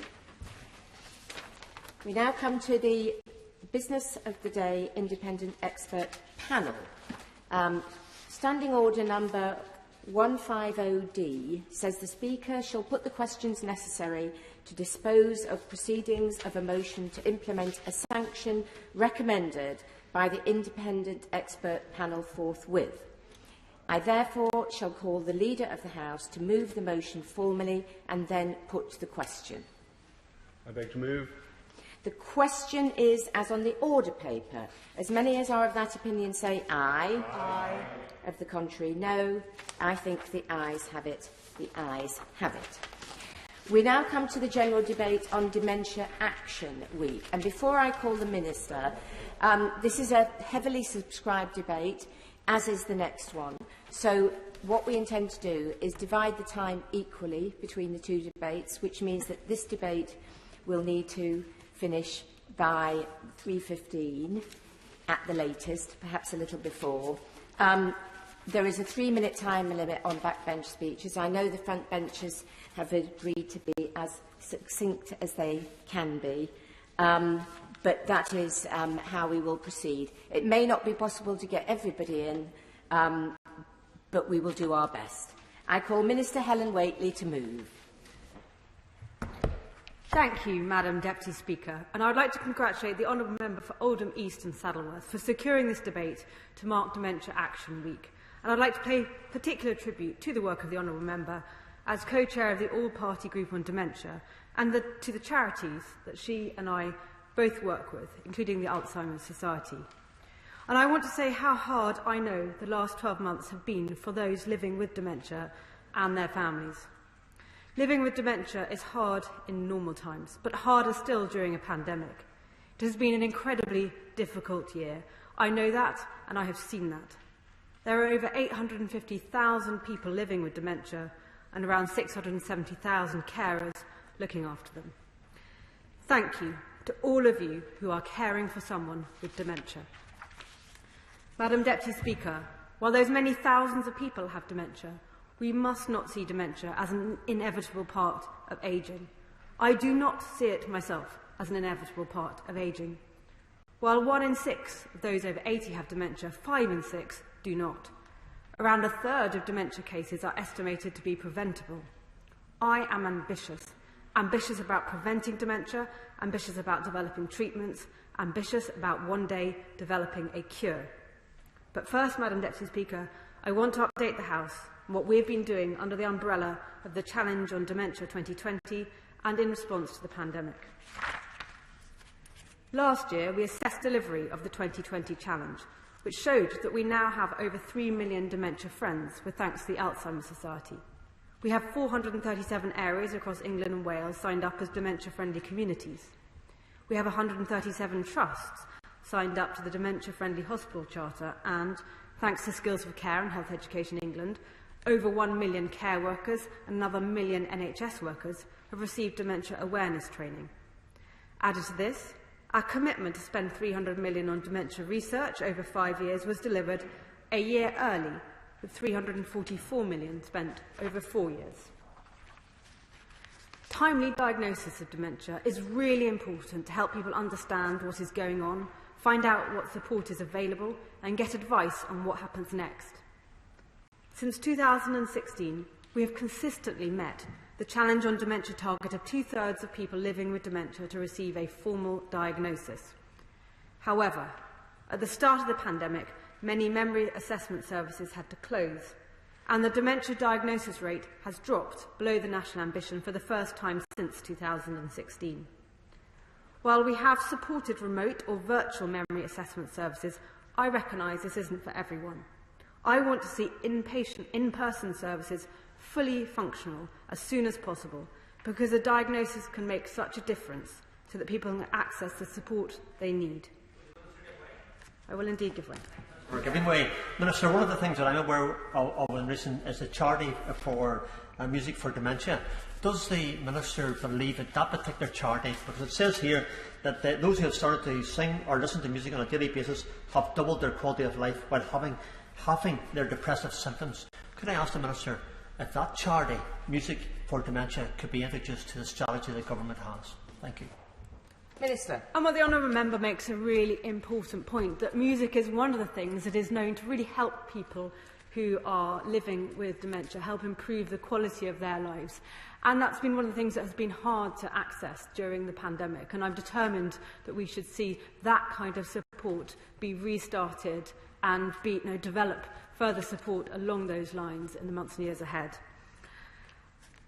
Madam Deputy Speaker, we have allocated £17 million of funding to NHS England to get the diagnosis rate I was talking about back to up where it should be, to support the needs of those waiting for a diagnosis and help those who have been unable to access support due to the pandemic. Everyone with dementia should receive meaningful, personalised care from diagnosis to end of life to help them live with the condition and live the fullest possible life for as long as possible. And it's imperative that we support those who care for loved ones with dementia, often husbands, wives, or partners, sons and daughters, who take on a huge burden of care, both practically and emotionally. Since the 2014 Care Act, every carer of someone with dementia should have their needs assessed by their local authority and should then receive the support they need, whether that's support with caring or respite, time out for themselves, or sometimes help with extra costs. This is crucial, not only because carers are so important to the person with dementia that they care for, but also because they need to have a life alongside caring.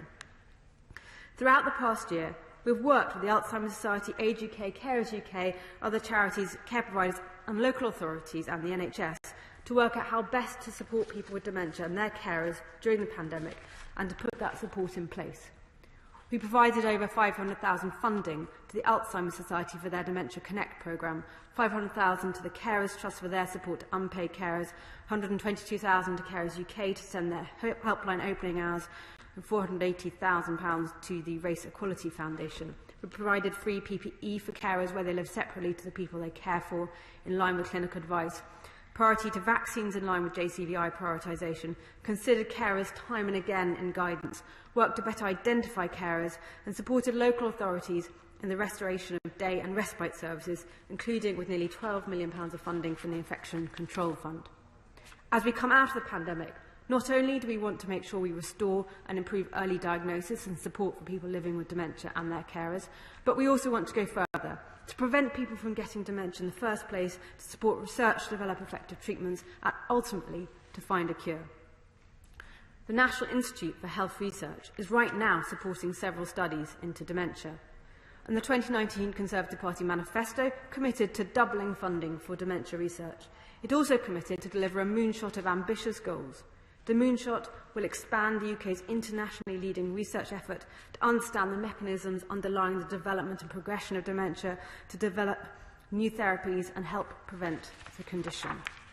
We're working right now on developing a new dementia strategy to boost dementia awareness, diagnosis, care, support and research in England. And as everyone knows, we are committed to wider reform of social care, and we will bring forward proposals for that later this year.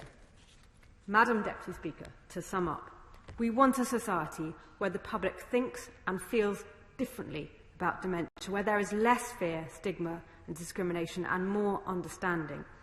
We also want to reduce the number of preventable cases of dementia. We are determined to support those who are living with dementia to live the fullest possible life for as long as possible and for those who care for them. And we will lead the way in dementia research and innovation to find effective treatments and ultimately a cure. The question is that this House has considered Dementia Action Week. Shadow Minister Liz Kendall. Thank you, Madam Deputy Speaker.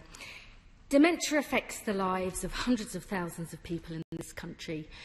Not only the 850,000 people who currently have the condition, but thousands more of their family and friends, as I'm sure many of us in this House today know.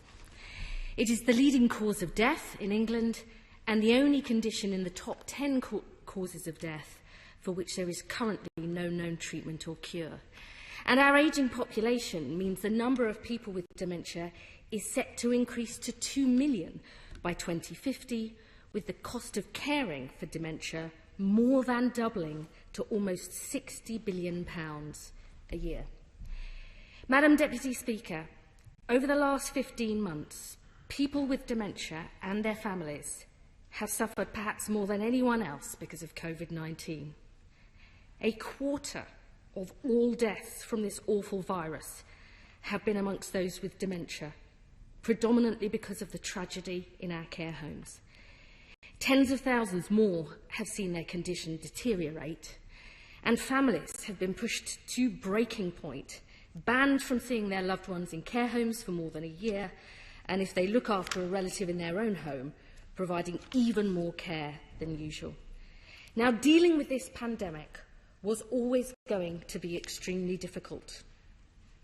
But the truth is, there has been a higher proportion of deaths in care homes in England than almost any other country in the developed world. 25,000 people were discharged from hospital to care homes without a COVID-19 test between the 17th of March and the 15th of April last year, despite clear evidence of the virus sweeping through care homes in Italy, America and France. Care providers and trade unions were warning the government about the lack of testing and PPE. The Prime Minister was personally warned about these issues by my honourable friend, the member for Hove, in Prime Minister's questions on the 25th of March, and I myself wrote to the Health Secretary about these issues on the 8th of April. Yet despite all of this, the official guidance on testing before discharge to care homes did not change until April the 16th last year, almost a month after we all went into national lockdown. We do not need Mr Cummings to tell us the rhetoric about putting a protective shield around care homes was complete nonsense. The evidence is there for all to see. And the reason this matters, the reason the truth and the facts matter, is we owe it to people who have lost their loved ones with dementia, to those who are still being prevented from having normal visits to care homes, and to all the staff in care homes who have been to hell and back, that we learn the lessons from what's happened to make sure these terrible mistakes never happen again. Now, Madam Deputy Speaker, if we want to build a better country as we emerge from COVID-19 and meet the challenges of this century of ageing, then the needs of people with dementia must move to the top of the agenda. That starts with dementia research, because ultimately our goal must be to prevent, treat and ultimately cure this often heartbreaking condition. Now, the rapid development of treatments and vaccines for COVID-19, I think, has shown us the amazing things our scientists can achieve when they are backed by political will and underpinned with the right resources and partnerships. Ministers now need to apply this same approach to dementia research. In their 2019 manifesto, the government promised to double funding for dementia research and speed up progress in clinical trials. When will they deliver on this commitment? Now, over the last decade, huge progress has been made in imaging, AI, genetics and drug development. And I think this has brought us to a tipping point in dementia research, which the UK is extremely well placed to capitalise on because of our diverse academic research base, funded by the public, private and charitable sectors, and because of the strong foundations in clinical research provided by the NHS. Ministers need to seize this opportunity, give dementia research a greater priority, and turn the UK into a world leader in clinical trials, so patients here can be among the first to benefit from improved treatments. Now, the second issue ministers need to grasp is transforming support for families. I think this should be the case across the entire health and care system, but perhaps nowhere more so than in dementia care. Dementia gradually erodes your ability to think, communicate and even move. It destroys your memory, gradually taking away what makes you, you. And that is what makes it so very painful for the people who live with dementia and the people who love them. When you have dementia or Alzheimer's, your family is your memory. No matter how amazing NHS or care workers are, they can't know the food you like, the films you used to watch, the songs you like to sing. And I think that's one of the reasons why so many people in care homes have gone downhill so fast without regular family visits. The bottom line is you can't provide good quality dementia care without putting families centre stage. So our health and care services need to do far more to identify people who help care for someone with dementia, get them better information and advice, and make sure services are far more joined up so people don't have to tell their story to lots of different people in lots of different parts of the system. The government needs to properly fund breaks for family carers so they can put their own needs first, at least for a while, and fund other initiatives like the amazing support group for carers run by the Alzheimer's Society in Sefton, who I met with recently, who are just absolutely phenomenal and a lovely bunch of people. And I believe ministers need to change the law to enshrine the rights of care home residents to have family visits, so the terrible situation facing hundreds of thousands of families over the last 15 months never happens again. The final point I want to make, Madam Deputy Speaker, is the urgent need for the government to make good on its promises to reform social care. Because while dementia is not yet curable, our broken care system absolutely, definitely is. For all that the Minister has said, the truth is when the virus struck, our care system was far weaker than it ever should have been, after a decade of cuts, taking £8 billion out of the care system at a time of growing demand. Now, 2 years ago, the Prime Minister stood on the steps of Downing Street promising to fix the crisis in social care with a plan we have prepared. We have prepared. Yet still, these reforms are nowhere to be seen. And if there is one thing, just one thing, that comes out of this awful pandemic, it must be getting a long-term plan that gives social care the priority it needs and deserves and secures a sustainable funding base for the future. Labour is calling for a 10-year plan of investment and reform to transform support for older and disabled people, including those with dementia, as part of a much wider ambition to make Britain the best country in which to grow old. Because in the century of ageing, we understand that social care is as much a part of our infrastructure as the roads and the railways. If you neglect your country's physical infrastructure, you get roads full of potholes and buckling bridges, which prevent your economy functioning properly. The same is true if you fail to invest in your social infrastructure. Without a properly paid and trained care workforce, vacancy and turnover rates soar, fewer people get the support they need, and families end up taking the strain. President Biden gets this, which is why he has made home care a central plank of his post-pandemic infrastructure plan. Britain deserves this level of ambition too, because in the century of ageing, everyone should look forward to getting older with confidence, not fear. Members on this side of the House stand ready to play our part in making this happen, but it is time for the government to act. Holly Mumby-Croft. Thank you, Madam Deputy Speaker, and it's a real privilege to be able to contribute to this debate on Dementia Action Week, an issue that affects so many in my constituency.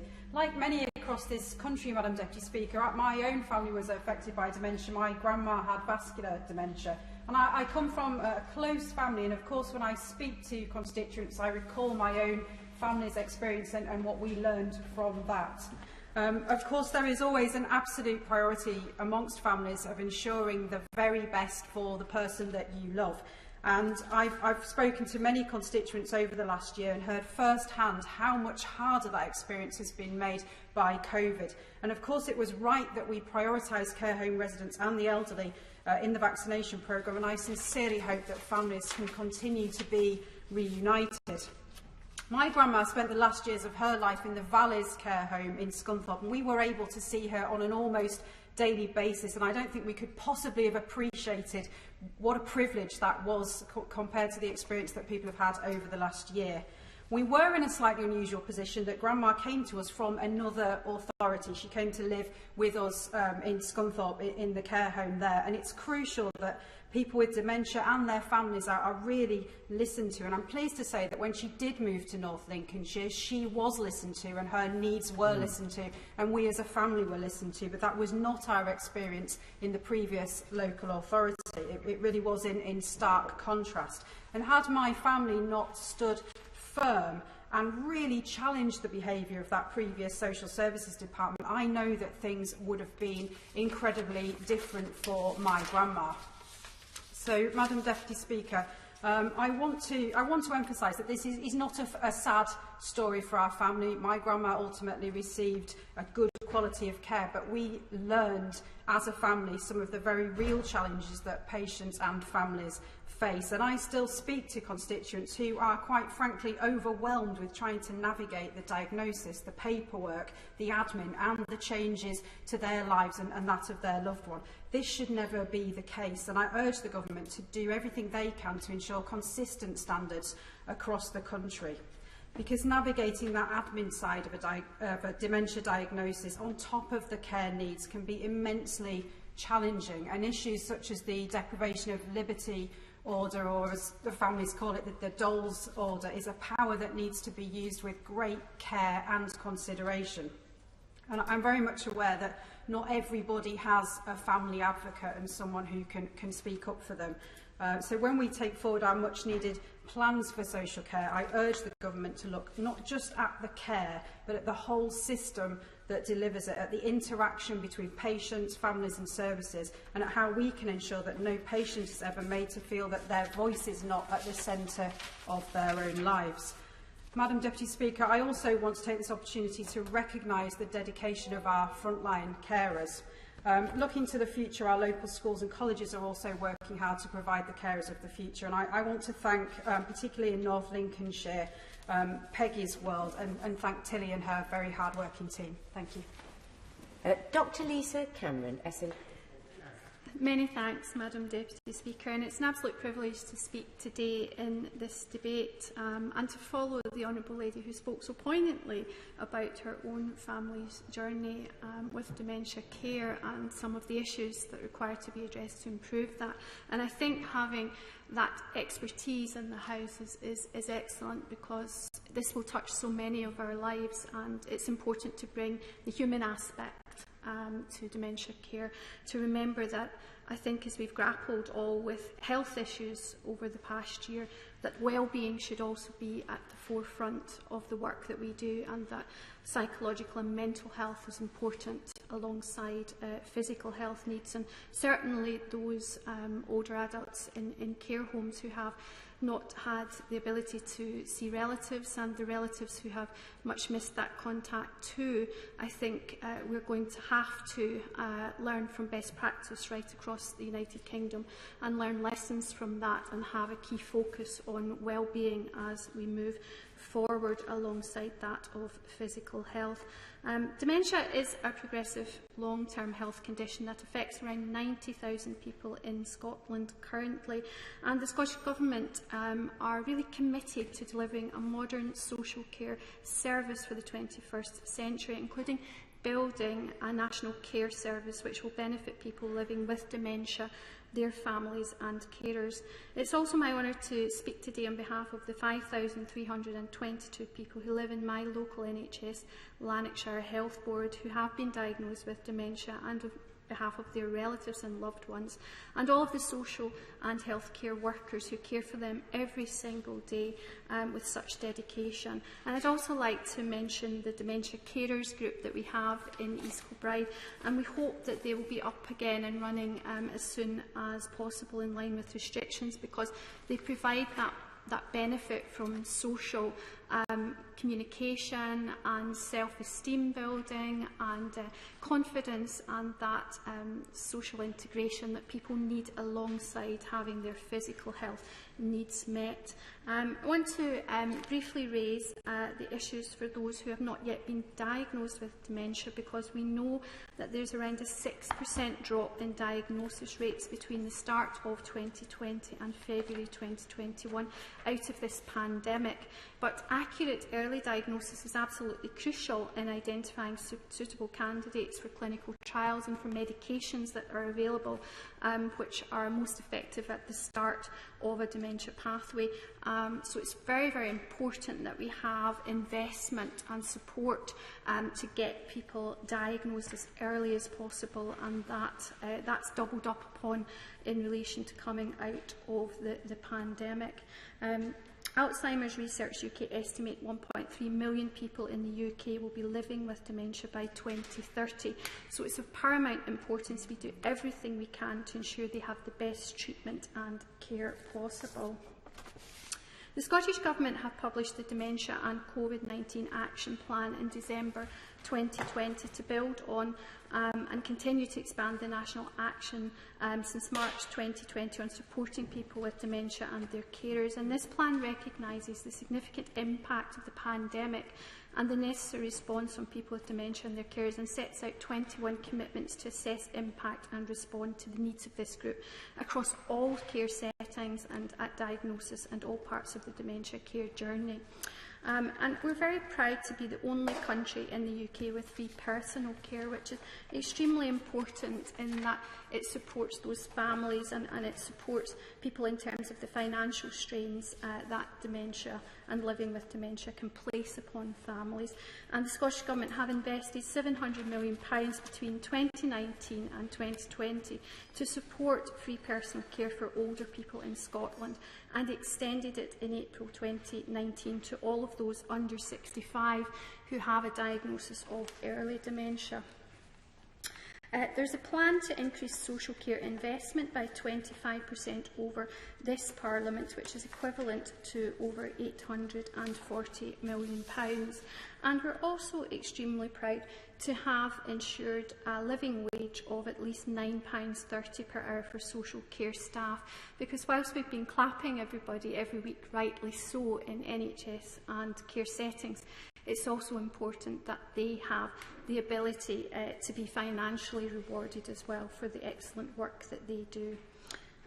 In the toughest of years that we've had, the Scottish Government have also included social care workers into the £500 bonus thank you payment that they have launched for NHS and care workers out of COVID. I just want to finish by saying another push, I suppose, for psychological therapies, and I would refer the House to my register of interests. My first job was in dementia care, and I led up the memory clinic in that job. It's so important that people have access to psychological care, to the musical therapy that the Honourable Gentleman had mentioned earlier, and to reminiscence therapies, and that we treat people holistically, the whole person, and collaborate and ensure that we share best practice in relation to treatment going forward. So thank you for affording me the opportunity to speak today, and I look forward to listening to others' contributions. Just a reminder that there is a 3-minute time limit on which will be displayed on the clock here and on the screens for those participating virtually. Dr. James Davis. Thank you, Madam Deputy Speaker, and it's a pleasure to speak in this important debate. Now, this debate comes at an important time, given that last month dementia overtook COVID-19 to resume its grim title of the leading cause of death in England and Wales.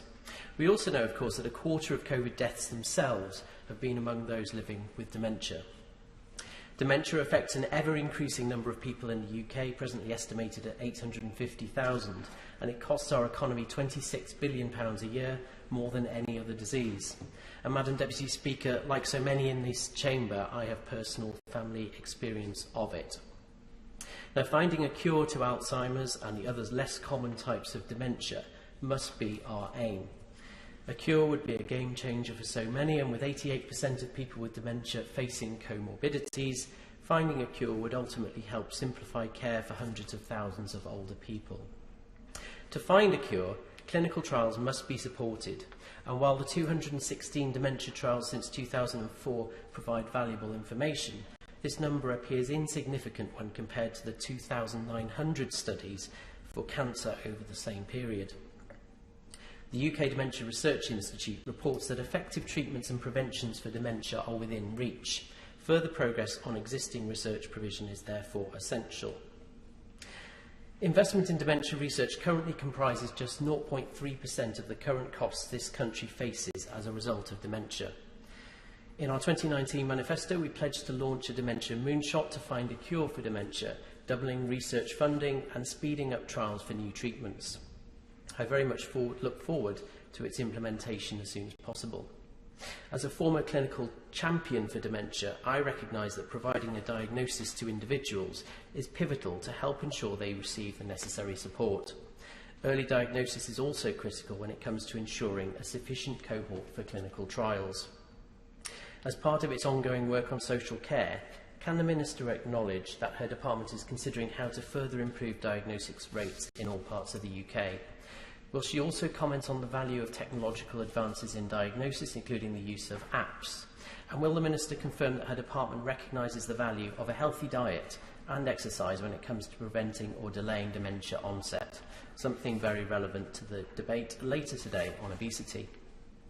As we look beyond the pandemic, which has had such a knock-on effect for those with dementia, I hope that ministers will work to re-energise the fight against dementia in our best efforts to support the estimated 1.6 million people who will live with the disease by 2040.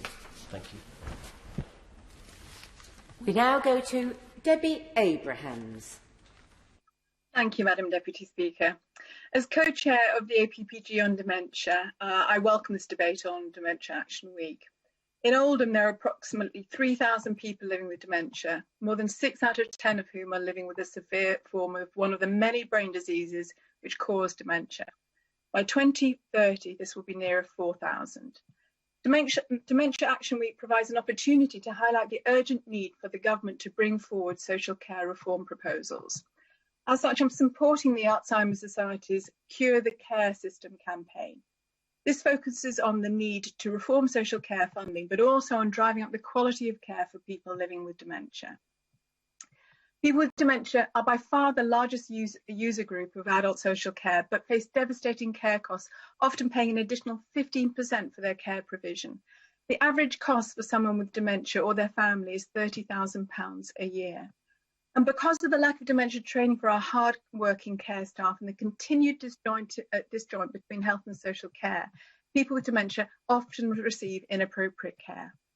More and more of us will need dementia care, and more of us will become dementia carers for those we love.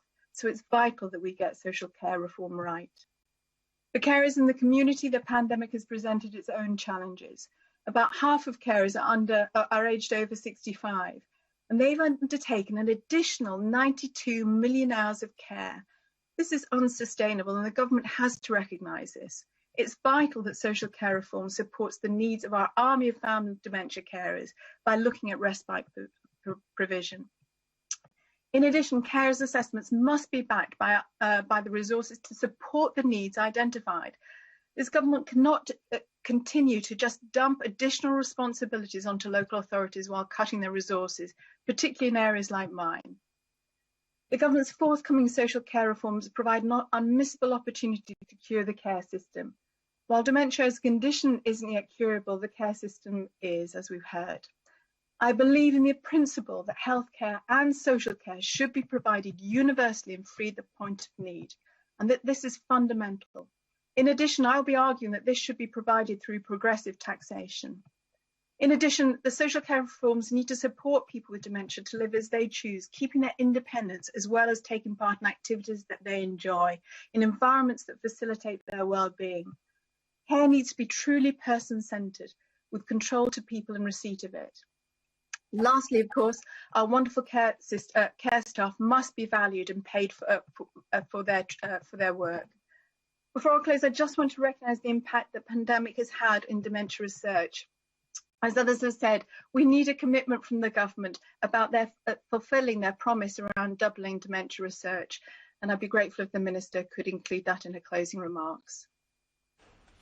Andrew Bowie. Very much, Madam Deputy Speaker. It's a pleasure to rise speaking this incredibly important debate this afternoon. This year has been a year of great loss. We have witnessed the loss of loved ones, the loss of livelihoods, and the loss of our usual freedoms and day-to-day routines. But what we have also seen is an immense effort on the part of our scientists and researchers to produce a vaccine which is now allowing for us to think about, anyway, returning to life that resembles normality. And I think there is a great lesson to be learnt here, and it's one that, for the most part, we all know to be true. That is, when we focus our attention and come together with a common purpose, we can achieve great things. So, Madam Deputy Speaker, as we continue along this road to reopening, we can begin to look at tackling other illnesses, including dementia, which is rapidly becoming one of the most heart-rendingly cruel diseases of our time. Dementia is now not only leading cause of death in this country, but it is also the only disease in the top 10 leading causes of death for which there is currently no treatment for either prevention or cure. Now, like many of my colleagues speaking this afternoon, I too have experienced this disease firsthand. Both of my grandmothers suffered from dementia, and as time went on, both went from being animated, proud, fun women, very active in the lives of their families and wider communities, to shadows of their former self. And it not only, as people here know, affects their memory, but their ability to do even the most basic things, and eventually both were left unable to speak. And I vividly remember, as a little boy, lying in my bed praying that God would return my gran to the gran that I knew when I was much younger, that she would once again be able to recognise me. Of course, it isn't like that, because dementia not only affects those that are suffering, it affects the entire family. And, for example, my maternal grandfather, his entire life became about caring for her. My family's experience is not unusual. Rather, it is a story replicated hundreds of thousands of times across this country and indeed others. And whilst great progress has been made over the last 10 years in terms of improved diagnosis rates and increased public awareness, it is estimated that over 1/3 of people affected by the condition still do not receive a formal diagnosis. In the case of my own health board and NHS Grampian, there were 4,292 people diagnosed with dementia in 2019. However, according to Alzheimer's Research UK, this figure is likely to only be the tip of the iceberg. Now, I support the Government's dementia strategy wholeheartedly, and I also welcome the steps being taken by the Scottish Government north of the border. And I want to see the UK as a whole become a world leader in treatment and care and research. But we must keep in sight of such intentions and deliver on the commitments we have made.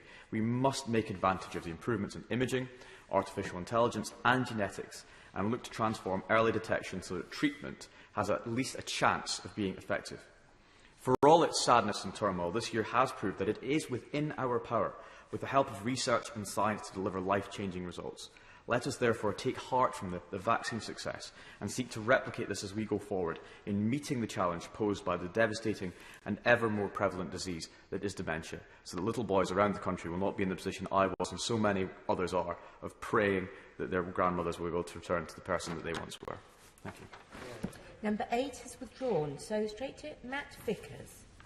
Thank you, Madam Deputy Speaker. It is a privilege to speak in this important debate today and to hear the thoughtful and moving contributions from across the chamber. Dementia is an awful, horrific disease, not only for those who've been diagnosed, but for family members who are condemned to witness the slow decline of a loved one. With dementia expected to affect 1 in 3 people born in the UK today, and numbers set to double within the next decade, few of us will not see or experience the horrors of dementia firsthand. I'm sure we've all heard from constituents struggling to provide care to an elderly partner, sometimes whilst being ill, frail or elderly themselves, or balancing support for a mother or father alongside their career, or elderly people having to lose their homes to provide for residential care. In Stockton-on-Tees, there are currently an estimated 2,665 people over 65 with dementia, almost 60% of whom live with a severe form of dementia and as a result require comprehensive support and social care provision. Dementia is a condition that many still see as taboo and carries with it the stereotype of being invisible or frail. It's important that we all remember that people have had a life before dementia and will continue to have a life thereafter. People with dementia must be treated with dignity and afforded the autonomy to continue living good lives after diagnosis. But we must still ensure that we have the right support in place to help sufferers. We're lucky in my part of the world to have fantastic organisations like the Teesside Dementia Link service, which provides invaluable support to dementia sufferers, their carers and families through support groups, activities and social events. The work they do is second to none, and I know they've made a huge difference to so many people's lives. I'd like to thank Gail, Mark and all their incredible volunteers for everything they do every day to support people through the toughest of times. Finding a cure for dementia is a challenge that will define our generation. While we deal with the new pandemic of COVID, we cannot forget that the pandemic of dementia is one that has been around for generations. That's why I'm delighted the Government has made finding a cure one of its top priorities, committing to extra funding for research and speeding up trials for new treatments. Both the cure for dementia and the reform of our social care system must be national priorities so that we can provide light at the end of the tunnel for those who are suffering and those who work so hard to support them. Thank you. We now go to Navendu Mishra. Thank you, Madam Deputy Speaker. My gratitude to the Honourable Member for Oldham East for securing this important debate. I'd like to start by paying tribute to the Alzheimer's Society for the vital work they undertake in raising awareness of dementia, including organising the annual Dementia Awareness Week. I'd also like to thank every professional carer around the country, as well as those informal carers who are all too often not recognised despite working tirelessly to look after our loved ones and who are integral parts of our care system. Closer to home, I'd also like to take this opportunity to highlight the inspiring fundraising work that one of my constituents, Councillor Janet Mobbs, has done for dementia sufferers over the years. Her mother, Mrs. Edith Mobbs, lived with dementia during the latter part of her life, and each year Janet takes part in the memory walk with her family to raise funds for the Alzheimer's Society. Madam Deputy Speaker, dementia is a debilitating syndrome which globally affects more than 10 million people a year. That's equivalent to one new case being diagnosed every 3 seconds. And given 1 in every 6 people in the UK aged over 80 lives with dementia, it's highly likely that members in this House will have a friend or loved one who has been impacted by this condition. Dementia is not only a terrible syndrome to live with, it also takes a terrible toll on family members who spend years caring for their loved ones. As my comrade Janet explained to me when she said, "My family found it difficult at first, as we had little knowledge or understanding of dementia and how this affected Mum. We experienced a bereavement, but were unable to grieve as we lost the person Mum had been long before she passed away. We struggled to cope with the emotional strain of our changing role in Mum's life, as we became carers for the person who had always cared for us." Janet is not alone. In my own constituency of Stockport, almost 4,500 people aged 65 and over have dementia. That is forecast to rise to almost 6,000 by the end of this decade. And with the number of people living with dementia in the UK set to double to 2 million over the next 30 years, dementia is a syndrome that must be urgently addressed. Madam Deputy Speaker, with the growing threat of dementia in our country, it is time that the government outlined a proper settlement package for our social care sector, not least given the stark estimates that 70% of care home residents and more than 60% of home care recipients live with dementia. It should also not be overlooked that 130,000 UK COVID deaths, that more than a quarter of those, some 34,000 people, died with dementia. That is truly shocking and shows just how vulnerable people with the condition are. Madam Deputy Speaker, the reality is that the government must face is that the root cause of rising numbers of dementia cases is years of chronic underfunding of our care system, which has left it struggling to cope with and difficult to access. Furthermore, it has led to huge unfairness, with Alzheimer's Society research revealing that people with dementia will on average pay £100,000 over their lifetime for care. Understandably, this outrages and distresses the people affected and their loved ones. I urge the government to take action. Thank you, Madam Deputy Speaker. Jacob Young. Thank you, Madam Deputy Speaker. Both of my granddads had Alzheimer's disease, but experienced widely different pathways with their condition. For my granddad Matty, his Alzheimer's was diagnosed aged 81 while living with my mum and dad, and he lived till 86, finally saying goodbye to us during lockdown last year. But for my granddad Mick, he had a rare form called posterior cortical atrophy. And in 2006, at age 62, Michael Garrity realised something was wrong. He looked for a diagnosis, but his GP told him and my grandma that he did not have dementia. And for 5 years, my grandma fought to find out why he was struggling, why they were struggling. And in that 5 years, things became even harder. And I remember he would sit and watch The Weakest Link and Who Wants to Be a Millionaire and University Challenge and get almost every answer right, but he would struggle to tie his shoes or find a way around the coffee table. He began taking bus journeys and forgetting where he was going and where he'd been, and it wasn't until 2011 that James Cook Hospital noticed his PCA 5 years after my granddad had first saw his GP. And the problem with those 5 years is all that time that had been lost, where our family could have understood the disease better, how it would affect him, how it would hit my grandma. And in 2014, when my granddad was finally admitted into care, over the course of those first 6 months, he was moved into a care home, then moved into a hospital, then to a new home, then into a psychiatric hospital, then into another new home. He was given the wrong medication, which escalated his condition. He became mute and developed new health problems too. This was all because he had this unusual type of Alzheimer's. He had high dependency, and the care system could not find the right way to care for him. He died in his sleep in the early hours of the 16th of April 2018. And I spoke to my grandma this morning and I asked her what message she wanted me to get across today. And it was simply this, that diagnosis is key, and then support into the right care. For 5 years, she fought to get him the diagnosis he needed, and earlier intervention may have prevented the horrific experience he went through in the early stages of his care. As is clear from my experience, Alzheimer's disease can hit people in completely different ways, and in the last 12 months we've invested in science and medicine like never before to deliver a viable COVID vaccine at pace. We must have that same drive to attack this disease, to drive earlier diagnosis, new interventions to limit the effects, and ultimately develop a cure. We may never fully eradicate dementia, but learning more about it will mean those facing it are treated with the dignity they deserve. I miss them both dearly, we all do. We now go to Christine Jardine. Thank you very much, Madam Deputy Speaker. It's an honour to follow the Honourable Member from Redcar in this debate, which it's inevitable, I suppose, that with as emotive a subject as dementia, it would be emotionally charged. Those of us with familial experience or who have felt helpless as we watched friends cope with the heartbreak of watching loved ones decline know how much a dementia diagnosis demands, not just of those affected, but by those closest to them.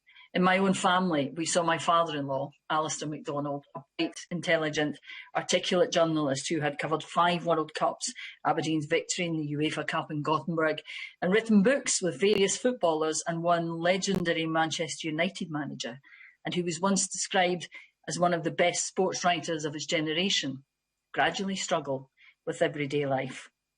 Cardiovascular dementia, which he had, is characterised by problems with reasoning, planning, judgment and memory, and other processes caused by impaired blood flow to your brain. And like all forms of dementia, it is cruel, relentless, and irreversible. In my health board area, Lothian, there are currently more than 7,000 people living with a dementia diagnosis.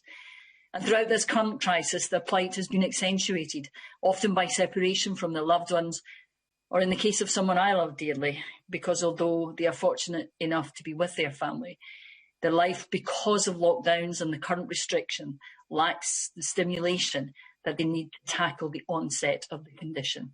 His family have discovered that one of the most frustrating things is the lack of clarity in finding support. And my cousin told me that you just kind of get signposted and you have to manage and get on with it. Sadly, there are nearly 1 million people with dementia across the UK whose families are experiencing much the same at the moment as they strive to get the vital support they don't just need, but deserve. Underfunding and neglect over decades have left us with a care system in every part of the UK that is overstretched and inadequate for the challenge which they face daily. I know we all across this House recognise that and the need to continue to address it. But we must work to change and improve a system which, as that wonderful organisation Alzheimer's Society has put it, means that a dementia diagnosis claims more than one life as families face its destructive effects. Last week was Dementia Awareness Week. We know that we will probably not find a cure, but we must use that increased awareness to support those organisations striving to mitigate the effects, to improve care, increase research and find better treatment, and find a cure for our systems across the UK to enable families to have the support, the care, and provide the love that their loved ones deserve. Robbie Moore. Thank you, Madam Deputy Speaker, and it's a pleasure to follow the member for Edinburgh West, but also to hear the rather moving story from my honourable friend, the member for Redcar. Dementia affects people's ability to think, to learn, and to make rational judgments.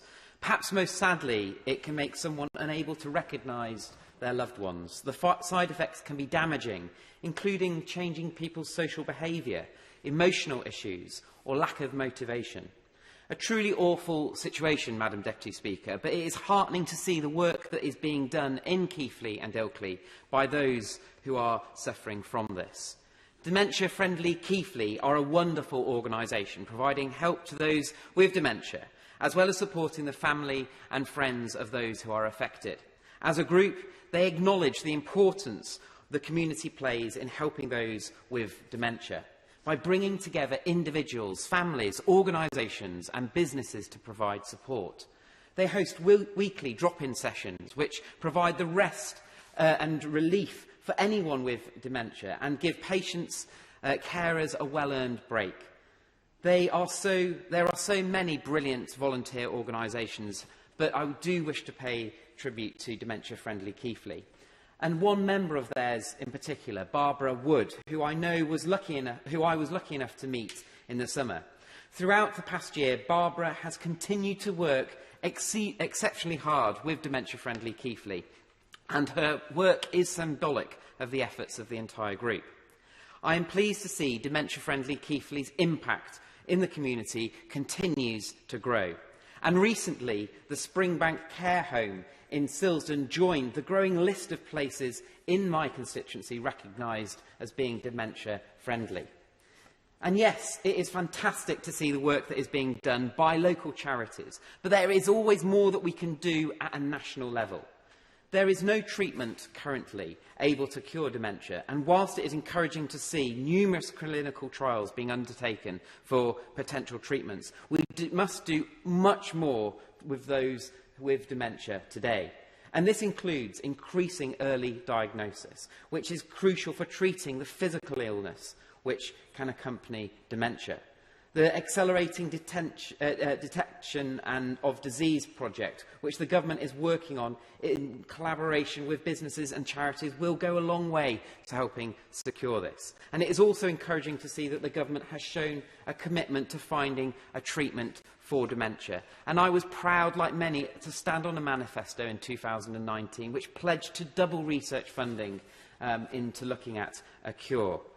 There is no denying there are huge challenges, Madam Deputy Speaker, to tackling this terrible disease. But I wholeheartedly hope that we all continue to look at this at pace. We now go to Paula Barker. Thank you, Madam Deputy Speaker. It's a real pleasure to speak during this debate today, and I want to thank the Alzheimer's Society for their positive engagement with members during Dementia Action Week.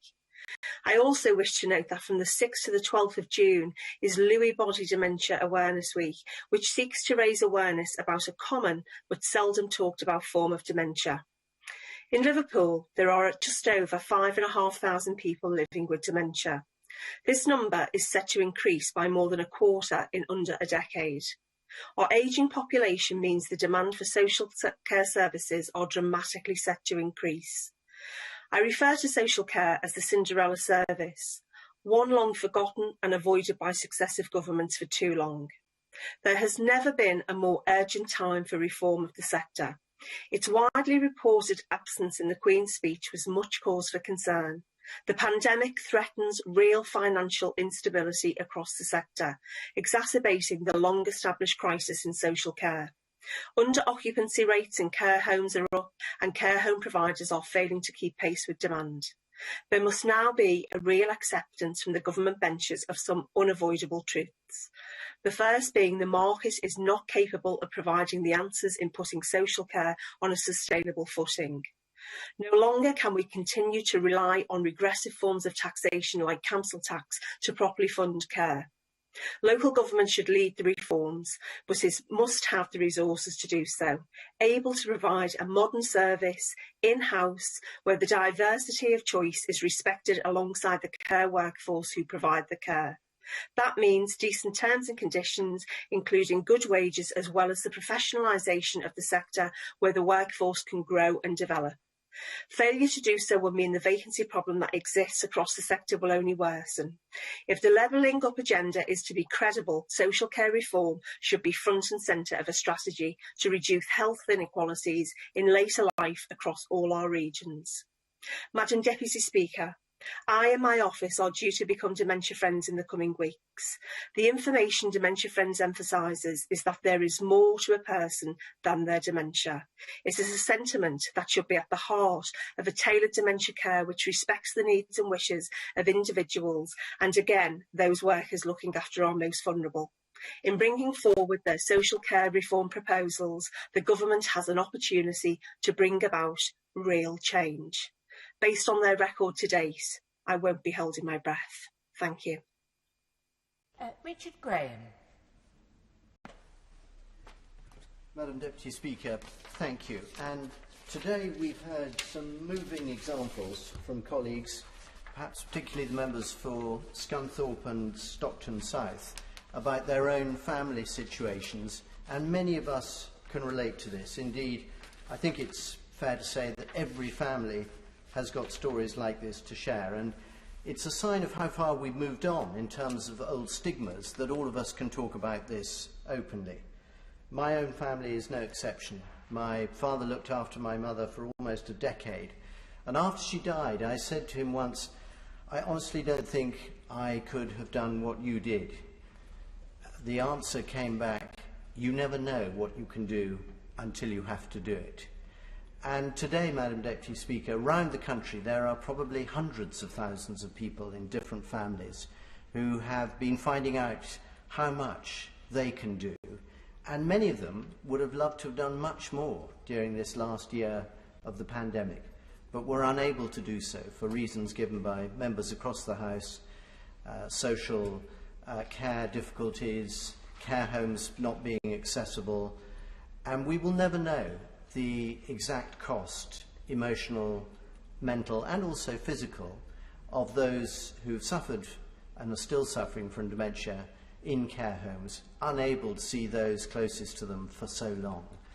But we do know, and I know this from my mother-in-law, that the more human contact they have with the people they love most, their own mental abilities spark fast the longer they have with those closest to them. And so that access to people with dementia in every family is incredibly precious, and I'm sure the Minister is very conscious of that.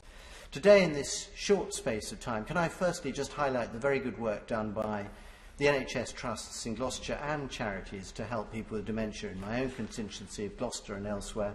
I think the introduction of the Purple Butterfly scheme in Gloucester Royal Hospital some years ago has proved very successful. It's a way of identifying patients who've got dementia and makes it easy for nurses to understand difficulties patients may have in communicating. Also, the introduction of so-called Admiral nurses, those who are really trained in handling patients with dementia. I think that is also making a difference. But there are three questions I want to quickly end with today. The first one is how the research work done at the former Prime Minister introduced it at G7 across the world on research for dementia of all kinds. Secondly, progress made by Alzheimer's research. And thirdly, the Minister herself said how important it is to have faster diagnosis of Alzheimer's and dementia. Not because, unlike cancer, it will necessarily lead to saving lives, but it does lead to a much better quality of life if it can be identified earlier. So that, today, Madam Deputy Speaker, is all I can say, but to encourage everybody in this House to be able to talk about such a difficult disease for so many people. Thank you. Mr Gibson. Thank you, Madam Deputy Speaker. I'm very pleased to be participating in this debate, and like others in this chamber, I too have a relative living with dementia, and I've spoken about her before in this place. And it's my mother-in-law, Iris, who is now completely debilitated by dementia. Only a few short years ago, she was an active and long-serving councillor on Glasgow City Council. She ran marathons and participated in these across the world, from New York to Tokyo. And she was always on the go and would think nothing of jumping on a plane just for the sheer joy of sightseeing, all by herself. And she was respected and held in deep affection by all who knew her.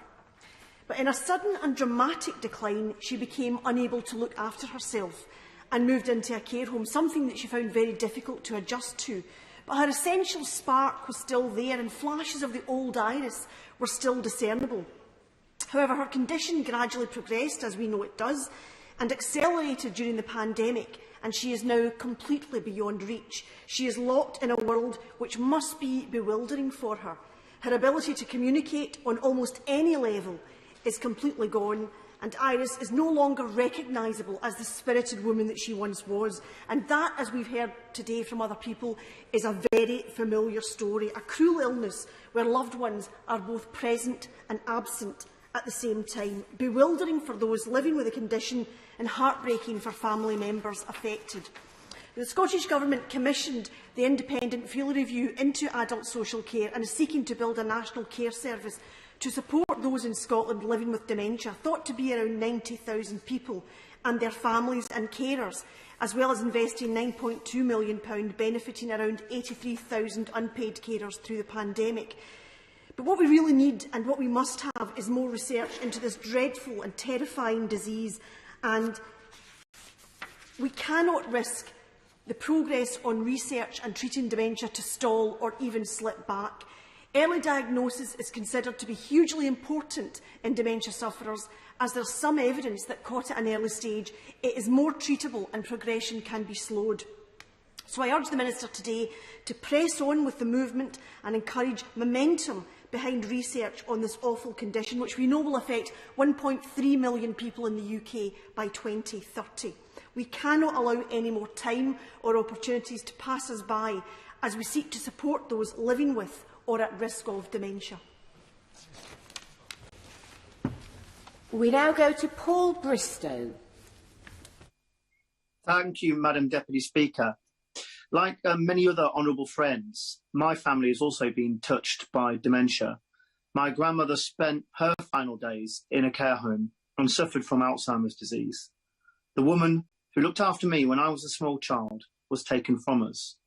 But her story was not a sad one. She lived a long life, she had regular visitors from her family, and crucially, she was loved. My mother was also a nurse and a deputy sister caring for those with Alzheimer's disease, and my father was a care home manager in Peterborough, providing love and care and a home to those with dementia. The condition is a progressive one and brutally attacks people's ability to think and communicate. It takes away who you are. It's an evil condition, but I'm thrilled the Minister has such a strong commitment to finding a cure.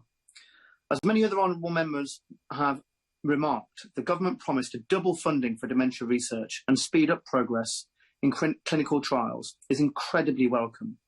The dementia moonshot could be a game changer, and now is the time to deliver on that pledge. As Alzheimer's research say, the UK is well placed to capitalise on research. We have a vibrant, diverse research ecosystem that, thanks to a variety of research and funding sources, and together with the reform of the social care system, this has to be a national priority. As a member of the Health and Social Care Select Committee, I've heard some very uncomfortable stories about how those with dementia have had delays in diagnosis, difficulty in accessing care packages, and ultimately unhappy experiences at the end of their life. And I agree with my honourable friend, the member for Redcar, that we need to adopt the same attitude into finding a cure for dementia as we have done into the wonderful combined effort that's got into searching for a COVID vaccination. I'd like just to pay tribute to everyone at the Alzheimer's Society in Peterborough and the Dementia Resource Centre in my constituency who do such wonderful and marvellous work. But finally, I do want to mention a meeting I've had with the Alzheimer's Society and the worrying rise in the prescribing of antipsychotic medication to people with dementia during the COVID-19 pandemic. 6,195 over 65s in Peterborough and Cambridgeshire have a formal diagnosis of dementia. But figures from the Cambridgeshire and Peterborough show that 656 dementia patients aged 65 and over were prescribed these antipsychotic drugs, up from 619 in the same period. I understand the Department for Health and Social Care is monitoring the monthly data, but I hope there will be some action to soon address this issue. Thank you. We now go to Alex Davis-Jones. Diolch, Madam Deputy Speaker, and members across both sides of the House are making some excellent and emotive points, particularly on the impact that dementia can have on our elderly population and their loved ones across the UK. As ever, our incredible social care workers across the country have played a vital role throughout the coronavirus pandemic, and I am particularly proud that it is the Labour government in Wales who haven't just clapped for our carers, but they have paid them too, with a special thank you payment for NHS and social care staff, which has benefited over 220,000 people. But today, Madam Deputy Speaker, if I may, draw attention to another worrying trend, which is the rise in dementia diagnoses for athletes who have dedicated their lives to this sport. I am extremely proud to sit on the Digital Culture, Media and Sports Select Committee, where our inquiry into concussion in sport has heard some extremely shocking evidence. In March, we were told by Dr. Willie Stewart, a consultant neuropathologist at the University of Glasgow, that women and girls risk double face double the risk of concussion and developing brain injuries from playing sport. The links between dementia and sports such as football and rugby have certainly been receiving more attention over the last few years. Indeed, back in 2017, colleagues may be aware that the BBC documentary fronted by former footballer Alan Shearer explored these links. At the time, Shearer said that his motivation to participate was fuelled by his personal concerns that the rates of dementia might be higher in retired footballers than in the general population. And this is not an issue just connected to football, Madam Deputy Speaker. A group of 40 rugby league stars who are all under the age of 55 are currently in the process of launching the sport's first dementia-related court case. All 40 of these former players are showing symptoms of dementia and blame concussions and head injuries suffered during their careers for their current prognosis. Many of these athletes played at the elite Super League level and have now plans to take action by suing the governing body, the Rugby Football League, for negligence. It simply isn't good enough. It is clear that we have a long way to go until the issue of concussion in sport and the subsequent links to dementia are properly investigated and addressed by those at the very top. But in February, the Premier League announced that they will be adding additional permanent concussion substitutions to improve the management of possible neurological head injuries in football. And this is, of course, a welcome step, and I hope other governing bodies and boards will follow suit across all sports. But, Madam Deputy Speaker, for industries like professional wrestling that remain unregulated, the links between concussion and dementia are likely to persist. I have spoken passionately about my role as the co-chair of the All-Party Parliamentary Group on Wrestling a number of times in this House, but I would like to take this opportunity to draw attention to our recent inquiry which highlighted the importance of concussion protocols across the industry. There are some excellent charities out there, including the fantastic Head for Change in South Wales and the Alzheimer's Society campaign on Sport United Against Dementia, who are working hard to change things for the better, but they urgently need more support. So I would urge the government, and I sincerely hope that the Minister is listening and taking my concerns and the concerns of so many others on board and seriously, and she will work with colleagues in DCMS to work towards meaningful change to protect lives. Diolch. Sir David Amess. The House is at its best on occasions such as this, when we can actually demonstrate that we are members of the human race, and we've heard some very heartfelt stories.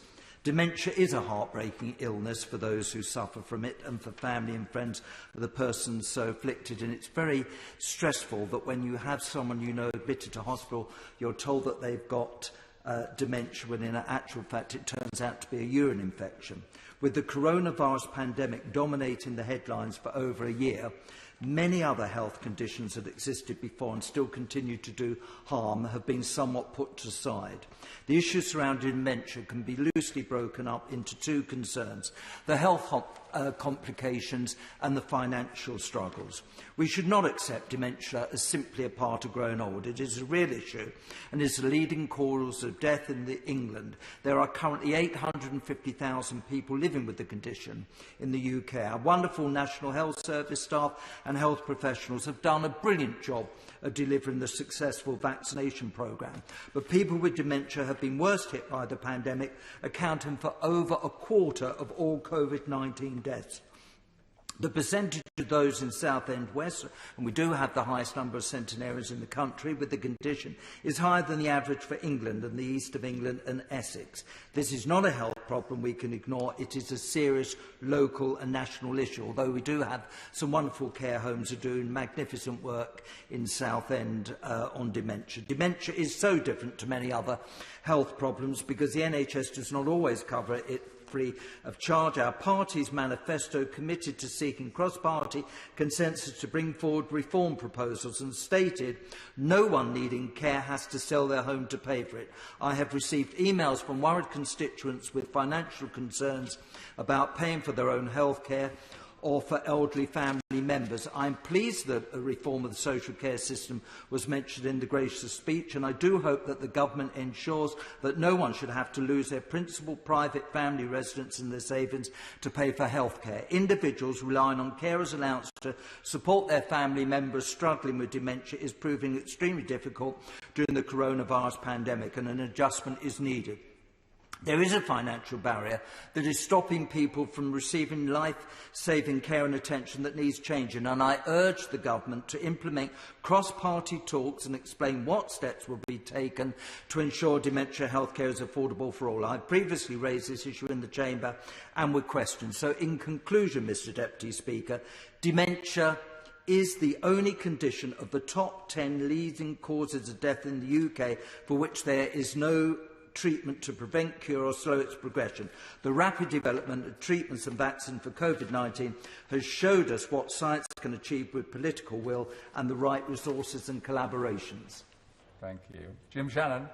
Thank you, Mr Deputy Speaker, and it's a pleasure to speak in this. It's incredibly important to many of us in the United Kingdom. Last week was Dementia Action Week. It reminds us all of how important it is. Dementia is something that has touched many lives all too often, and I'm sure all of us today know of someone who has been diagnosed with dementia. Some people have given them personal relationships. I've known a number of friends who have also, unfortunately, have a dementia, and it's one of the leading causes of death in the United Kingdom. Stats from Alzheimer's UK indicate some 850,000 people in the United Kingdom are living with dementia. 20,000 of those people live in Northern Ireland, and 1,152, unfortunately, in my constituency. Those with dementia who are residing in care homes, the generalising of memory loss is simply not enough, and I believe that we need to consider the long-term effects that patients have suffered with not being able to seek comfort through seeing loved ones as often as needed. The constant feeling of fright, of anxiety, of loneliness has consumed the minds of dementia patients. I spoke earlier in an intervention to the Minister about the Music for Dementia charity, and the Minister was very, very kind in her response. And I do believe it's important that the issue of music can be introduced to those people with dementia and thereby help them. But I do believe that the Health Department must look at research carried out regarding the benefits of music when it comes to dementia, and I believe a UK-wide strategy to implement these types of support should be welcomed. There's things we can take ourselves to address and reduce the risk of developing dementia. Is taking care of our diets, is getting plenty of regular exercise, and stimulating mental health. People aren't always to blame for what happens, so there are things that we can do. I would also be grateful in this debate if I could mention the Alzheimer's Society's recent campaign, Cure the Care System, which highlights the struggles of looking after those with dementia. And I kind of speak up for the carers.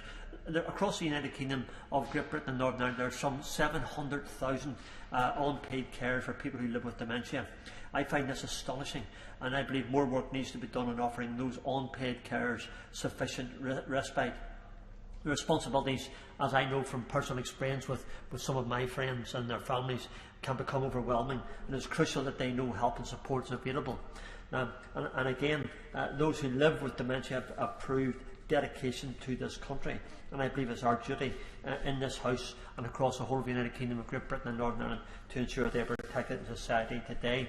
I'd also like to just conclude, Mr Deputy Speaker, by thanking the Alzheimer's Society, the Music for Dementia and all other charities, and I do feel that they should know that their work in this House today, if we can record it, that their work is appreciated by so many, including myself, but indeed by every elected representative and every carer who depends upon them. Thank you. Wind up, Liz Kendall. Thank you, Mr Deputy Speaker. It really has been an honour to take part in this debate.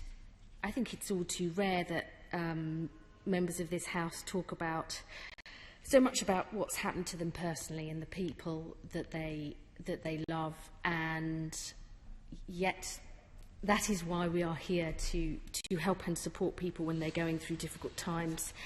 And so it's right, I think, to say that when we show that we are human, the House can be at its best. And, you know, I won't forget these stories of the people we have loved, the people we have lost. The Honourable Member for West Aberdeenshire in Kincardine talking about being a little boy and lying on his bed and praying that his grandmother would go back to being the person she once knew. The Honourable Member for Gloucester talking about his parents. And I know this from my own family and friends, thinking, how on earth could you have gone through and done all that? And him saying, you never know what you can do until you have to do it. And I really feel the sense amongst people here that, you know, we want to help families more, help them deal with what my honourable friend, the member for Stockport, talked about, the emotional strain, but also the financial strain, helping people to help themselves and one another too. That's something I firmly believe in. I spoke quite a lot about the absolute need, not just to involve families, but see them as genuine partners in the care process, because with dementia you can't give good quality care unless you support families. So I just wanted to say something around the absolutely vital role of staff, something mentioned by my honourable friend, the member for Liverpool Wavertree. Staff have gone above and beyond the call of duty, I mean, especially during this pandemic. And I firmly believe that as part of the social care reforms that we urgently need to see a national strategy to transform the pay, training, terms and conditions of the care workforce is essential. You know, we saw very, very high vacancy and turnover rates before the pandemic. We've got a half of all frontline care workers on 0 hours contracts. That's of domiciliary care workers. We really need to see and treat and value staff for the professionals that they are, because they're so important to the quality of care. And I hope that the Minister says something about this when she stands to close this debate, because I'm very proud that the Labour government in Wales has not just taken part in claps for carers, but given them a special payment. We need a much more long-term sustainable solution there. But as my honourable friend, the member for Oldham East and Saddleworth, who secured this debate and said, the bottom line is we need social care reform. And the truth is that our politics has been far too slow and in devising a solution for this long-standing issue. As my mother would say to me, it can't be a surprise that we're all living longer, Liz. You knew when we were born. And her words will always echo in my ears. And as the brilliant group Social Care Future has argued, we all want to live in the place we call home, with the people we love, in communities that look out for one another, doing the things that matter to us. And the basic aspiration that older and disabled people should have the freedom and support to live a life like everyone else should not be regarded as extraordinary. Yet in the 21st century, in one of the richest countries in the world, this is where we have ended up after years of political failure. And a long-term solution to the challenges facing social care, including for those with dementia, isn't just desirable, it is essential, because you cannot level up our country or build a better future or make sure we all look forward to living longer, not fear it, unless you invest and reform social care. We heard lots of examples of what people are trying to do within the existing system, against all the odds often. We need a reformed system. We need to understand that social care is equally important as the NHS. We have got to understand the two are inextricably linked. And we all, not just today in this debate, and not just in relation to health and social care, but right across society, need to understand that getting older and all of these issues isn't going to happen to someone else. It's going to happen to us all. Yet still, very few people want to think about what it really means to be very, very old. But 1 in 4 babies born today is set to live to 100.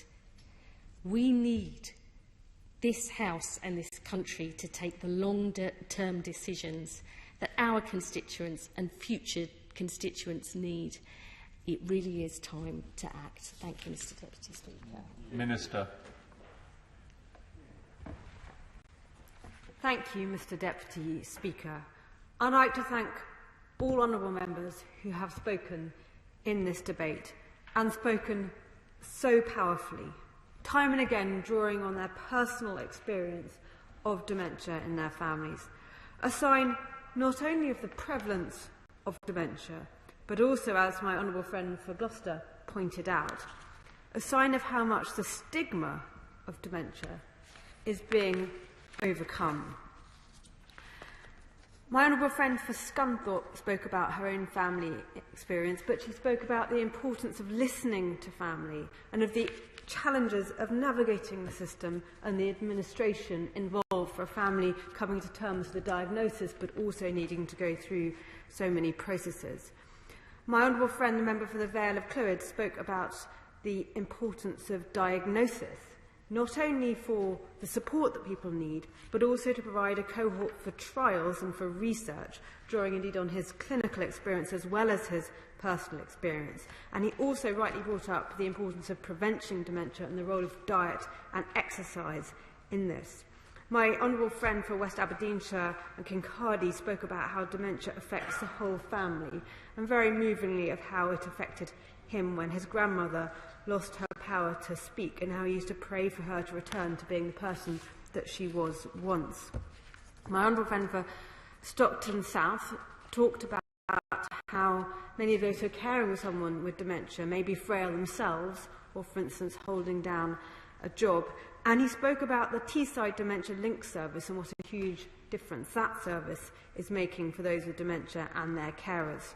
My honourable friend for Redcar spoke about the experiences of both his granddads with dementia, but they're very different experiences, and the importance of treating those suffering with dementia with the dignity that they deserve. My honourable friend for Keighley spoke about the dementia-friendly Keighley, which so effectively brings people together. Support for the patients with dementia and for carers, and particularly of Barbara Wood, who he said was symbolic of the efforts of this group. My honourable friend for Peterborough spoke about how his grandma suffered from Alzheimer's, as well as he's referred to his experience because his father runs a care home. But he spoke about how we have the opportunity to have the same attitude for curing dementia as we have had for the COVID vaccination, about which I think he's absolutely right, that this is a moment in time. We can look at how we have pulled together as a country, how the public and private sector, how scientists, healthcare specialists and others have come together to do this thing and to develop a vaccination for COVID, which at the outset was forecast that might take, for instance, 5 or 6 years. But here we are with so many millions of people already vaccinated. He also spoke about antipsychotic medication of those with dementia during the pandemic, and as he said, and he's contacted me about this, we are indeed working with the NHS to keep a very close eye on this. And the honourable member for my honourable friend for Southend West talked about the importance of reform, including of the reform of funding, so people don't have to sell their home to pay for care. And as I've said, we are absolutely determined to bring forward the reforms for social care that we have committed to bringing forward this year. I will touch on some of the comments of the honourable member opposite, the Shadow Minister, who indeed spoke just now, I think, very movingly and absolutely made some very important points about social care reform and how this isn't about reform just for those right now who are receiving care, but it's not just about, for instance, our mums and dads or our grands and granddads, but it's also for many of us who will need care, but also our children and our grandchildren as people live ever longer. We need a system about which we will be confident for ourselves and all those we love to provide the care that they want and need.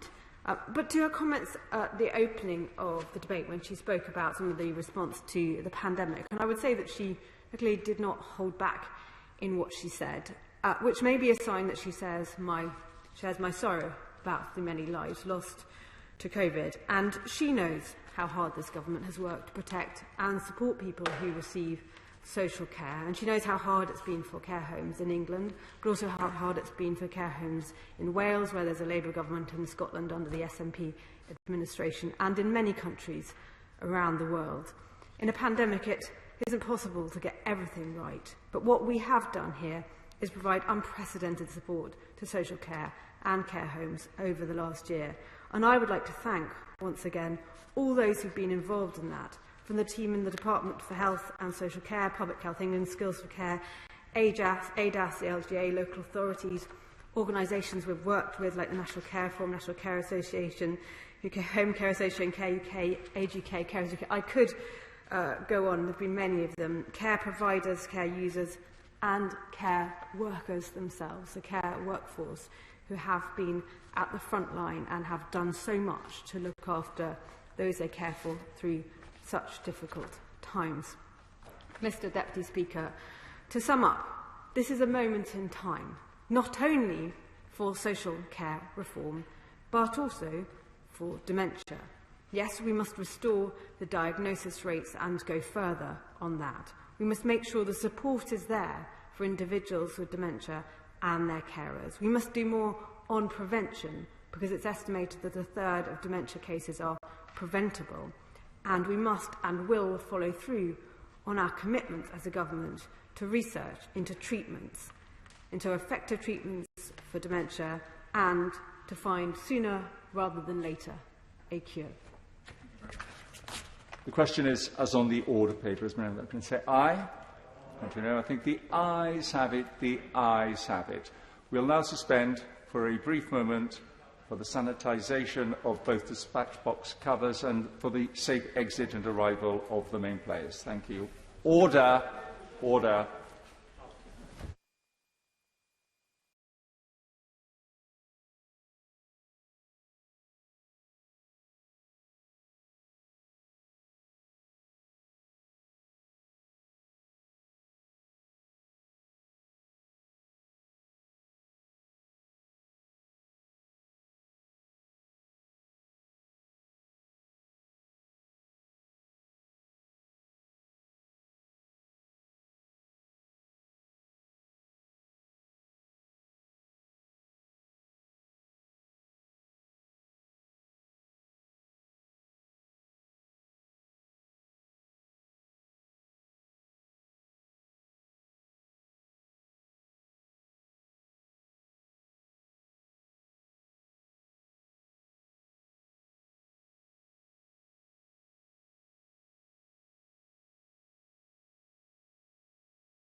Order.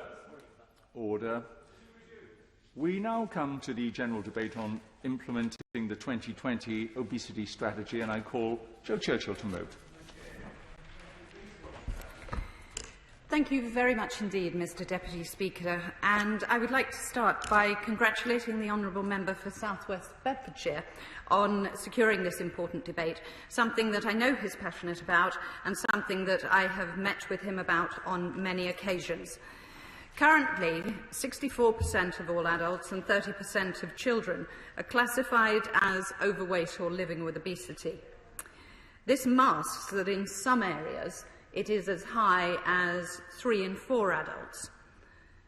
Now, it's a complex issue that has a huge cost to not only the health and well-being of the individual, but also to the NHS and the wider economy.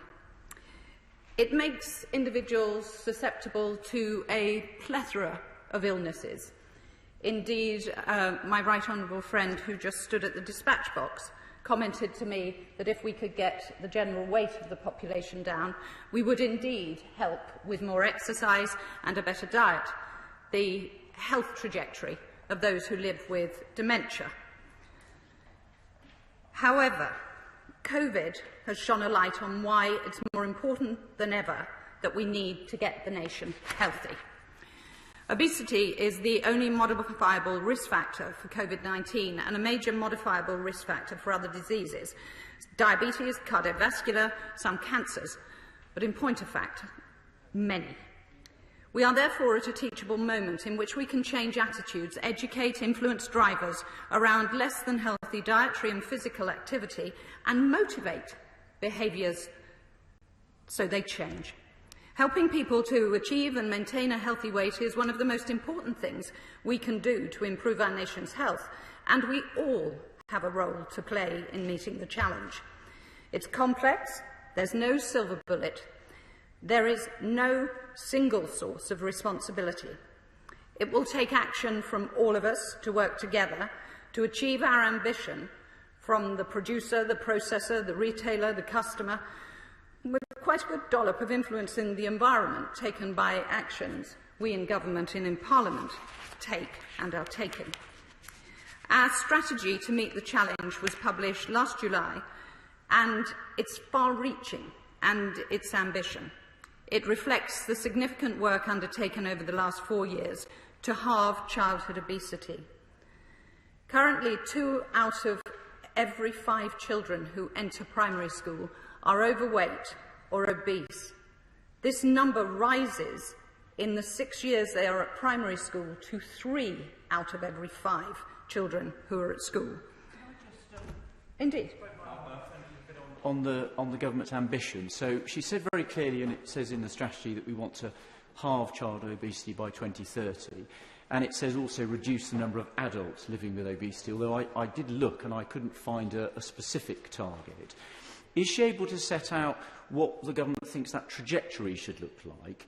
Because what I'm concerned about, and she'll see when I make my remarks later, there are lots of practical measures in the strategy, but what I'm struggling to see is how they're actually going to deliver the result, which is fewer people being overweight or obese, and having some milestones on that journey rather than just waiting to 2030, I think would be really helpful for us to judge if it's working and then to make some course corrections. Thank my right honourable friend for his intervention, and I understand why he's calling for milestones, but actually the problem, whilst a national one, as I explained, has different numbers of the population who are overweight or living with obesity in each different area. So whilst you can set the milestones, a national milestone may well mask whether we're achieving what we need to achieve in those areas, often the more deprived areas in our communities, who we need to help, encourage, support, educate to get further on this journey than others. I will listen attentively, as I always do, to his contribution, and then I may come back to him in my closing speech. So we have 3 out of 5 children by the time they leave primary school, and we know there is a direct correlation between the dietary habits picked up early on in life and how that affects your behaviours later on. We are working to create the right healthy environment to support people, and I will set out briefly some of the actions that we're taking.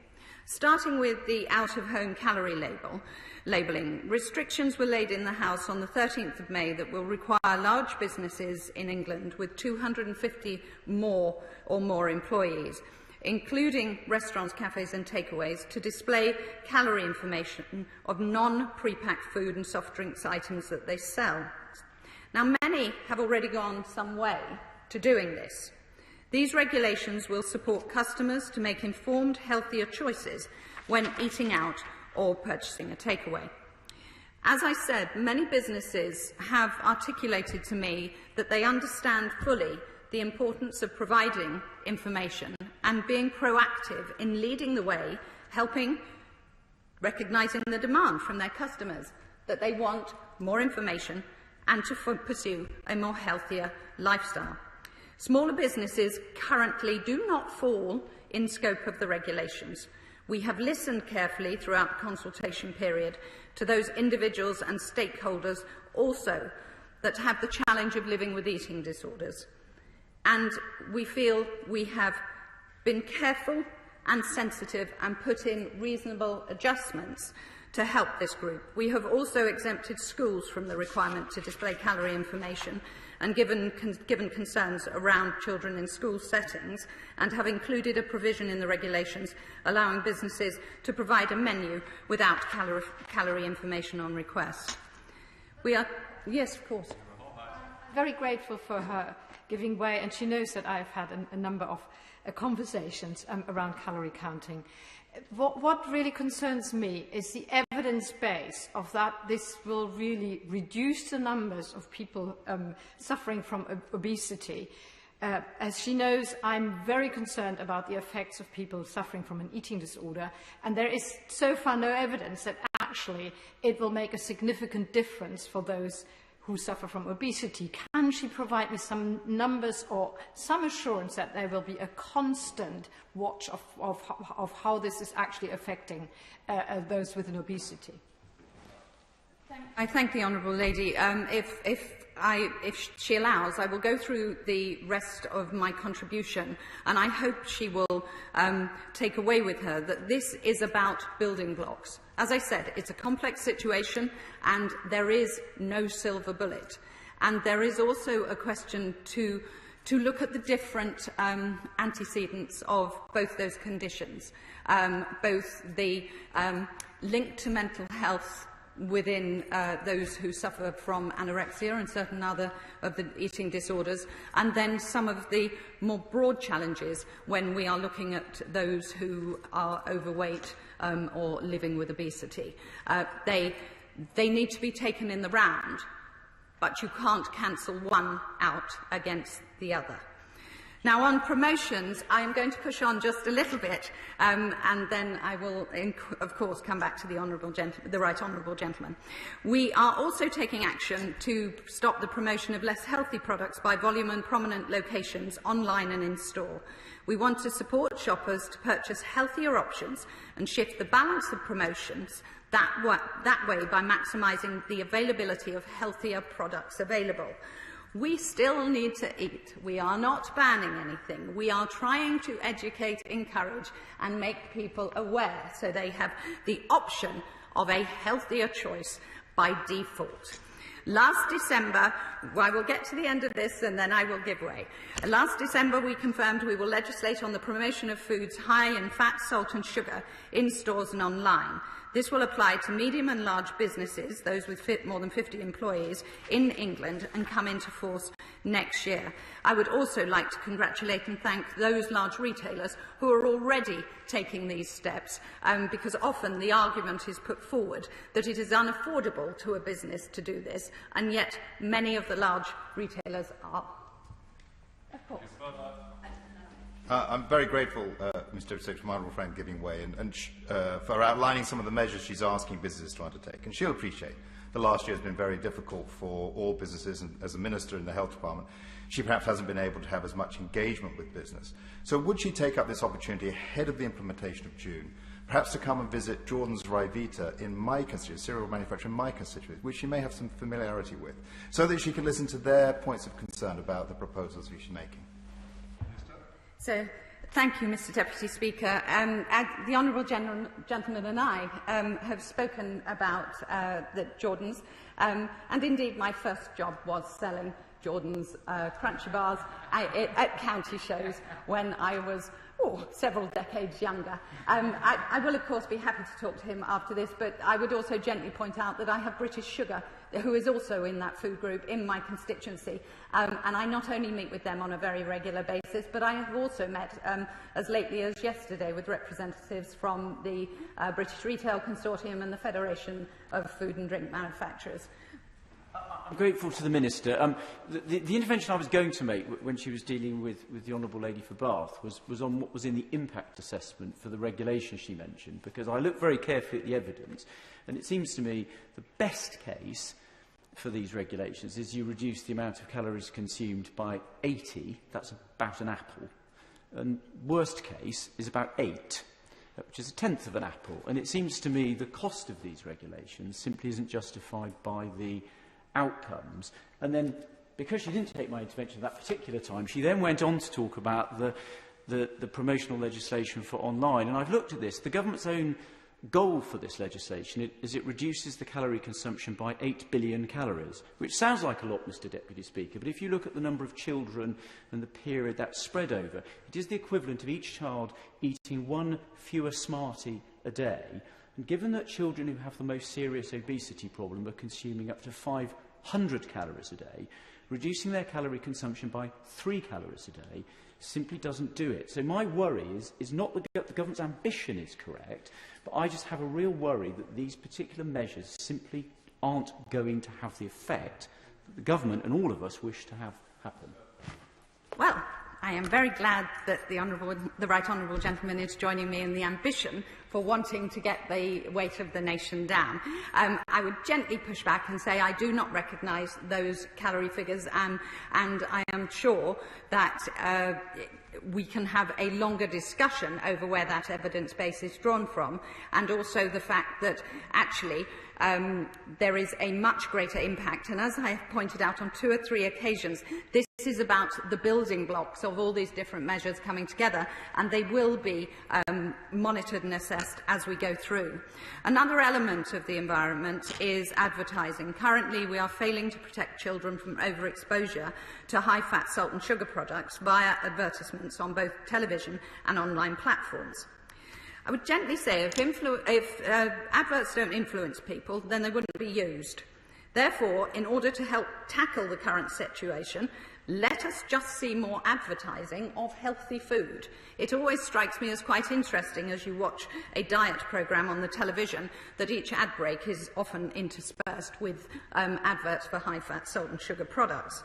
It doesn't affect the advertising industry's revenue because you are still needing to advertise and people still need to eat. But the foods that are often advertised often do not reflect the balance that we need in order to enjoy a healthier life. In the Queen's speech, I'm going to push on, I'm afraid. The Queen's speech on May the 11th confirmed our intention to do this through the Health and Care Bill, and the Government aims to publish the consultation response as soon as is practicable. Many people objected to the sugar drinks industry levy, saying it would mean a decline in sales. 5 years on, we have seen a decline of around 44% in sugar in soft drinks. Revenue raised has often been diverted into sports activities in schools and so on, and the sales have risen to over 105% of what they were in the beginning. So information helps the consumer. Actually, it also helps manufacturers and retailers look at diversifying their product, and much of the customer research, including the McKinsey report that was put out by, I think, the Federation of Food and Drink, but it might have been the British Retail Consortium, said that this is the direction that customers want retailers and manufacturers to go in. So we want to move this into alcohol labelling as well. As we know, each year around 3.4 million adults consume an additional day's worth of calories each week from alcohol. It's the equivalent of of an additional 2 months' worth of food a year. Despite this, the UK drinks industry are not required to provide any information on how many calories each drink contains, and up to 80% of adults have no knowledge at all. Action to ensure people can make an informed, educated choice is what we want, and we will be publishing a consultation shortly on the introduction of mandatory calorie labelling on pre-packed alcohol and alcohol sold in the on-trade sector. Once again, it's interesting to note that this happens to a large degree in most low alcohol content drinks and in many owned brands, so it is merely making sure customers can feel fully informed. I would like to turn now to weight management services. On March the 4th, we announced £100 million extra funding for healthy weight programmes to support children, adults and families achieve and maintain a healthier weight. Over 70 million of this will be invested into weight management services made available through the NHS and local authorities, enabling some 700,000 adults to have access to the support that can help them lose weight. It includes digital apps, weight management groups, individual coaches and specialist clinical support. There has been a fantastic response from local authorities to the planned rollout of these services. It shows the widespread need and support for helping people achieve a healthier weight, and is an example of the importance of partnership in action. The remaining 30 million will fund initiatives to help people maintain that weight, because we often know that weight lost can be quickly regained. Giving access to the free NHS 12-week weight loss plan app, continuing the Better Health marketing campaign to motivate people to make healthier choices, improving services and tools to support healthy growth in early years and childhood, and helping up to 6,000 families and their children grow and develop and have a healthier lifestyle and weight. In addition, we will invest in helping people access the weight management services and support they need through a range of referral routes across the health system. We're also looking at incentives and incentivising healthier behaviours. We've committed £6 million to developing a new approach to health incentives. The aim is to support people towards adopting healthier behaviours. This work will be supported by Sir Keith Mills, who pioneered reward programmes such as Air Miles and Nectar Points. It will look at the best innovation drawn from both the public but also the private sector in order to motivate people. Now, since it's critical that a child has the best start in life, we are also working to improve infant food and the information around it. We will consult shortly on proposals to address the marketing and labelling of commercial food and drink products for infants and young children. To reiterate what Dame Sally Davis called the halo effect, where we think what we are purchasing for our children is healthy, but potentially it is not. And this is so parents and carers can have clear and honest information that aligns with advice on the products that they feed their children and babies, giving every child the best start in life. Now, we're not alone in working to address the challenges of obesity. It's pretty much a global problem. The effect of collaboration internationally is critical for us all to learn. The UK has established effective working partnerships with, for example, Mexico, Chile, Canada, as well as international organisations such as the World Health Organization. And I have had discussions with some of my counterparts and those leading on things like health the incentives across the world. And through partnerships, we share best practice, ensure our interventions are based on the experience and evidence. Now, tackling obesity and helping people to maintain a healthy weight, as I've said, is an extremely complex issue, reflected by the wide range of action that we are taking. And of course, we would like to move quicker and have some magic solution. And there is more that we want to do. But I recognise the scale of the policy we are bringing forward, and whilst it is the most far-reaching and radical of some of the plans across the world to reduce obesity in our society, I don't want us to carry on being second on a league table that we should not be proud of being second on. So, the high prevalence of obesity in adults and children has been decades in the making. It is going to take time to see results from our interventions, and we may want to go back and change some of those. There is no single fix, and there is no single point of responsibility. We all have a part to play, and it's vital for us all to work together: government, parliament, industry, employers, the health service, the wider public sector, and all of us as individuals. I am really looking forward to what I anticipate will be a very varied set of contributions this afternoon. And on that note, Mr. Deputy Speaker, thank you. The question is that this House has considered implementing the 2020 obesity strategy, and there will be a 3-minute limit on all backbench contributions from the very beginning. Alex Norris. Thank you, Mr. Deputy Speaker, and it's a pleasure to open this important debate on behalf of the opposition. Obesity is a significant public health challenge in this country. It is a growing problem, and it is a problem that compounds down the years in missed potential and accelerated poor health. I am glad that the obesity strategy recognises that, as well as a matter for individuals and their personal choices, this is significantly impacted by the environment that we all live in. And as such, we have a responsibility in this place to do what we can to help people maintain a healthy weight. Almost 2/3 of adults are overweight or living with obesity. I am one of them. And we've heard a staggering number of our children leave primary school overweight, and this is an unequally distributed problem, with hospital admissions due to obesity nearly 3 times greater in poorer communities than they are in the best off. And at a population level, it's clear that excess weight brings with it increased risk of disease such as diabetes, cancer, heart disease, liver disease, and of course associated mental health conditions. In 2019-2020, I pause because it's such a staggering figure, Mr. Deputy Speaker, there were over 1 million admissions to hospital for which obesity was either the primary or secondary cause, which was up 17% on the year before, but that represents a 600% increase on a decade earlier. That is an extraordinary changing picture, and one that should kick us all into action.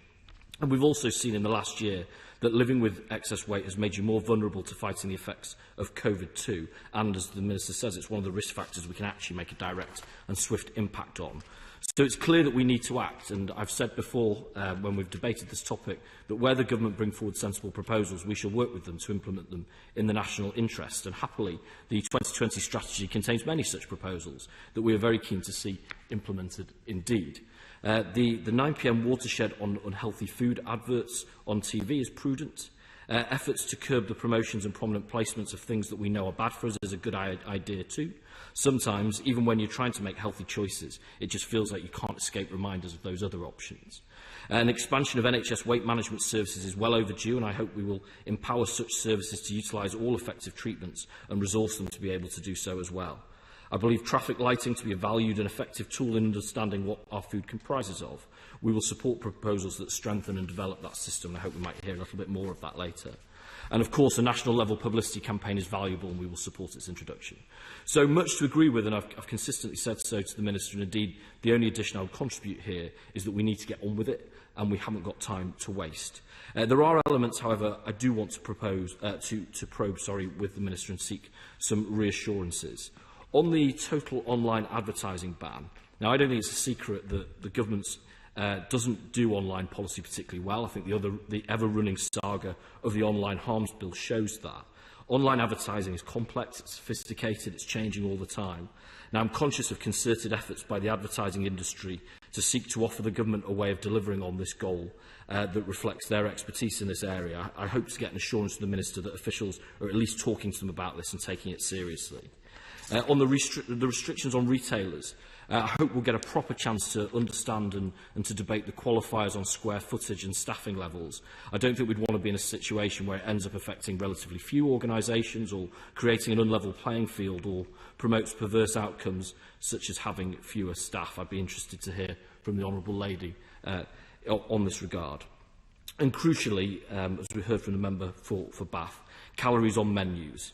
Now, I know this is something that has public support and support from many campaigners also, but I think how we do this, if we do this, it really must be done correctly and properly. I don't think, I have to say, I strongly do not believe the government has given enough consideration to those with eating disorders who will be negatively impacted before they've sought to publish and to press on with this. We've now had, as the Minister... yes, of course. Grateful for the Honourable gentleman cantering through his support for the government on this. I just want to take his first principles about the rationale from his philosophical point of view, about why he believes the government has a right and a responsibility in managing this particular issue about what people eat and how people look. Does he put obesity on the same level as perhaps the tobacco industry in the past? And obviously health measures were taken because of the harmful effect that tobacco could have on people. Does he put it on that level? If not, on what is the level that he puts it on? Does he put it on the same level as alcohol, which causes a lot of poor health? And if he doesn't put it on alcohol level, does he believe we ought to be doing more on alcohol? Thank the Honourable Gentleman for that contribution. Philosophically, I believe the state has a responsibility when we acknowledge evidence that says that we have an environment that promotes poor health in this way, so that it goes beyond our personal choices and the way in which we want to lead our life to things that swamp us. I think we have a responsibility to act. I would reject his kind of characterisation of a hierarchy of disciplines on their face. Again, I would match against the impact that it has on the public and indeed the pressures. On his point on alcohol, I would absolutely support stronger alcohol strategy proposals from the government, as I would too on an updated and refreshed version of the tobacco control plan that we've been waiting on for many months. So again, as I say, I wouldn't establish a hierarchy there. I think we can act in those areas, and I think we ought to. But just on calorie, the Honourable Gentleman said that also recognised the support I'd given so far, and I'm afraid that's what I'm now about to change, but it's not just because of him, I promise. But on calories and menus, we've seen the instrument now, Mr Deputy Speaker. The impact assessment's comprehensive. It's got 5 different options, 235 paragraphs, 4 annexes, yet eating disorders are afforded 1 mention covering 3 paragraphs before being discarded in a 4th. I don't think it's sufficient. I don't think due regard has been paid, and I hope the Minister will revisit this. But alongside with the member for Tooting, I'm seeking to bring together stakeholders who reflect a full range of views on this topic in order to seek to forge a solution that can realise the important health benefits for the group of people we're seeking to, but that isn't injurious to another section of society. And I do hope the Minister is still in listening mode on this and might seek to do something similar. And it leads me to the thing, and again, the Minister knows this because I've raised this with her many times, it leads me to what I am saddest about with this strategy, and that's that rather than just an obesity strategy, we ought to have a healthy weight strategy. Eating disorders are increasingly common and can blight people for their whole lives and their voices are missing from this strategy. And I think I can you know, I've thought about this for a long time since last July, but I think we can guess why it is. Because talking about eating disorders inevitably challenges us to talk about mental health services in this country. And of course, the government are not keen to do this, as it would offer a reckoning of their leadership in this area of the previous decade. Access to high-quality mental health services of all kinds is too rare. People wait too long, and the oft-repeated promises about a parity of esteem approach have not led to meaningful action. And this actually gets worse when we talk about child and adolescent mental health services. The evidence is irrefutable that the root of challenging behaviours around food is at this time in life, but as every honourable and right honourable member knows, trying to get a young constituent into CAMS treatment is simply too hard. And we are failing a big and growing part of our population by not addressing this too. So in that sense, the strategy, I think, has missed a really important opportunity. I want to turn now to public health. I am glad, as I say, that these proposals have been brought forward. It does have to be said, though, that this follows a decade of the government cutting services that improve the public's health. I know that it's a core strategy at the moment of the current administration to act as a new government and run as far away possible from their record over the last 11 years. I would want to do that if I was them too, but they cannot. In real terms, the public health grant, even with the recent uplift relating to COVID, is nearly a quarter lower in real terms than it was 5 years ago. I had responsibility for the public health grant in Nottingham for 3 years prior to entering this place. And my experience of that is that with the growing pressures in demand-driven services such as drugs and alcohol services and sexual health services, added to the consistent cuts to local authorities, it means there just wasn't anything left for longer-term services such as those that deal with healthy weight. This has meant a withering of nutrition guidance, of shared cooking programmes, of specialist support. This has absolutely weakened our approach to taking healthy weight issues head-on in this country. These proposals should have included a commitment to reverse these cuts and, frankly, some humility for having imposed them in the first place. I do think that point needs addressing. And, of course, I'll make this my final point, Mr Deputy Speaker. This is an issue about poverty in this country too. If we eradicated much of the poverty, we would take a lot of the obesity with it. And as I said earlier, the evidence is that obesity is much worse in poorer communities, and that's very compelling. And that, again, makes it all the more mystifying that those massive and ongoing cuts to local authorities have been targeted at the poorest communities, especially in the big cities. That's an extraordinary public policy disconnect. And again, I think that's something that we ought to be addressing in the strategy if we really want an all services at all levels of government approach to taking this national issue on. So to conclude, Mr Deputy Speaker, this is a very important issue, and it's right that the government is seeking to act here. We will support them to move at pace to implement evidence-based, effective interventions, but we will push them too to close the gaps in this strategy so that it becomes a genuinely transformative one. The stakes here are lofty, so our ambitions must be lofty too. Thank you. Video link. Andrew, I've got some great news for you. We've got a bit more wiggle room, so 4 minutes, not 3 minutes. So, Andrew Selous. Thank you very much, Mr Deputy Speaker.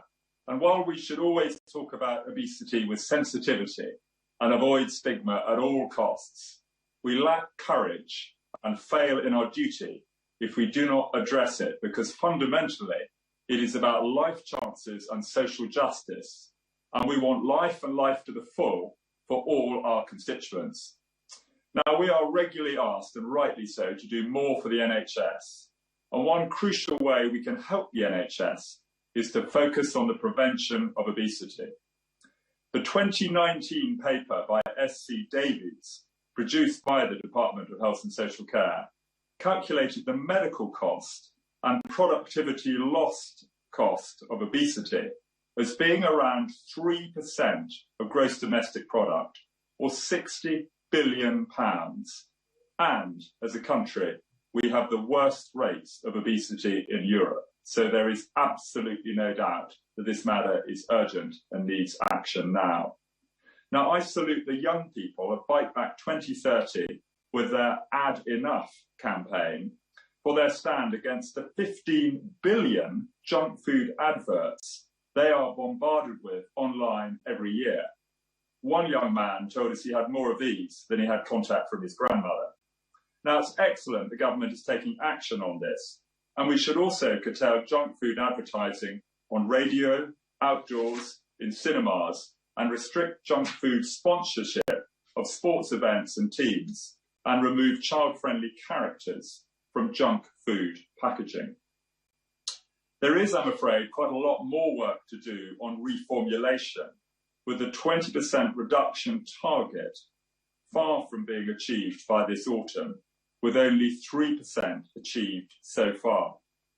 Now, I'd like to congratulate Tesco's, Asda, Weetabix, Co-op and Aldi for either big reductions overall or in some categories. By contrast, Mondelez International and Mars Wrigley saw the sales weighted average of sugar per 100 grams increase in their sweet confectionery. They need to get with the programme. We need to start flooding our supermarkets, schools and the out-of-home sector with healthy, nutritious, delicious and hopefully often homegrown food. And we need to make sure that healthy food is affordable. As the Food Foundation has pointed out, this is often the case in Europe, but bizarrely not always the case in the United Kingdom. And that is something we should concentrate on, that we can change and we need to take very seriously indeed. It has always mystified me, Mr. Deputy Speaker, that the quality and outcomes framework in primary care does not reward GPs for collecting data on children's body mass indices and ensuring there is a first-class diet, exercise and cooking skills online and in-person offer locally. We must make sure that primary care is at the front of this campaign to make sure we are a nation of healthy weights. Bite Back 2030 also say that 60% of schools are not upholding school food standards, even though it is the law to uphold them. So we need to strengthen the enforcement mechanism to make that happen. A school food is a great child health opportunity, which we're not making the most of, and we need to act on urgently. Video link? No time limit. Alison Thewlis. Thank you very much, Mr. Deputy Speaker. I want to start by echoing the sentiments of the Obesity Health Alliance. In this debate, weight stigma does not help people lose weight. The right support, evidence-based weight management and fundamental changes to our obesogenic environment and food systems are all required to tackle this. The health harms caused by obesity are well known, but I wish to mention just one particular aspect to begin with, which doesn't really get the attention that it deserves, and that is liver disease. On average, 40 people die of liver disease every day. The Foundation for Liver Research and the British Liver Trust have sent a helpful briefing, but in truth, I'd already committed to mention it in this debate. My husband Joe was diagnosed with having stage 2 non-alcohol related fatty liver disease in 2019 after wandering around complaining of a wee pain under his ribs for 5 years. Since his diagnosis, he's made difficult but necessary changes to his lifestyle. He's lost 22 kilograms, taken up hill walking, and has been very carefully monitoring his weight, and I'm very proud of him. 90% of liver disease is preventable, and luckily for Joe, at stage 2, it can be reversed. However, as it can remain asymptomatic for up to 20 years, 3/4 of people are diagnosed at a late stage, when it's too late for lifestyle changes or for interventions. Liver disease is the third leading cause of premature death in the UK, with deaths increasing by 400% over the past 2 generations. And this is in stark contrast to other major diseases such as heart disease or cancer. So I would urge the UK government, who have acknowledged liver disease in their obesity plan, to come up with actions, including doing all they can to spread information about this disease and the ways of preventing it. The disproportionate harm caused by COVID-19 to older people, minority ethnic groups, people living in greatest deprivation and those with obesity, diabetes, respiratory and cardiovascular disease has highlighted new vulnerabilities and underscored existing health inequalities. And while much focus has been given to the direct health impacts of COVID, the SNP recognise that we must also work to shift our focus towards reducing those inequalities and preventing ill health. We want everyone to be able to eat well, be a healthy weight and have equal access to care. The ambitious and wide-ranging action to address this challenge are set out in the Scottish Government's Diet and Healthy Weight Delivery Plan. The plan, which has over 60 broad-ranging actions, has a strong focus on prevention, including population-level measures to make it easier for people to make healthier choices, as well as more targeted interventions. Alongside this, the SNP Scottish Government has also published a More Active Scotland, Scotland's Physical Activity Delivery Plan. This recognises the importance of physical activity in promoting and maintaining healthy weight. Progress towards the outcomes set out in this delivery plan is being monitored through a dedicated set of indicators linked to the Active Scotland Outcomes Framework. And the SNP Scottish Government are continuing to provide the £1.7 million in 2021 for improvements to weight management services for children and young people. Earlier this year, the SNP Scottish Government also published the refresh of the Diabetes Improvement Plan, which strengthens the actions in the original plan to improve the prevention, treatment and care for all people in Scotland affected by diabetes. As a party, the SNP have consistently pressed the UK Government to ban junk food advertising on TV and online before the 9 PM watershed, and we welcome that this is finally coming to fruition. But those online adverts on social media are really an area that the UK Government must tackle and strongly, as other members have mentioned, because they are absolutely pervasive. In a recent manifesto, the SNP renewed our commitment to halve childhood obesity by 2030 and to significantly reduce diet-related health inequalities by pledging to provide free school breakfasts and lunches to every primary school pupil in Scotland all year round, and for all children in state-funded special schools in Scotland, as well as the provision of free nutritious school breakfasts in secondary schools and to explore the feasibility of universal breakfast provision in secondary schools.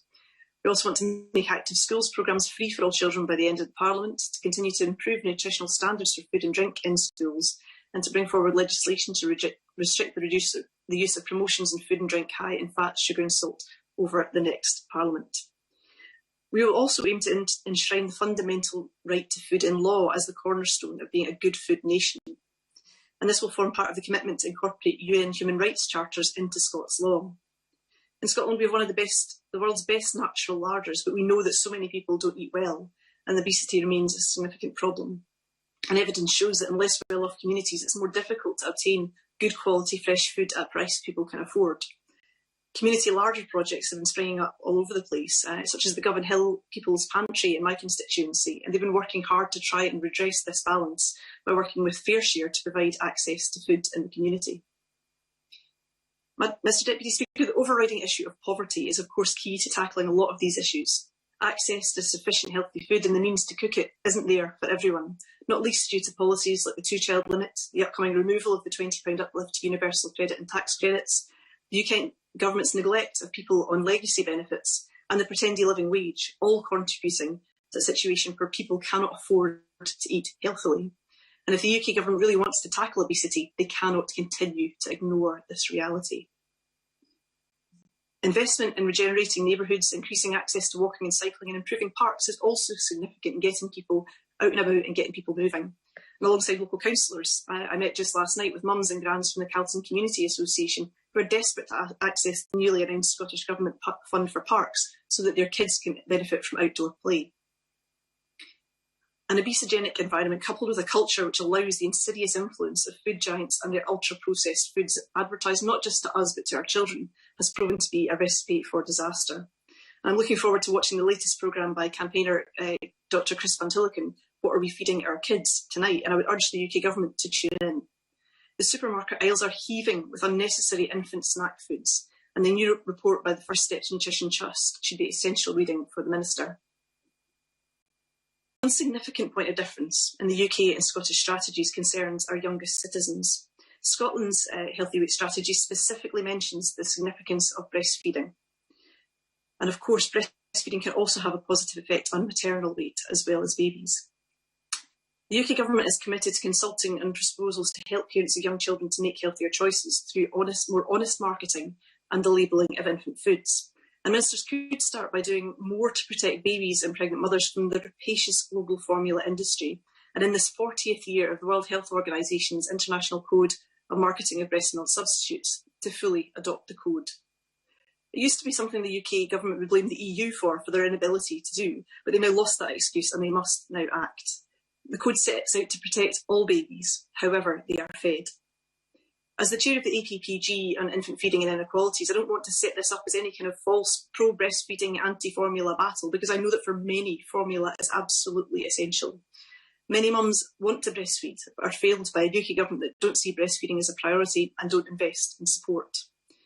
Some years ago, Norway changed its approach and now has one of the highest rates in the world. Now, Norwegian mums don't have different breasts to us, but they do have a government which makes their needs a priority.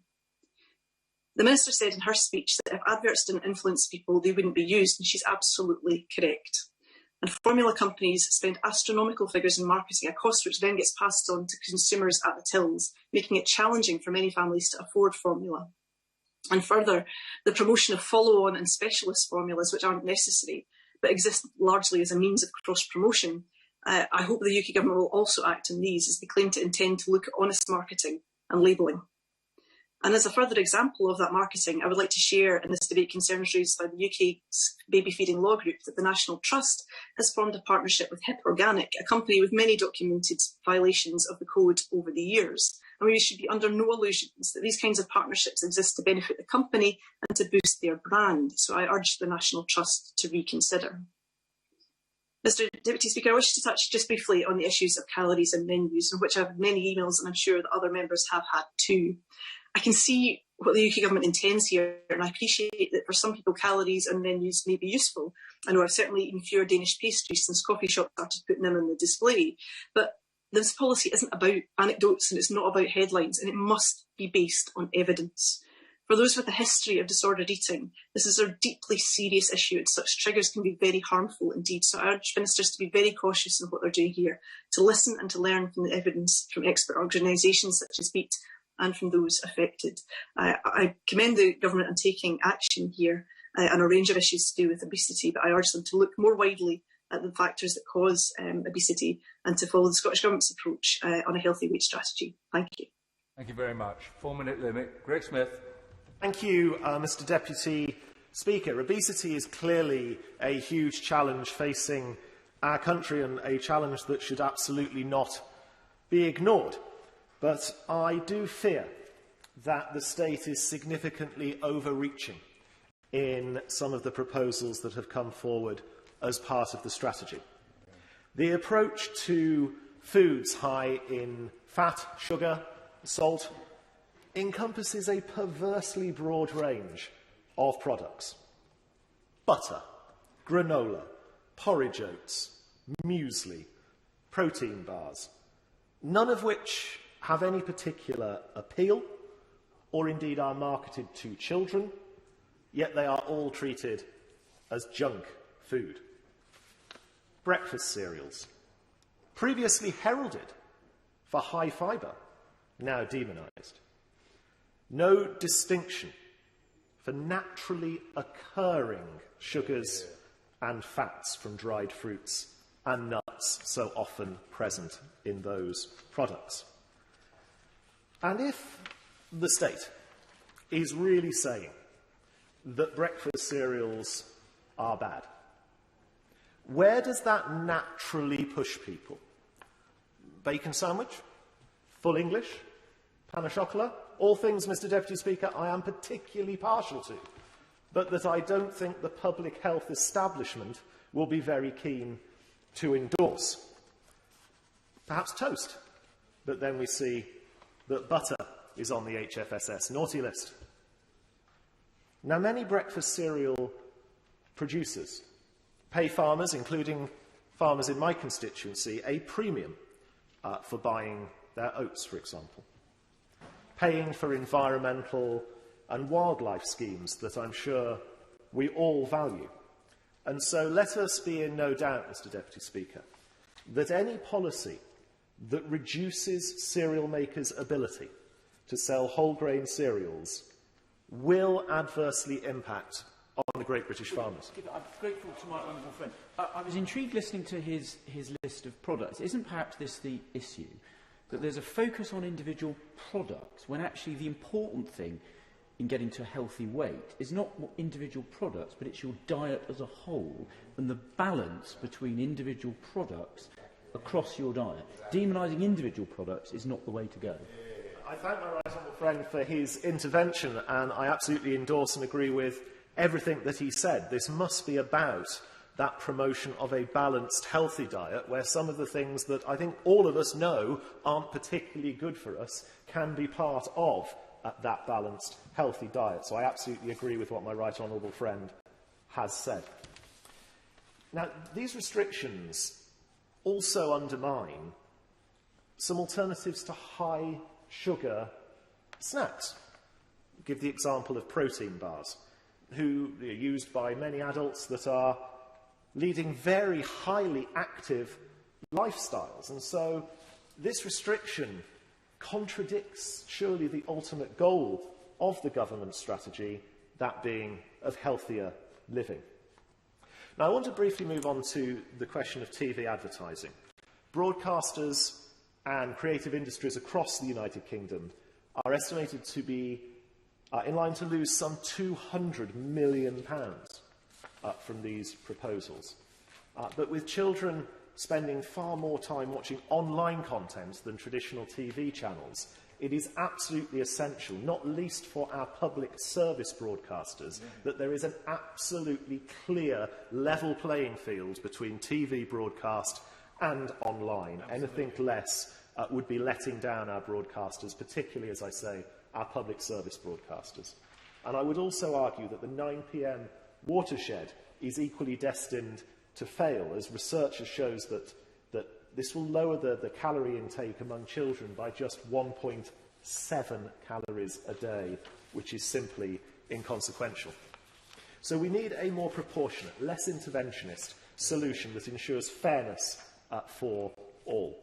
Obesity is a complex problem, but the solution cannot be nannying ineffective policies. I certainly didn't get into politics to tell people what they should and shouldn't eat, because when people are free to make an informed choice about the way they live, without coercion or state interference, they are much more likely to keep those changes long-term, to the benefit of the health of the nation. So, Mr Deputy Speaker, I urge the Government to rethink these proposals, strip out the nonsensical inclusions of products like cereals and protein bars, and let's look once more to freedom, choice and personal responsibility. Link. Paul Blomfield. Thank you, Mr Deputy Speaker. The Government's clearly right to say that this is one of the greatest long-term health challenges we face, and it starts with our children. 1 in 4 enter primary school overweight or obese, and as the Minister pointed out, 1 in 3 leave in that position 6 years later. So we have a shocking problem that gets worse during children's primary years. Now, like any disease, there are 2 ways of tackling it: prevention and treatment. And I broadly welcome the measures being proposed by the Government on prevention, although I do think we should look carefully at the evidence and concerns around those with around calorie labelling for those with eating disorders. But prevention is not enough in itself. We need proper treatment services for children, and currently we don't have them. Imagine for a moment that we were talking about another disease, say cancer. Would we say, we'll invest in prevention, but I'm afraid we'll not offer any treatment for children with the disease? Of course we wouldn't. But that is what we're saying for obesity currently. The Health Select Committee highlighted the problem in their 2018 report, quote, noting evidence from Public Health England that only 56% of local authorities have Tier 2 weight management services for children, and that those services are not intended to support individuals with complex needs. And when looking at Tier 3 and 4 services, provision is bare. They went on to recommend, quote, that the Government must ensure there are robust systems in place, not only to identify children who are overweight or obese, but to ensure that these children are offered effective help through a multidisciplinary, family-centric approach. But the Government's obesity strategy doesn't acknowledge the issue. I've become aware of it through the work that I've done with Shine Health Academy in my constituency. They are a great local project, providing the sort of Tier 3 services the Select Committee wanted. They take children on referral from GPs, from teachers, from social workers, and they have great outcomes. But they're funded mainly by charities because neither clinical commissioning groups nor local authorities have the responsibility for commissioning services. Now, I know that the Minister recognises the problem because together with the inspirational leader of Shine Health Academy, Kath Sharman, I met her to discuss the issue about 18 months ago. And I know that there have been some positive initiatives by NHS England. I welcome the work to establish complications related to excess weight clinics, crude clinics, to support children and young people with severe obesity. But it's limited, and as I understand it, the aim of these services is to manage the comorbidities associated with obesity rather than tackling the disease itself. And there are just 7 centres for 100 children each in the plan. It's useful, but it's a very small step assessed against need because the Obesity Health Alliance calculate that there are 450,000 children in the UK who, if they were adults, would be eligible for bariatric surgery. That's shocking, but it's the scale of the challenge. There are also worries about the crew approach. They seem to be placing too much emphasis on the role of hospitals and risk being about medical management rather than weight management. They've definitely got a role to play and they're fundamental in treatment of comorbidity, but they shouldn't be the only model of care. And above all, there is no certainty of future funding. So in her summing up, I would ask the Minister, who I know cares about this issue, to say whether it will be finally the government's intention to establish clear responsibility for commissioning Tier 3 services for children, as the Health Select Committee recommended, because frankly, nothing less will do. Mr Deputy Speaker, for inviting me to contribute to this extremely important debate. And I pay tribute to the Honourable Member for South West Bedfordshire for securing the debate and for the way in which the Minister and the opposition spokesman have contributed so far. Now, obesity rates are too high without question, and there are long-term consequences that that cause a range of diseases. COVID has already been mentioned, dementia, cancer, diabetes, heart disease, liver, and so many more that we could go on about. So therefore, the need to tackle the obesity challenge goes without saying. And the challenges of obesity amongst young children, as a consequence, naturally has a very long tail. But introducing policies to meet the childhood obesity challenge naturally, Mr Deputy Speaker, requires an understanding of the complexity of the causes if we are to have a real impact on the effect. So diet is obviously central to what we need to influence, but it isn't the full story. I mean, and contributing to the makeup of the diet, there will be a series of complexities, clarity around contents of the food products, and I pay tribute to the work that the government is doing and what they have committed to in the Queen's speech, and what work has been done, that is on labelling, and what work has been done on a sugar tax that has contributed to a reduction in sugar in fizzy drinks and some other products. Knowledge and skills, I mean, how fresh vegetables, availability of fresh vegetables are obviously, fruit and vegetables are obviously important, how to cook. The standards and approaches in schools are also difficult. Education in schools and amongst parents, who also are central to tackling the childhood obesity challenge. Lifestyle is an issue.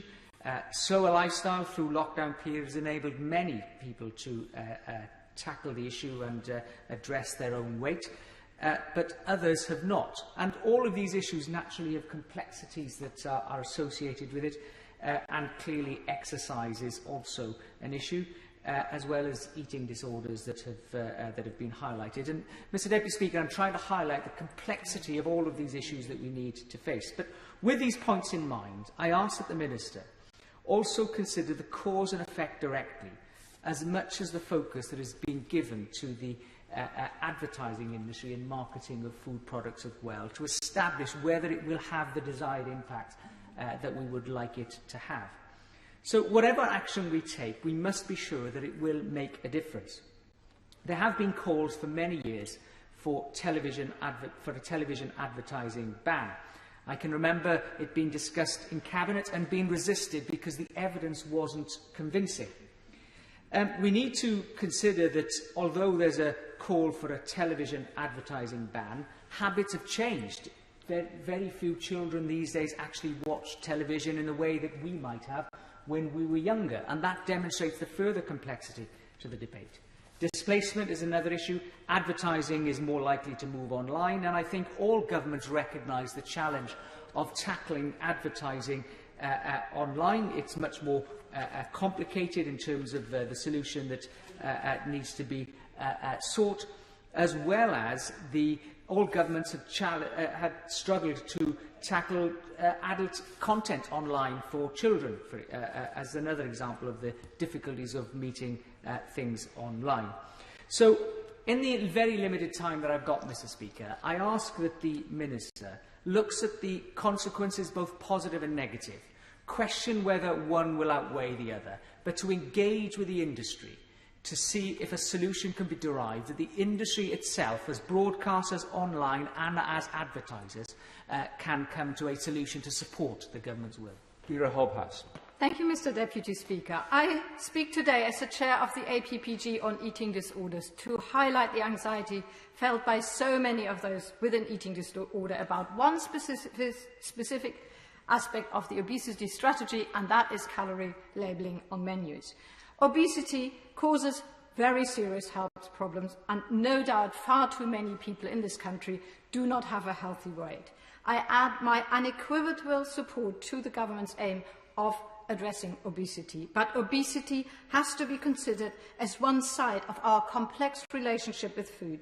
It is a form of disordered eating and therefore cannot be separated from other forms of disordered eating and cannot be dealt with in isolation. And calorie labelling on menus will not only be ineffective at tackling obesity, but will actively damage those with an eating disorder. Studies show that there's only a small body of low-quality evidence supporting the idea that calorie counts on menus lead to a reduction in calories purchased. But while there's limited evidence that calorie labelling will support the public to lose weight, there is convincing evidence that it will harm people with an eating disorder. Around 1.25 million people in the UK have an eating disorder. The 2019 health survey found that 16% of all adults aged 16 and over screened positive for a possible eating disorder. Over the course of the pandemic, the charity Beat has reported a 173% increase in demand for eating disorder support.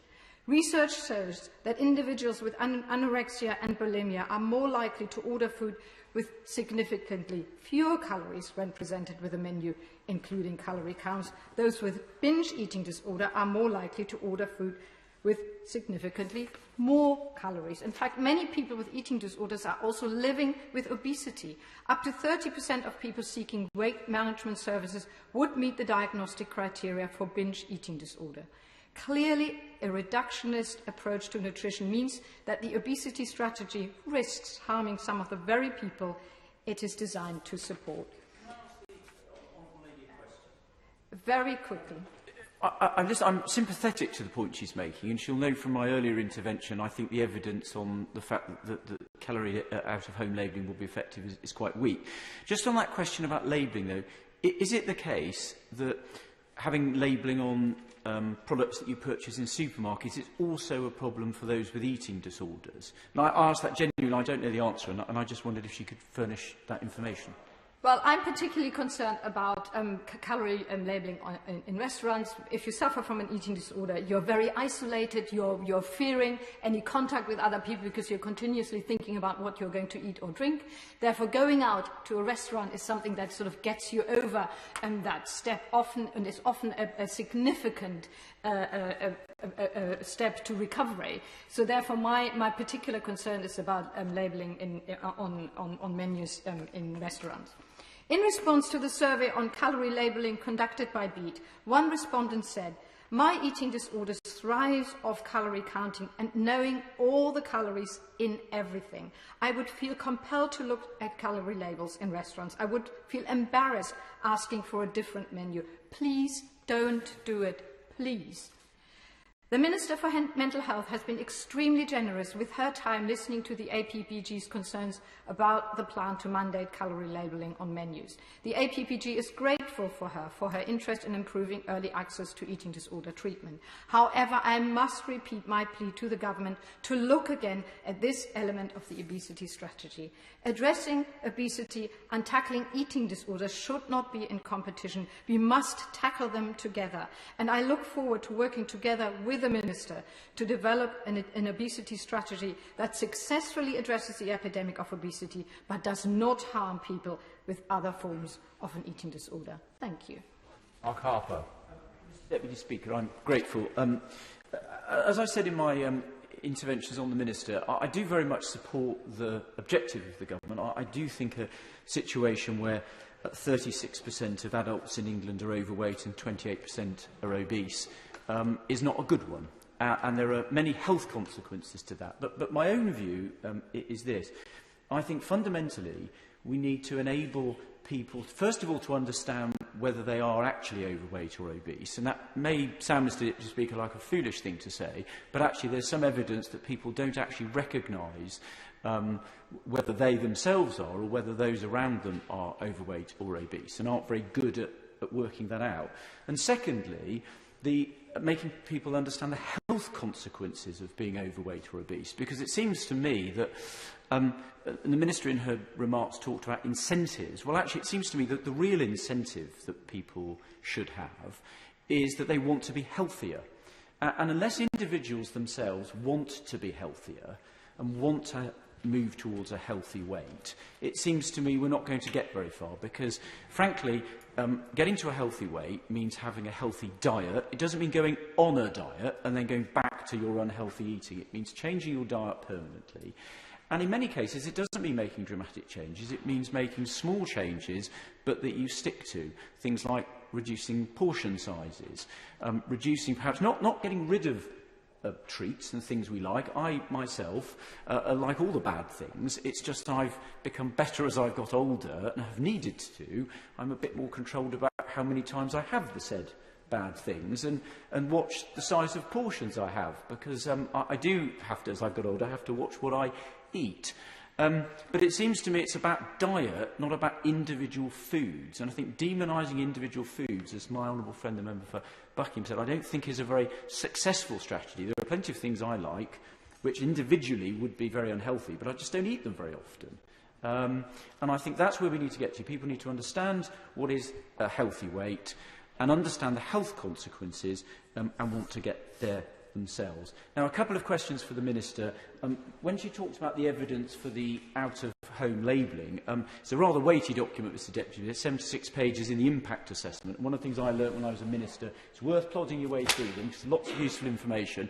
But what I didn't find was any compelling evidence that introducing out-of-home calorie labelling would actually have any significant impact on the quantity of calories that people consume. And given the concerns rightly set out by the Honourable Lady and the Beat charity about those with eating disorders, if there's not a very compelling case that it's going to actually have a successful impact and quite a lot of concern that it's not going to be helpful, I think the government ought to think again about that particular approach. And I just want to ask a question about the soft drinks industry levy to reduce sugar.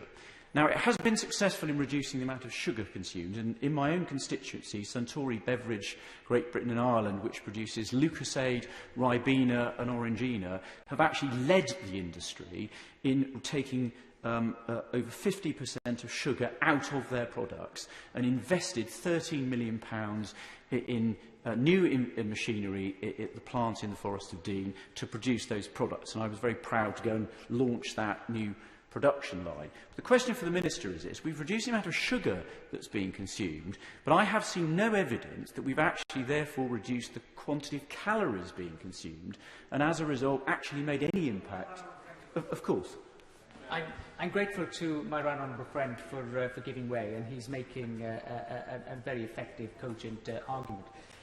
Does he agree with me that there is a danger, because of a will to want to come up with a solution to have an impact, that unless we take account of all of the evidence, such as the points that he made around the impact on the sugar tax, for example, then we could well feel better for doing something, but not quite achieve what we set out to achieve in the first place. Well, I think that's right. I'm very keen that we look at the evidence, and I can see that we have had, through reformulation, and as I said, a company making Lucozade Ribena has been very successful in doing that, led the industry. But the real question is, has it reduced the number of calories that are being consumed, both by adults and children, and had any impact on the levels of people who are overweight or obese? It's clearly been successful in reducing the quantity of sugar being consumed, but sugar in itself, as my honourable friend said, is not a bad thing. You need to consume a certain amount of sugar to have a healthy diet. So my worry is that we've reduced the amount of sugar in these products, but it's not actually going to make any difference to people having a healthier diet. So I think all of these measures, need to be tested. And the point that I was making to the Minister earlier was I don't want to introduce them, wait 9 years to 2030, and then say, goodness, it hasn't worked. And I absolutely accept her point that national targets may not make sense, but I do think we need to look at local level at whether these measures are successful, and if they're not successful and they're not working, then we need to change them and look at what the evidence suggests would actually be more successful in getting to a healthy weight for people so that we all lead healthier lifestyle. Dan Carden.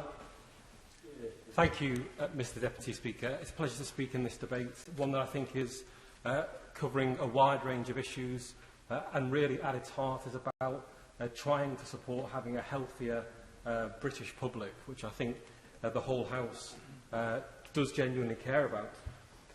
My reason for speaking in this debate is to do with alcohol labelling. I'm sure the Minister will remember our recent adjournment debate, because we do have this incredible situation where products, you may have a non-alcoholic product of beer or wine, and that will provide the calorie content, it will provide nutritional information and a lot more, Mr Deputy Speaker.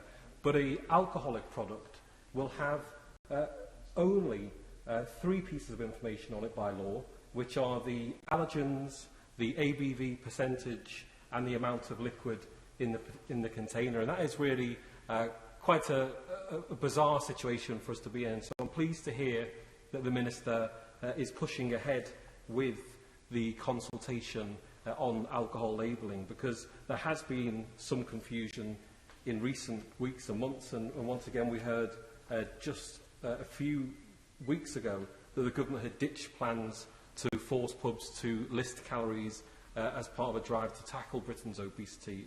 That was coming from Downing Street, but I'm hoping from what the Minister has said that the consultation will be kicking off sometime soon. I just want to push the Minister one more time as well on the need for a national alcohol strategy. We have had the highest rates of deaths from alcohol on record this year, and we're seeing that alcohol-specific deaths are at an all-time high at the moment, that drug and alcohol services are most underfunded, mental health services most overstretched. And I think, if I just finish on this point, Mr Deputy Speaker, if this is all about having or supporting a healthier nation, we have the obesity strategy, we have Dame Carol Black's review on drugs, we have a consultation on alcohol labelling, we have a review into the Gambling Act 2005, and also a promised addiction strategy from 2019. I just want to suggest to the Minister that some of this work needs to be pulled together, and some of those issues that we've touched upon in this debate around mental health and around poverty, some of the drivers of addiction and other issues really need to be focused on in the months and years ahead. Thank you, Mr Deputy Speaker. Thank you very much. Video link. Jonathan Lord. Thank you, Mr Deputy Speaker. Whilst I welcome many aspects of the government's obesity strategy, today I want to argue against the government's outlined proposals to restrict both TV and online advertising for high-fat, high-sugar, high-salt foods. These proposals are blunt tools which will have little or no impact on obesity. The government itself assesses that both the TV watershed ban and the full online ban will lead to just a 4.5 daily calorie reduction amongst overweight children. This is completely inconsequential compared to initiatives such as the Daily Mile or the Couch to 5K, which have the potential to increase calorific expenditure by around 100 calories a day, or targeted community-based approaches such as the Henry programme in Leeds or the 3 Area project in Wakefield. These 2 programmes are based on a holistic approach, addressing education, activity levels and food inequality, and have had measurable success.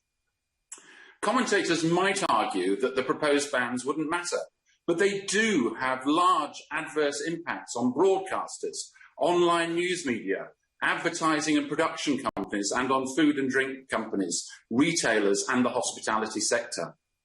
Advertisers have made clear that this ad spend and investment will not be rerouted back through other channels, but could leave the UK market altogether. The bans will reduce the advertising revenues that media reinvest in programming and content. They will prevent food and retail companies and the hospitality trade from communicating with their customers. They'd impact jobs and would also remove most incentives food manufacturers would have to invest in healthier alternatives in this market, because the alternatives themselves may still fall within scope as well. The Quebec ban on advertising to children, introduced as far ago as 1980, and incidentally introduced for reasons other than to tackle obesity, had no effect on childhood obesity rates in that province compared to other provinces. Indeed, the prevalence of overweight and obesity amongst children in Quebec grew by 140% during the first 15 full years of that advertising ban, a faster increase than elsewhere in Canada, where these restrictions did not exist. The UK's advertising restrictions currently in place across broadcaster and non-broadcast advertising, including online advertising, are already amongst the strictest in the world. And they do restrict the exposure of HFSS advertising to children under 16. But although TV restrictions have been in place since 2008, and have reduced child exposure to HFSS on TV by around 70%. This has made no measurable impact on obesity rates. So these current plans are disproportionate and not evidence-based. They are not targeted at the problem the government says needs to be addressed, which is to protect children. Indeed, they are sweeping and comprehensive, requiring new laws and a new regulatory structure. So I would urge the government to liaise more properly, much better with industry. The Committee on Advertising Practice, the advertising code body, has put forward to ministers alternative proposal to this online ad ban, which is targeted, workable, effective and enforceable. So let's do that. Let's engage rather than have these damaging and over-the-top regulatory proposals. Video link. Olivia Blake. Thank you, Mr. Deputy Speaker. Like almost everyone speaking in the debate today, I support measures to ensure people have a healthy relationship with the food that they eat. However, Mr. Deputy Speaker, healthy eating habits can't simply be measured on weighing scales or counted in calories. Today, we are facing a mental health crisis, and one element of that crisis is the rising epidemic of eating disorders, including for some of those facing obesity.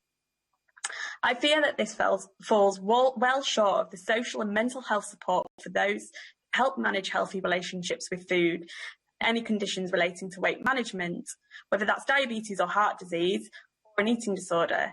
I hope that the new funding for services will see these approaches supported. And whilst I'm fully supportive of interventions such as restrictions on advertising and work to improve the diet of the nation, I remain very, very concerned about the certain aspect of the strategy. Before the pandemic crisis, hospital admissions were increasing, especially amongst teenagers. In 2019 to 2020, we saw a sharp 32% increase from the previous year, over 21,000 cases. Nearly 5,000 of those cases were children. In addition to hospital admissions, between February 2020 and January 2021, the eating disorder charity Beats reported a massive 173% surge in demand for their services.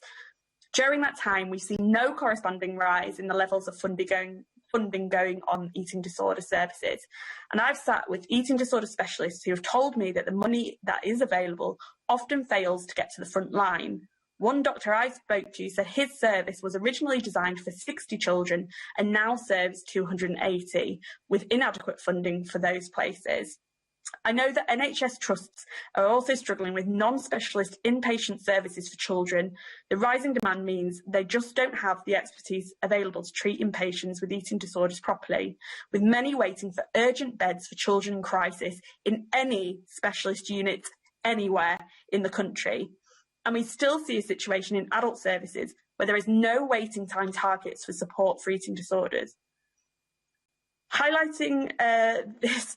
The reason I'm highlighting this dire situation is because one measure of the government's obesity strategy involves calorie labelling on menus. Included in those who will read these will be people with eating disorders. There's a wealth of research showing that calorie labelling can exacerbate unhealthy relationships to food and can be a predictor of the onset of eating disorders. In trying to fix one problem, there's a real danger that ministers will make another far worse, the costs of which are not trivial. Eating disorders have the highest mortality rate of any mental health problem, and people who suffer from them are at increased risk of both suicide and self-harm. While it's true that half of those with eating disorders recover, 20% remain in a chronic condition.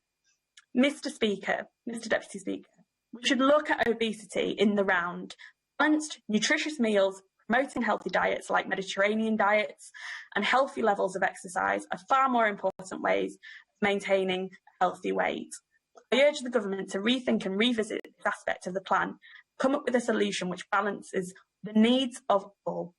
If we really want to promote healthy eating habits, calorie menus are not necessarily the way to do it for the whole population, and risk making a very bad situation even worse for those suffering or at risk of developing eating disorders.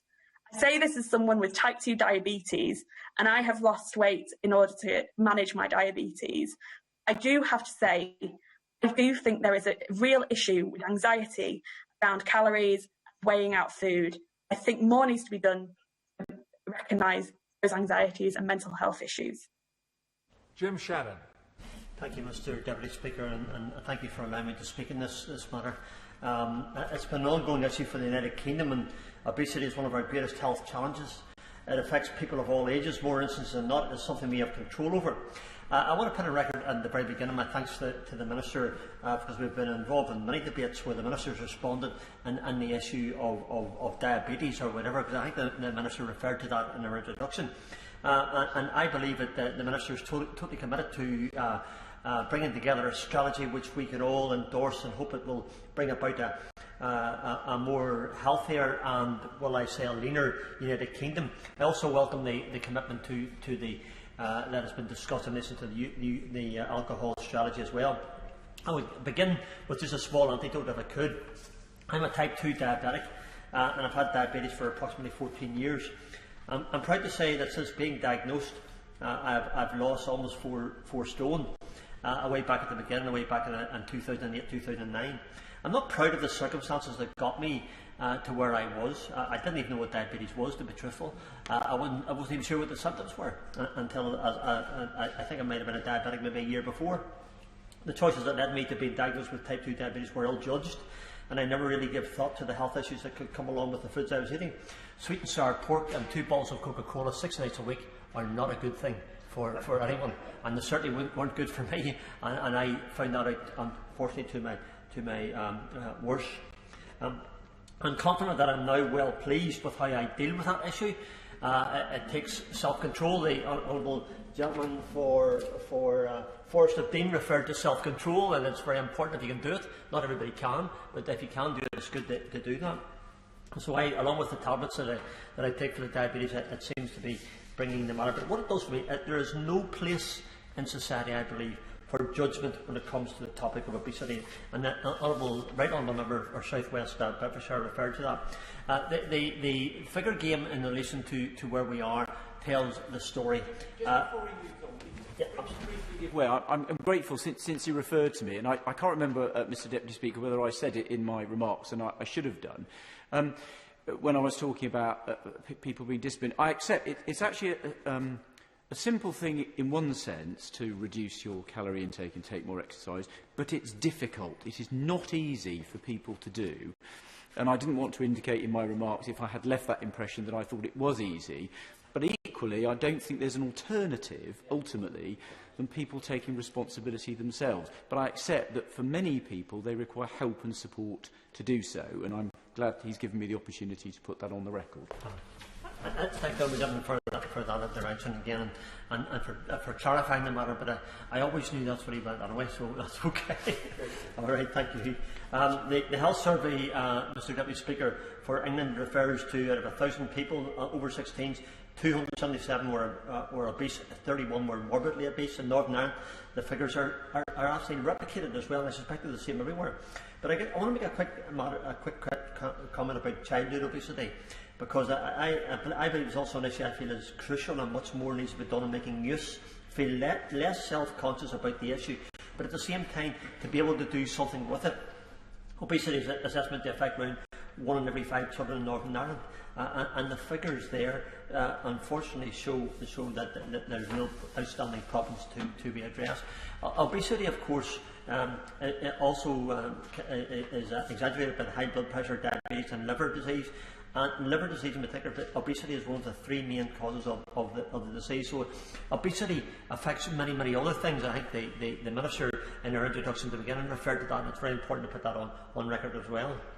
But I want to make a point, if I can, for those people who, and I've met those people, constituents of mine over the years, who had a medical condition which meant they weren't obese by choice, they were obese because of the circumstances of their own individual bodies. So I want them, and for them people that I'm referring to, they had to go for bariatric surgery.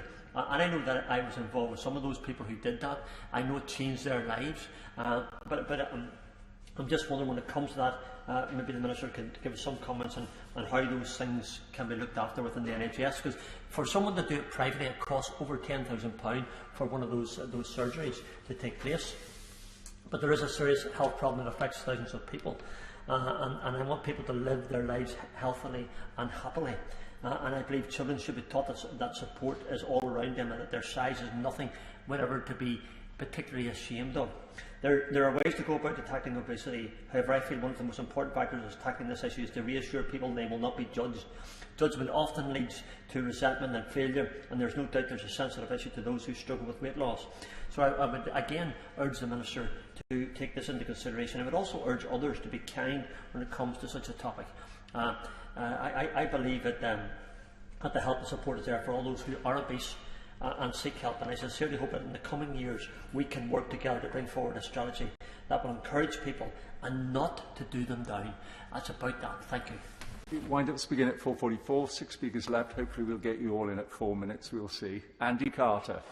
Thank you very much, Mr Speaker, and it's a pleasure to follow the honourable gentleman. And can I congratulate the honourable member for South West Bedfordshire for securing this debate as well. There is no doubt that tackling obesity is one of the greatest long-term health challenges that this country faces. Weight loss in itself is an incredibly difficult challenge for so many people. I spent the first few months of this year on an enforced walking programme. Managed to lose a stone in weight, and coming back to Westminster, I'm afraid I can already feel it piling back on, but that personal responsibility that the member for Wyre Forest talked about earlier, I think is so critical. I think one of the reasons I wanted to speak in this debate, though, is that for me, children in the most deprived parts of the country are more than twice as likely to be obese as their peers living in more wealthier areas. And this is sowing the seeds of adult disease and health inequalities in early childhood. And it does need to be an urgent strategy that the government is proposing and tackling. So I welcome many of the things that the Minister talked about earlier. So while I think we perhaps all agree on the need to address issues around obesity, how we tackle it is what we need to debate and what we are debating today. And I heard the Minister say earlier that there is no silver bullet, and I think she's absolutely right on that. But I'm afraid there are some bullets that can have wide-ranging impacts, and some of them unintended. And as a number of honourable friends have raised, one of the proposals being suggested is a TV and digital advertising ban. And while I can say that some of the suggestions I think appear rather straightforward, I think this is a very, very complicated issue. And the Minister herself said if advertising didn't work, then they wouldn't do it. Well, I think absolutely you're right on that, but there is significant evidence to suggest that introducing a ban won't deliver the necessary beneficial impacts that she wants to see, and actually could have some really significant outcomes on a public good. Indeed, the government's own evidence, as we've already heard, shows that the reductions in calorific intake will be negligible, about 1.7 calories per day. I think it was mentioned earlier, a Smartie, I referred to it as a Tic Tac, really is not a significant amount of calories being introduced on a daily basis. And so my call to the Minister is to encourage further investment into education in this area. I want to particularly mention, though, the impact that having a reduction in advertising and an ad ban would have on public service broadcasters like ITV and Channel 4. Some of the data I've seen suggests that figures of around £200 million a year would be taken out of that sector. Now, that's almost 3 times the amount the broadcaster spends on regional news each year. Now, regional news is something we all benefit from. It's incredibly important, and that impact on PSB would be really significant. So my drive is to encourage broadcasters to put more emphasis into their campaigns that they've been working on recently. Eat them to defeat them. That's increased the amount of vegetables in shopping baskets. Around 500 million children-sized portions because of joined-up thinking between broadcasters and retailers, and something that children want to get involved with. Something finally, just to conclude though, that has concerned me greatly is some of the press reports that suggest that the ad ban won't be introduced across all platforms. It could be that it's just on what we really know as TV platforms rather than online platforms such as YouTube. And I think that is a recipe for disaster, because the money that is being currently spent on TV channels that generate wealth for this country will simply go overseas to the US. Thank you very much. Video link. Andrew Lewer. Thank you, Mr Deputy Speaker. With over half of adults in this country classed as overweight and the associated health impacts this can have on society and NHS well known, I understand why the government wants to tackle this issue. Much of the strategy around public health education is not objectionable, but what has been put forward over advertising, 2-for-1s and where shops can display their wares is, and indeed I believe they fall foul of the core Conservative principles of why I'm in politics at all, which is promoting the freedom and liberty of our citizens. And there's much evidence to suggest that it won't work anyway and be heavy-handed, which is why such ideas came up in the administrations of the 2 former Prime Ministers, but never, thankfully, came to fruition. This legislation will essentially nationalise the content of food advertising chosen by DHSC and Whitehall, and it's redolent of EU regulations over whether Jaffa cakes are biscuits or cakes, or Harold Wilson's selective employment tax. Rather than trusting citizens to make decisions for themselves, and concentrating on education so that those choices are informed. The proposed advertising ban on HFSS products before 9 PM on TV and online in its entirety does not only catch foods we commonly think of as junk food, but will target foods such as ready-made sandwiches, butter and jam. Speciality businesses like wedding cake shops or artisan producers of sausages wouldn't be able to promote their products on the primary advertising mediums of the 21st century. As a party which claims to stand behind business, the financial impact this will have across the food, advertising and broadcasting industries, stifling entrepreneurship and competition, will be enormous. All of this for proposals which, by the government's own admissions, will only reduce children's calorie intake by an unnoteworthy amount. And research from Mondelez International states that restricting promotions will only lead to an average daily reduction of 8 calories for adults. So, Mr. Deputy Speaker, an obesity strategy as a concept, one that empowers my constituents in Northampton South, it's fine. But not at all fine are proposals towards a nanny, banny state, contrary to years of the Prime Minister's own writings, to core Conservative principles, and which exemplify the politician's syllogism from the 1988 edition of Yes, Prime Minister. We have a problem. Something must be done. Well, here's something, so let's do that. Thank you, Mr. Deputy Speaker. Thank you very much. Robbie Moore. Thank you, Mr. Deputy Speaker. The challenge of obesity has, of course, been magnified by the last year's events, and the evidence is clear, as ever, about the importance of having a healthy lifestyle and eating well. And I welcome the fact that the National Food Strategy will be creating a better food system at the heart of the COVID-19 recovery. But it is worrying to think that 1 in 3 children who are leaving primary school are overweight and 1 in 5 are obese. And it is crucial to rethink what food young people are being given, and I believe the right education is key to that answer. I recently met with a constituent, Ruth Hall, in Addingham. Ruth is a former home economics teacher, and we had a great discussion about how to ensure people know how to prepare healthy food. She showed me her old lesson plans, which included guidance on making nutritious meals at an affordable price. The people that she taught over her 36 years as a teacher were given the right skills to cook, and I am sure their children are better informed about healthier eating. And I worry today that home economics as a subject for all at an early age in our schools is now lost.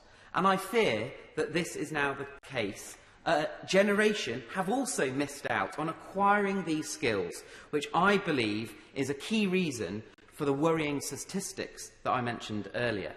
It is therefore vital for the government to act to make sure young people are equipped with the adequate training and knowledge on nutrition, on how to cook a decent meal, a decent, wholesome meal. And Mr. Deputy Speaker, there is a much wider discussion to be had about where people's food is coming from. And I regularly speak to farmers and those working in the food production sector who are frustrated by the lack of knowledge at a national level within the wider population on this. And this needs to be at the heart of our good food strategy. The government's intentions to change how food is advertised, displayed and promoted in shops will undoubtedly create purchase behavioural change. But I am yet to be totally reassured of the absolute benefits this will have. And as my honourable friend, the member for Warrington South said, and the Minister has said, there is no silver bullet. But of course, Mr. Deputy Speaker, in this place, we cannot ignore the fact that this issue is something which is disproportionately affecting those in deprived communities. Currently, children in these communities are twice as likely to be obese than those in less deprived areas. And this must be addressed. And I'm pleased to hear that the government have pledged to halve childhood obesity and close this gap by 2030.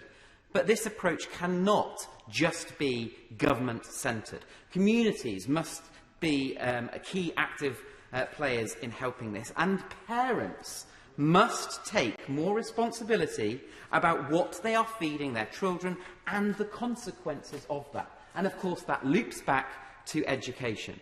I know the NHS long-term plan has ring-fenced £4.5 billion to help local GPs, pharmacists and others deal with issues such as obesity. But, Mr. Deputy Speaker, I am sure that getting home economics, food nutrition and teaching children and parents how to cook good, wholesome food will be a great start. Joe Gideon. Thank you, Mr. Deputy Speaker. As a member of the All-Party Parliamentary Group on Obesity and the Chair of the APPG on the National Food Strategy, I welcome the opportunity to contribute to this vital debate. We have heard many statistics this afternoon which will underline the need for decisive and urgent action by the Government, so I will rather focus my comments on the complexity of the challenge and the need to tackle obesity with the same collective approach that we've seen work so well during the last year in response to COVID-19. Mr Deputy Speaker, I was pleased to see the importance of prevention acknowledged in the Queen's speech in the words, "Measures will be brought forward to support the health and well-being of the nation, including to tackle obesity." I particularly welcome the introduction of the Office for Health Promotion, which acknowledges that our health is shaped by many factors and that the ability to make healthy choices is not simply a matter of individual behaviour change. The regional and community variations in levels of obesity are strongly linked to the structural inequalities that we seek to address through our levelling up agenda. Poor diet affects our ability to achieve our full potential, so tackling obesity is essential to our commitment to level up. However, to improve the nation's health, we need to work together in the same way we did during the pandemic. From schools to local authorities, food producers, manufacturers and marketeers, health professionals and community groups, sports clubs, influencers, families and individuals, the battle to tackle obesity needs to be grasped by us all. And this battle should not be framed as a war between the nanny state versus personal freedom, as many more of our behaviours were during the pandemic. And I think that the majority of people acknowledge this. Mr Deputy Speaker, I'm reminded of a previous and ongoing health campaign and the shift of public opinion on the issue of smoking. I recall it took many years and some government legislation to significantly alter the narrative, even though the health risks associated with smoking have been widely known for decades. This is why I support, as part of a comprehensive approach to obesity prevention, the restriction of retail promotions on high-fat, salt and sugar food and drinks, and the banning of junk food adverts pre-9 p.m. on television and a total ban online. Young people are particularly vulnerable to highly targeted online junk food advertising whenever they access social media. If we are to see generational improvements in obesity levels, we must start with early years. So I welcome the recent increase in the Healthy Start payments made available to pregnant women or those with children under the age of 4 to help them buy fruit and vegetables, and the investment in school holiday clubs to ensure many more children would receive healthy food and exercise during the holidays. Education has a vital part to play in behaviour change, with all schools offering healthy meals in their canteen and teaching about nutrition underpinned by cooking skills for all. The latter must be measured as a key curriculum requirement, and the nutritional value of school meals needs to be included in Ofsted or local authority inspections to ensure that school food standards are met. I also welcome the Government's commitment to a health incentives and reward approach and the use of innovative tools to effect behaviour change, as well as the plan to build on existing digital solutions available via GPs to widen access to digital dietary support programmes for those who wish to improve their health, rather than only to the clinically obese. This Government is committed to winning the battle against the nation's obesity crisis with a wide range of measures. It is a battle we cannot afford to lose. Richard Fuller. Thank you very much, Mr Deputy Speaker. I congratulate my honourable friend, the member for South West Bedfordshire, on securing this debate and welcome my friend, the Minister, to her place. And it's clear with the breathless endorsements from the opposition that the Government, if it wishes, can fully get its way with these proposals. But, Mr Deputy Speaker, I worry.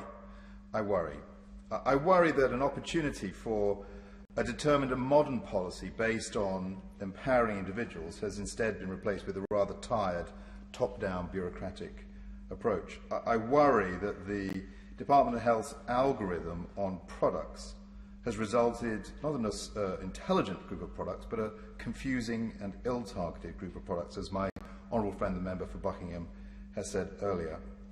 I worry that the policy is literally treating adults like children, particularly with its full-scale transfer of the nutrient profile model. Worse, Mr Deputy Speaker, I worry the policy targets particularly on those who are poor, on ethnic minorities and on the elderly who are most likely to be obese or overweight, and that it has and connects with it a rather condescending attitude the government knows best for those particular groups of people. I worry that the evidentiary base is flimsy, and the Minister mentioned the sugar tax, and the sugar tax may have been successful, but that's not what is in the policy today. In fact, the policies being proposed are very different from the sugar tax.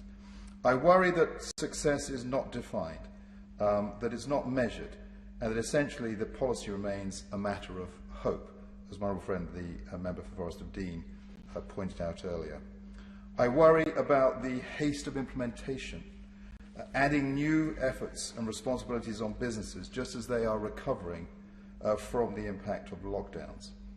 In particular, I worry about the impact on Jordans in my own constituency, on the farmers who are supporting their business. I worry that the department has chosen to silence the power of businesses and the power of their brands rather than to enhance them in the efforts that they wish to undertake. I worry that the policy is blunt where it could be smart. For example, in preferring their outright ban to using technologies in advertising online that would help achieve their goals. I worry about the unintended consequences for people with eating disorders. And I worry about timing. Many people are already anxious about their health post-COVID, and these measures will do nothing to avert those anxieties. I worry about the social credit system of points, with all of its potential ramifications that Sir Keith Mills may come up with in his review. And I worry, Mr. Deputy Speaker, where all this may lead.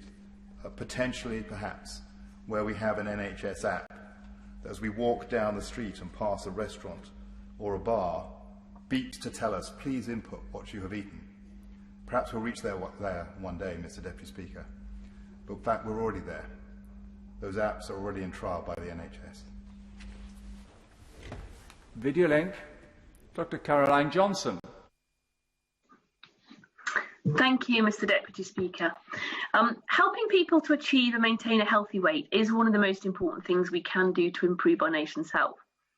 As a consultant paediatrician myself, I've seen firsthand a worrying rise in obesity amongst our children and the health complications that come with it.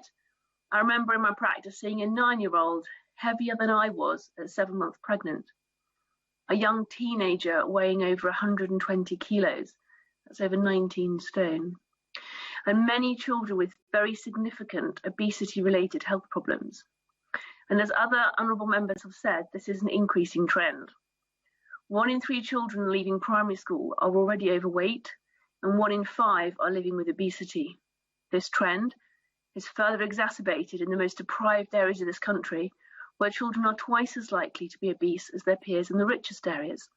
And this is tragically setting up far too many young people for a lifetime of health complications, from diabetes to mental health, as well as reinforcing health inequalities. In my experience as a doctor, Mr. Deputy Speaker, the patients I see want to maintain a healthy weight, but find it challenging to do so, and it is challenging to do, perhaps not surprisingly given the food environment that we live in. In particular, eating out has gone from an occasional treat to an irregular feature of our social lives, but it's one where we have very little information on how many calories are in the food offered. And this is important because meals out on average contain more than twice as many calories as those that are prepared at home. And accordingly, I welcome the government's proposals to introduce calorie labelling on menus because it empowers people. It gives them the choice to make the healthy choices they want to make.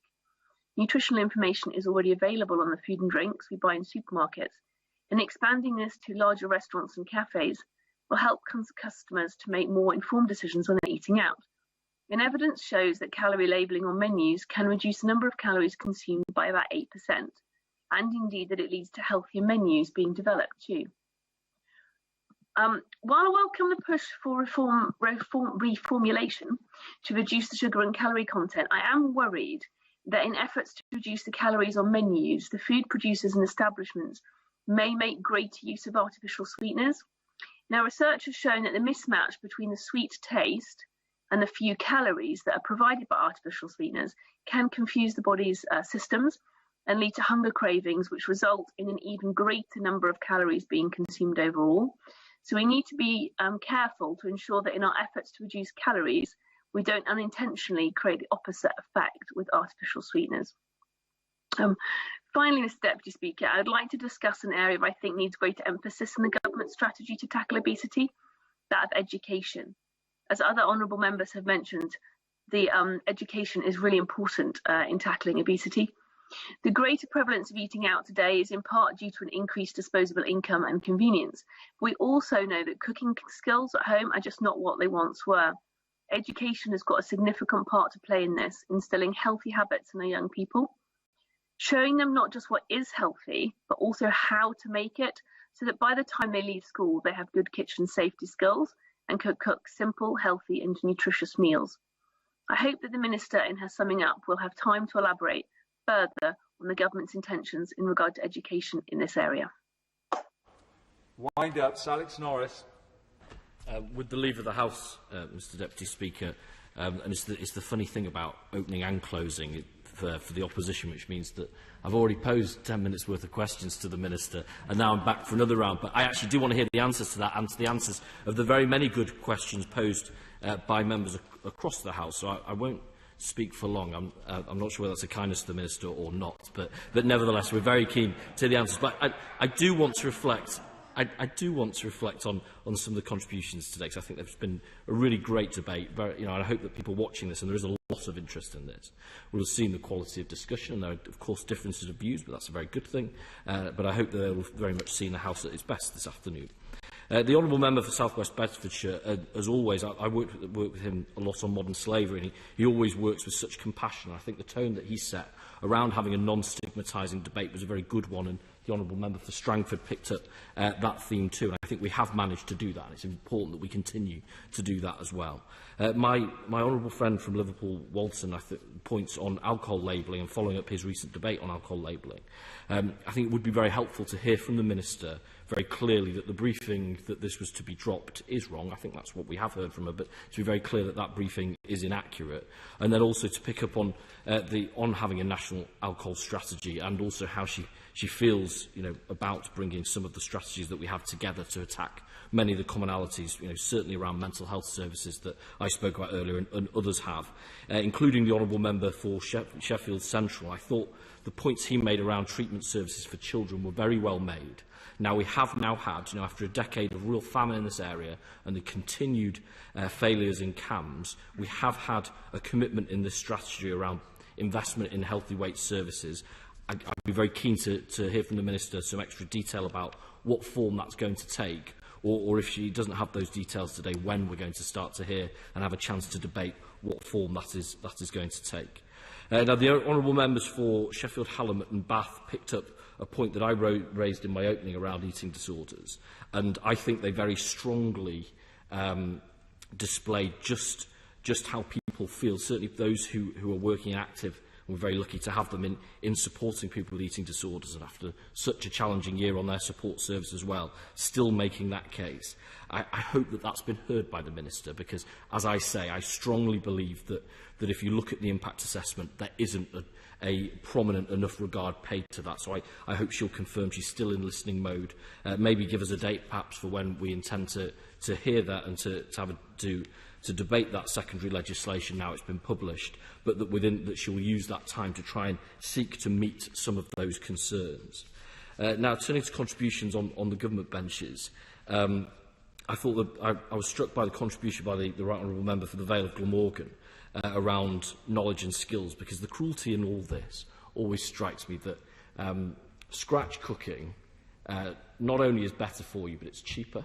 It's one of those few things, actually, that doing the right thing really rewards. I'd argue, actually, and if my wife's watching this, which let's face it, she's not. But if she was, she would roll her eyes, because I'd say, actually, it tastes better if you do it right. Now, she's tasted my cooking, and she's also scrutinised my app-based ordering late at night, so she might say that perhaps I'm in danger of a bit of hypocrisy there. But nevertheless, that is true. You know, it is cheaper, it is healthier. So I then the members for Keighley and recently from Sleaford and North Hykeham picked up on this idea of education programmes. So whether you characterise it as the member for Keighley did around a recommitment to home economics, these sorts of programmes are effective. And, you know, this isn't making a particularly aggressively partisan point to say a decade of cutting the public health grant has meant that these services have essentially disappeared across the country, but they did exist, and they can exist again, and I hope perhaps we will see a restatement of them. I don't think it's nannying to do that. I think when it's done intergenerationally as well, it could be a really great social benefit. I think the evidence behind them was very good, and I think I would love to see a report to that. I thought that the point made by the Honourable Member for Stoke-on-Trent Central around public opinion was a very important one too. And that hasn't been covered very much, but this is one of those cases actually. So there's been lots of talk about personal choice. I will turn to that shortly. But actually, the public are ahead of us on this. The vast majority of the interventions, even the ones actually I'm most sceptical of, actually, the public are more bullish on than I am. So I do think that's important. We don't lose that from the debate. On the ad ban and the contributions from members for Woking and Warrington South, I mean, it isn't a silver bullet, as the Minister has said. I think it is impactful. I might argue that the vigour with which those who oppose it do oppose this, I think the vigour, rather than saying it's a bad idea, perhaps shows why it might actually be quite a good one. But nevertheless, you know, I hope, as I asked in opening, the Minister will again demonstrate she's in listening mode. And when the industry do come together with proposals that meet the government's stated aims, that actually they will be given a fair hearing. I think that's entirely reasonable. The Honourable Member from Forest of Dean made very, very good points about reformulation, and I do think, for me, reformulation is the big goal here, certainly around whatever we do with menus. I think what we've seen from the sugar tax is that actually, once firms really put their shoulders to the wheel on this, we can do some incredible things. And the progress made, actually, in the last decade or so, certainly in the soft drinks industry on reformulation, I think is a really good sign. I didn't quite agree with the point you made around demonising products. I don't think that that's the purpose. For me, certainly anyway, for me, the goal here should be informed choice, which I think all members have talked about, that we know what's in those products. And I don't think manufacturers would fear that, and I don't think that they should either. And obviously the point around informed choice was also carried by the member for Buckingham, who talked about this as overreaching. And I would argue this is actually quite modest. You know, there's no bans in here, certainly not of products, but just a clarity of what's in them. And I think that's something that we should do if we genuinely do want free choice. And I want to come to this point about free choice, which was made by many members, but including a member for Northampton South and member for North East Bedfordshire. So if this is a matter of free choice, and this is the thing I just can't get past in this issue, obesity happens disproportionately on the same streets and the same estates, year after year, generation after generation, even though the people in those houses change.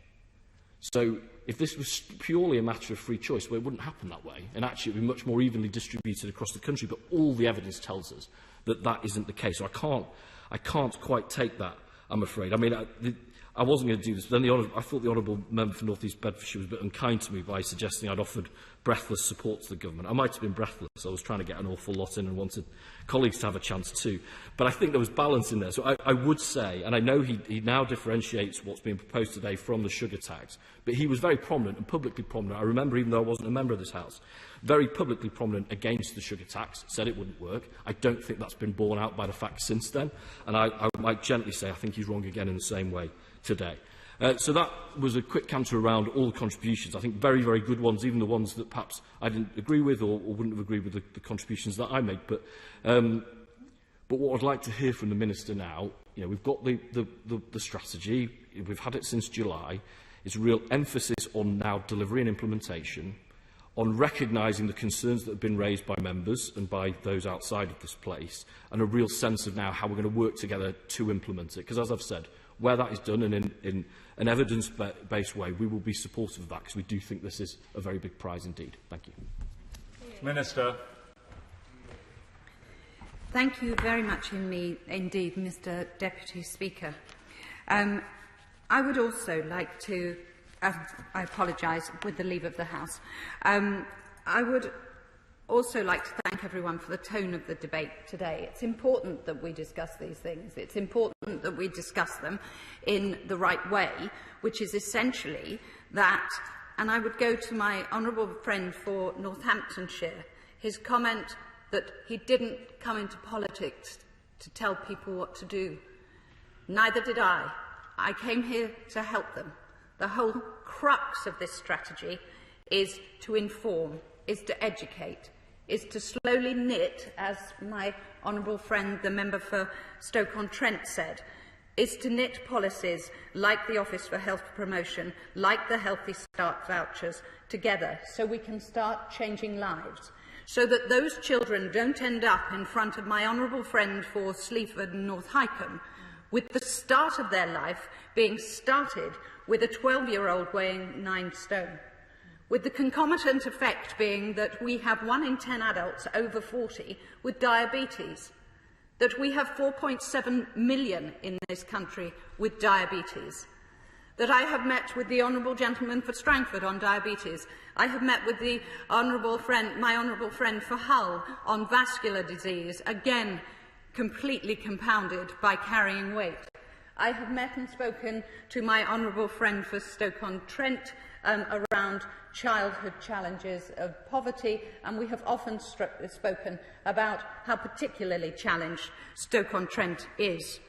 Now, in no particular order, and I would say arguably because I just happen to have randomly those figures at hand, children classed as obese in Northampton go into reception, 8.6% of them, but 18.5% of them come out obese. That's more than that's about a 9.9% uplift. In the Forest of Dean, it's 10.3, with 19.3% of all children in Year 6 coming out as obese. In Bedford, it's 8.9, and there it's 21% of all children. All their adults, more than 6 in 10, are overweight or obese. Actually, I think the time has come to do something, and to help and to assist, because I don't think on our watch we can do nothing. This is about helping people have more quality, healthy life years, and surely that is why we're here. When we eat out, as my right honourable friend for Sleaford and North Hykeham said, we consume double the calories. Surely it's better that we help inform. If we were to prepare them, we would have half of the calories. And we are not banning advertising. Indeed, we are offering probably the greatest marketing and advertising opportunity as we come out of the COVID crisis. And what has cheered me this week is that Kellogg's have actually come forward and have indicated that the reformulation of their products, and this reformulation of high-fat, salt and sugar, is so that we can take out 10% of sugar from, or they are taking out 10% of sugar from their products and 20% of salt from their products. And the whole reason that the policy exists is to try and to put children on a better trajectory and arguably put all of us on that better trajectory. I listened with some sorrow because they were all indeed excellent contributions. But the honourable member for Buckinghamshire, I know his county, and indeed I represent a rural county myself. I am not demonising breakfast cereals. As I say, Kellogg's are going the direction their customers are demanding. As my honourable friend for Nottingham North said, I think customers are in fact ahead of us in this House on this. And they are reformulating, which is what we want them to do. I will not, my honourable friend in the other place once mentioned porridge and was derided for doing so. What I want to help families and children do is, no matter what they are able to access and purchase, they are by default able to access a healthier choice. So they are not forced into making the choice of that at least is something to give my children. Now, we are not banning butter, so rest assured he will still be able to have his butter on a bit of toast if that's what he likes. And I won't repeat A.A. Milne's, I do like a little bit of butter on my toast. However, we are also not putting more than 16 product lines into this, because we have listened to industry and to my the Honourable Lady for Bath and various others who have noted the challenges. I talk regularly to my honourable friend from Mid-Bedfordshire who deals with the mental health portfolio, and we are incredibly cognizant of those who have eating disorders.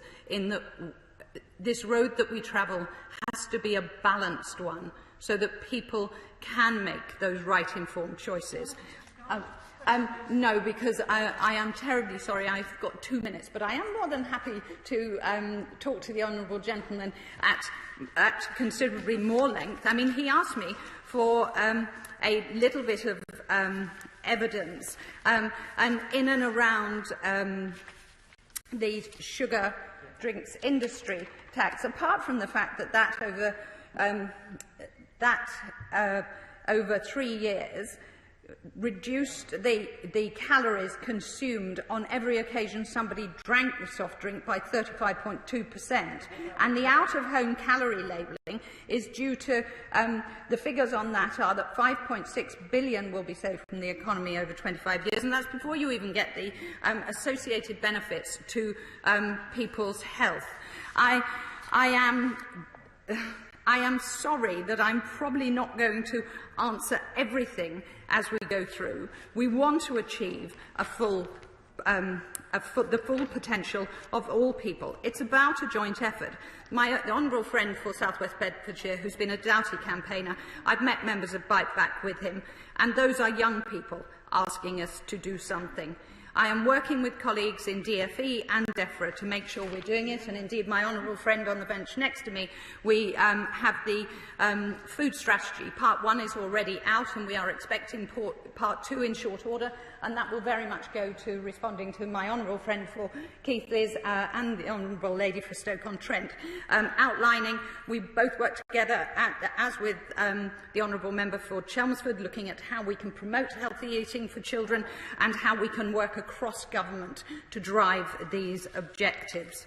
I agree with the member of Forest of Dean who said it was about education. He said it was about changing behaviour, said it was about changing the environment and not demonising individual foods. And I want everyone to get to where he has, so I can see a future career as a healthy weight consultant, if nothing else. Okay? And I congratulate LucasAid on what they have done. We will be continually monitoring to make sure that we achieve the ambition that we want to do in this. Partnership is key. We are working with local authorities. We are working to build those healthy weight management services. Promoting good health is central to this government's health agenda, and in so doing, we will do it through the new Office for Health Promotion and proactively take the burden of preventable ill health and empower everyone to make the right choice.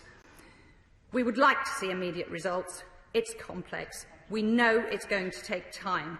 We have all a lot to gain by helping people achieve and maintain a healthy weight, and I look forward to the support of the full House in doing that.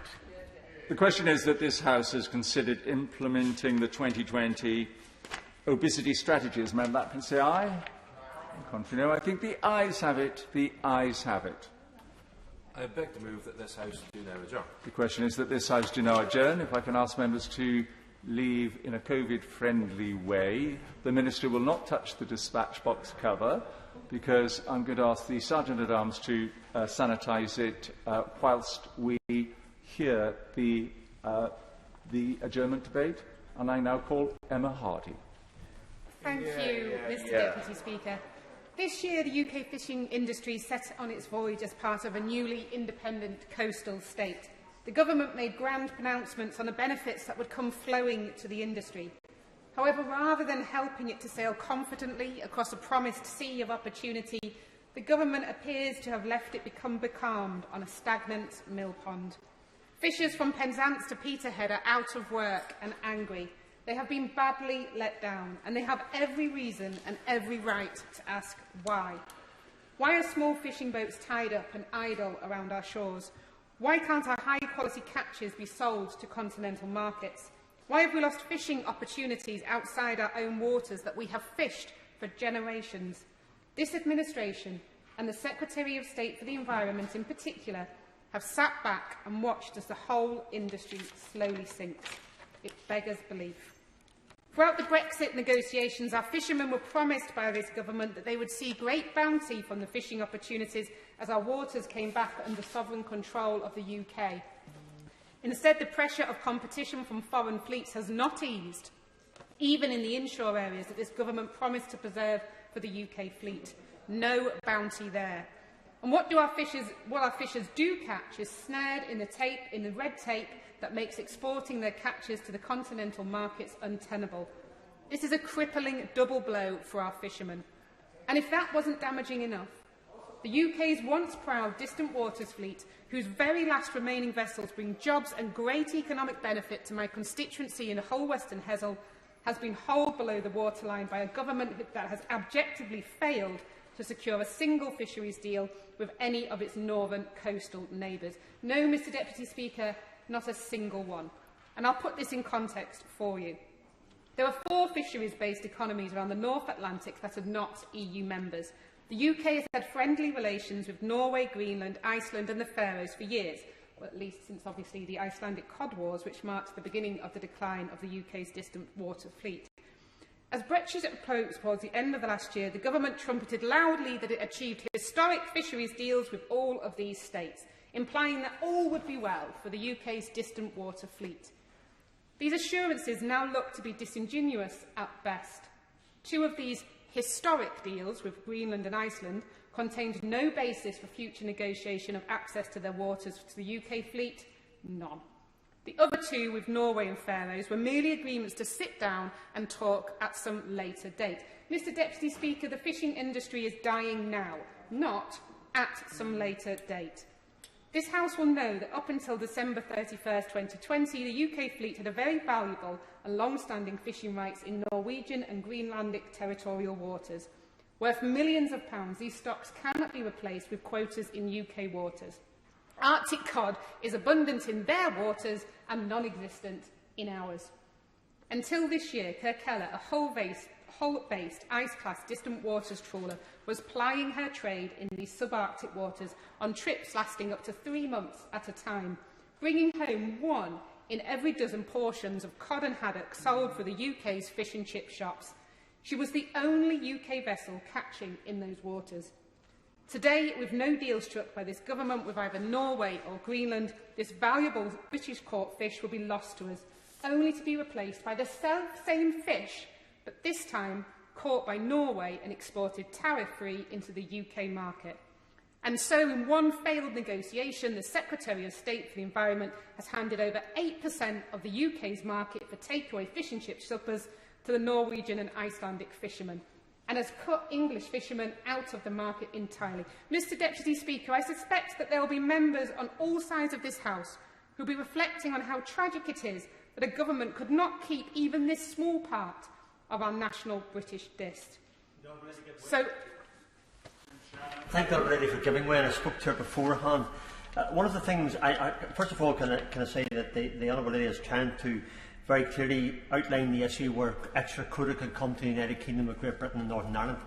I just want to say to the Honourable Lady gently, as I did beforehand, that it's more than the Kirkland, it's more than the Honourable Lady's constituency. It's the Northern Ireland Fish Producers Organisation, it's the Anglo-North Fish Producers Organisation, it's the Scottish Pelagic Fishers Association, who all wish to see extra quota coming to them as well. Does the Honourable Lady agree that we should all benefit from this? Thank you. I thank my honourable friend for his intervention, and absolutely any quota that the British government secures should be there to benefit everybody.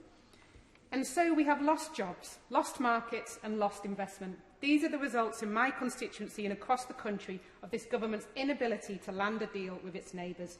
UK Fisheries and the Kirkella acquired the failing interests of the last of the UK's distant water fleet 2 decades ago.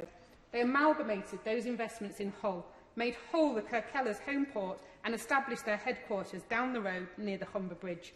They invested more than £180 billion into the business, and until now, they were able to safeguard the livelihoods of hundreds of crew, their staff and their families.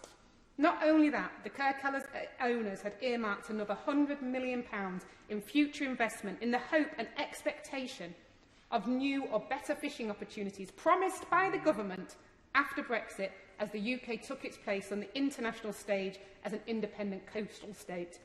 But now, as a direct consequence of these negotiations, there will be no new investment, no new jobs in the Humber area. Worse, all of the existing jobs will soon be gone. Again, the crew and their families across the Humber region have every right to ask why. Mr Deputy Speaker, this is why.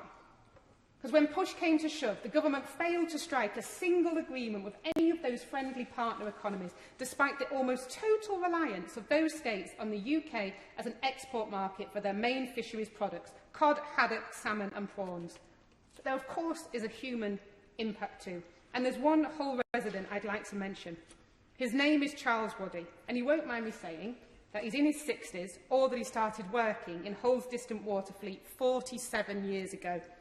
Charlie's dad was a fisherman too, and as any fisherman will tell you, it's more than a profession. It's a way of life that runs through generations. Yeah. Charlie's dad was lost at sea in 1961, along with 4 others, when the Arctic Viking sank off Flamborough Head in heavy seas. Brave men who gave their lives bringing home fish to feed this nation. And Charlie was there during the Cod Wars, which marked the beginning of the decline of the distant water fleet.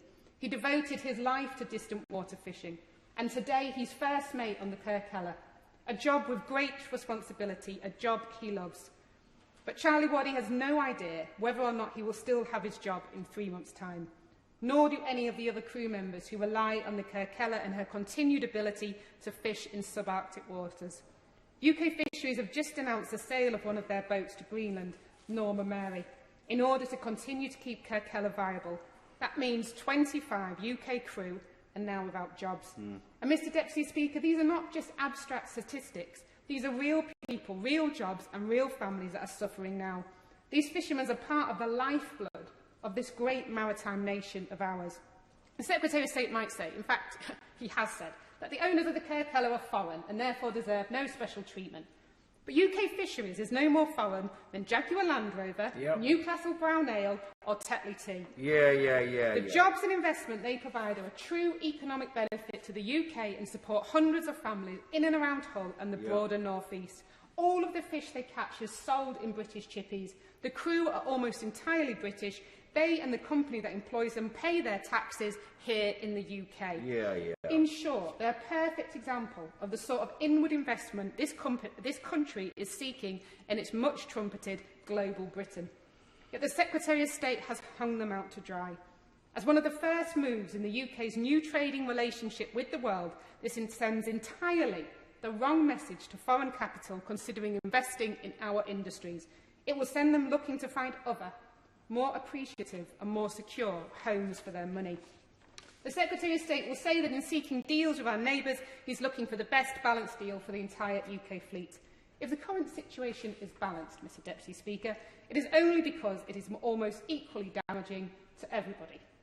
It is difficult to see how a no deal with Norway, Greenland or the Faroes benefit any part of the UK fleet. It has removed the ability of the distant waters fleet to catch off the coast of Norway and prevent Scottish and English whitefish fleets catching in southern Norway. Perhaps the Secretary of State will tell the House exactly which part of the UK fleet gains from a no deal and how that, on balance, is a good deal for the rest of the fleet. The Secretary of State or Minister may say that the mackerel and herring that the Norwegians have until recently caught in our waters is a valuable resource to the Scottish fleet. And here she may be right. But that Scottish fleet is already the biggest and perhaps only winner from Brexit, and it only makes up a modest part of the UK fleet as a whole.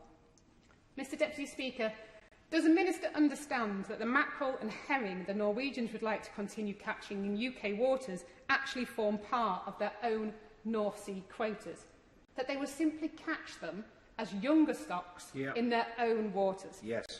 That will not only be less sustainable for the whole of the North Sea stock, but it will also damage the UK's share of that stock. Can I understand where she's getting her advice? The Secretary of State may also say, or the Minister, that there is still some cod to be caught off Svalbard. This may be true. It is also true that it amounts to just 5,500 tonnes, or about a third of what the UK would have been entitled to catch in the Norwegian waters alone if the UK hadn't left the EU. Yeah. Combined, the total for the UK's Arctic cod catches from Svalbard in the Norwegian zone would have been around 20,000 tonnes.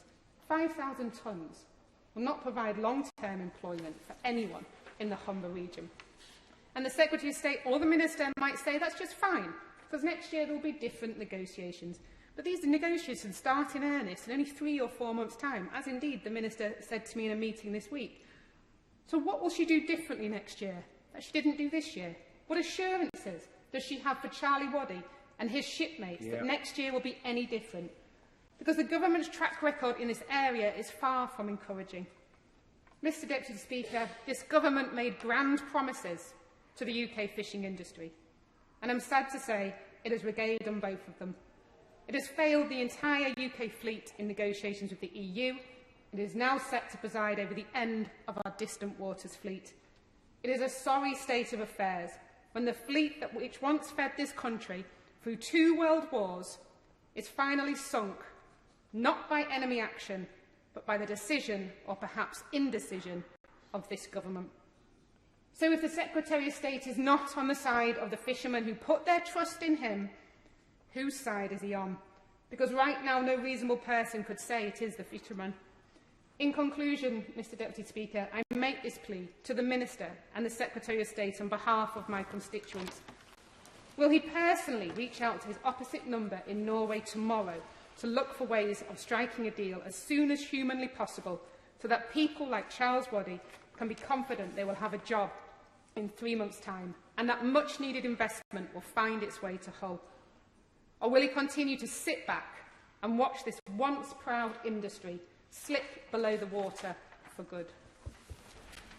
Carl Turner has sought and received permission to make a short contribution in this debate from the mover of the debate, Emma Hardy, and from the Minister responding to the debate, Victoria Prentice, and I have been informed as per the rules. Carl Turner. Thank you, Mr Deputy Speaker, and I don't intend to detain the House very long, but I'm very grateful to my honourable friend, the member for Hull West and Hessel, for securing this incredibly important debate. And I'm very grateful to the Minister for indicating to me earlier that she's content with me taking a little bit of their time up. Mr Deputy Speaker, we have a proud history in Hull, a proud heritage of fishing. But it was dangerous work, historically, Mr Deputy Speaker. And I think it would be wrong of me to not mention in this debate briefly Big Lil Balocka. Because, Mr Deputy Speaker, if Big Lil was here, she'd have something to say to the Minister. It's true that following the triple trawler disaster and tragedy, Big Lil campaigned with men and women in Hull to improve the safety standards of fishermen at sea, but also the terms and conditions of those hard-working men. She campaigned, I'm bound to say, with my predecessor, Lord Prescott, and indeed the people of Hull are very proud of Big Lil. It's true, Mr Deputy Speaker, that the industry has been in decline for decades. But the Kirkella provided a future, a safe fishing future. So lads and lasses in schools in my constituency and my honourable friend's constituency could plan a career, a fishing career, where they would earn a good living, a proud employment. They've been let down by this government, Mr Deputy Speaker, because we ought to remember this is not about leave versus remain. It's not about left versus right. It's about what's right and about what's wrong. We're not arguing about fishing rights that we got as members of the European Union.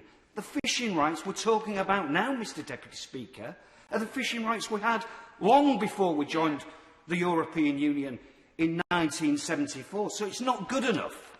It's simply not good enough, Minister, to be saying to my honourable friend and I, listen, don't worry, we're doing the preparation now for the negotiations to start next year.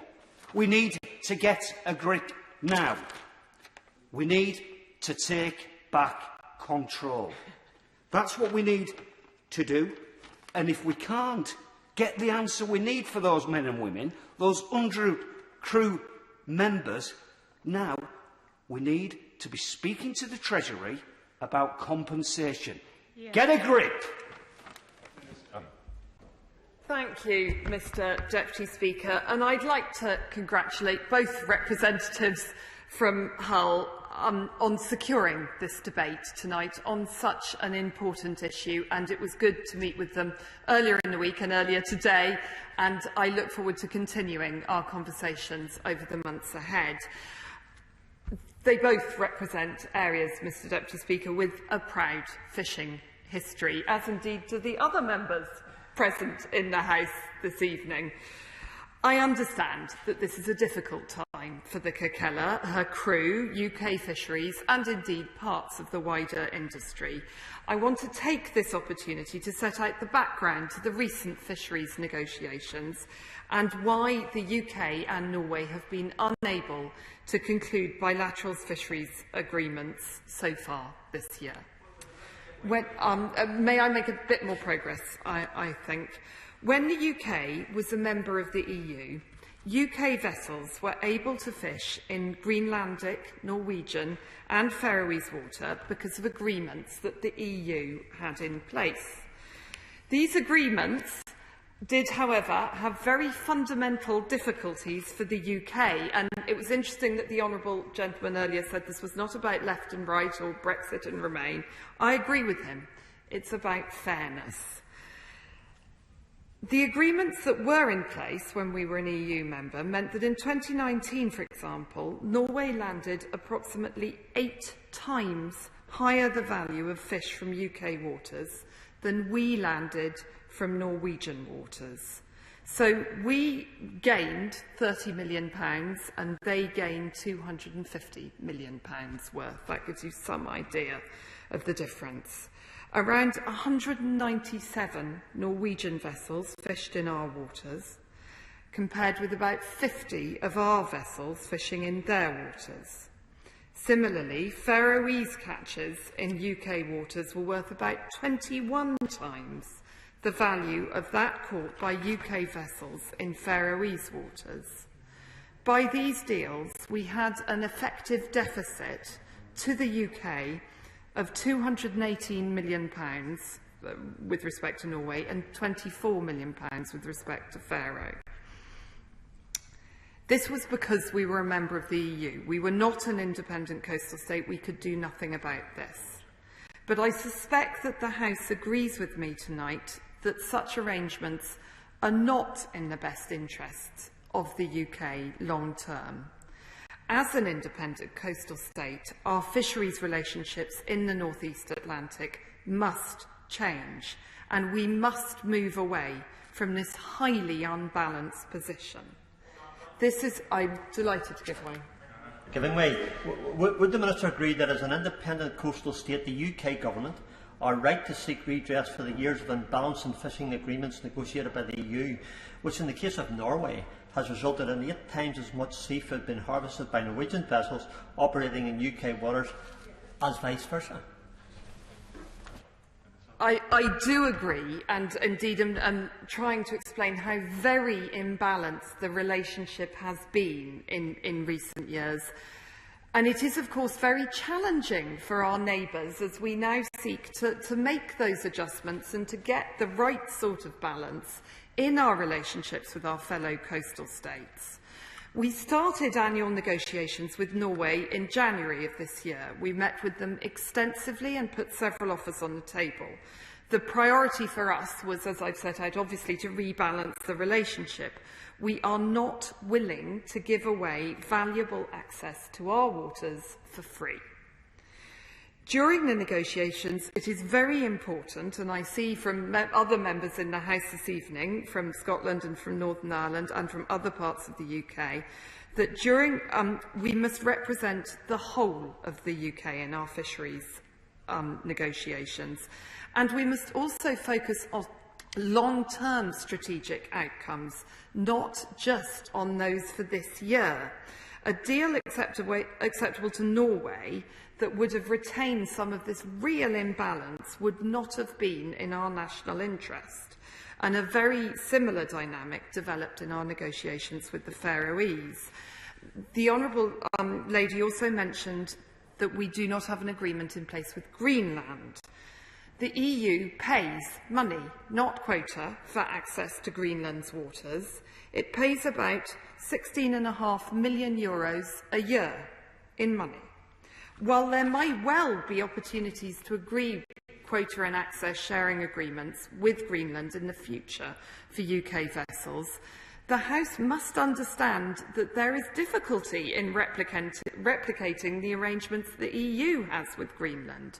It would doubtless involve a direct payment of taxpayers' money, which would then benefit private companies who catch the quota. I don't see us wanting to go down that route, Mr. Deputy Speaker. It's important to make clear to the House that the Kirkella still does have access to significant fishing quota in Norwegian waters around Svalbard. I'll make some progress if I may. In a separate arrangement with the Norwegian authorities, the UK received access to fish, as the Honourable Lady said, 5,500 tonnes of cod in the Svalbard area. This is not to be sniffed at. It's worth approximately £12.6 million to UK fisheries who will fish this quota. I understand that the Kirkella has used apparently half of this quota to date and has about half left to fish, as well as the majority of their quota in UK waters. I appreciate that this is less than they have had in previous years. I do appreciate that, and I'm not in any way seeking to downplay that. But these are substantial fishing opportunities to fish nonetheless. Now, I'm going to carry on, if I may. In answer to the Honourable Lady, the Secretary of State has written this week to his Norwegian counterpart, in which he has expressed his desire to continue to work very closely with Norway this year, and looking forward to the formal start of the negotiations in September this year for 2022, as soon as the science, which is so important, becomes available. I should also make clear, as perhaps I haven't done so, we've never taken our offer for this year off the table. Our offer to Norway remains on the table, and our door is completely open if they wish to begin to negotiate with us again. But I would just like to re-emphasise that it must be on a basis of fairness in the future. We look forward to starting the cycle of negotiations again, and as honourable members realise, that starts, well, the preliminaries start already. We wait for the science and then they start formally in September. The government recognises the need to support the fishing sector generally to transition and prepare for a new long-term future. I'm pleased that we've gone well beyond our manifesto commitment, and the Prime Minister announced that £100 million will be invested across the UK for transformative seafood projects. The projects will rejuvenate the industry and, I hope, our coastal communities through training and qualifications, infrastructure projects and development and rollout of science and innovation across the supply chain. Of course, I'll give way. I thank the Minister for giving way, and I'm sure she'll recall the conversation we had earlier on in the week about workforce retention. We've already lost, as I mentioned in my speech, 25 British crew members in the fisheries industry because of the failure to secure that deal. Yes. I mentioned my constituent Charlie Waddy, who might not continue as a first mate if the Kirkella isn't able to continue to fish to the level it did before. There's not much point preparing a workforce for an industry that is in decline and isn't there anymore. As my honourable friend mentioned, what compensation will be given to those fishermen and women to secure them in work until a new deal is negotiated? Yes. I don't share her analysis of the future of the UK's fishing industry. We do believe that there is a bright and sustainable future for the UK's fishing industry. And turning, if I may, to the impact on jobs, I recognise that seafood processing in particular has huge regional significance, and it makes a really important contribution to Grimsby. The MP for Great Grimsby, whom I met yesterday to discuss this with, reminds me of this very regularly indeed. The gross value added is almost £300 million, and there is a turnover for processing of over £1 billion. Most years from 2018 onwards, and the area accounts for over 30% of seafood processing jobs in the UK. I will give way, yes. I'm very grateful to the Minister. Is she suggesting that those fishermen and women should transfer to doing factory work onshore? Is that the alternative? Is that the thing the Minister's offering? I do not recognise, Mr Deputy Speaker, the picture of the job situation that has been painted by the two representatives from Hull. I don't recognise the Honourable Lady's figures. All of the crew, I have been briefed, are self-employed share fishermen. We think that about 30 to 34 crew are being employed on the Kirkella. We, as I said earlier, know that there are still significant fishing opportunities for the Kirkella this year in Svalbard, and we very much hope that we will continue to work very hard to make a deal for future fishing opportunities next year. The majority of raw materials that are used in processing in Humberside, to move to another point that you raised, are sourced from imports, as they long have been. We are seeing significant investment in the seafood sector in that region. Youngs, for example, are currently running a recruitment campaign for 400 people, a great indicator for how the hub in the region is doing. I am not suggesting that every crew person transfers into processing jobs. I am merely trying to explain that there are good jobs in the seafood sector in the region, and we're really pleased to support those where we can. I'd also like, on a good news note, to notice that we've seen a significant uplift in retail sales of seafood recently, and that the government's working closely with bodies like Seafish to ensure that the British public continue to develop their appetite for British fish. I want to see continued growth in this industry and more fantastic UK seafood being enjoyed by the British public. This has been a period of considerable change for the fishing world and the wider sector, including processors and hospitality. In their response to the COVID pandemic, the sector has demonstrated again and again how resilient and adaptable it can be. Adjusting to our position as an independent coastal state is also challenging, but I'm confident that as we continue to work with other neighbouring coastal states, that there is both a bright and environmentally sustainable future for British fishing. The question is that this House do now adjourn this morning. I can say aye. Contrary, no. I think the ayes have it. The ayes have it. And can I thank all staff at the House for all the incredible work that they put in, and I hope to have an enjoyable May week's recess. Order. Order.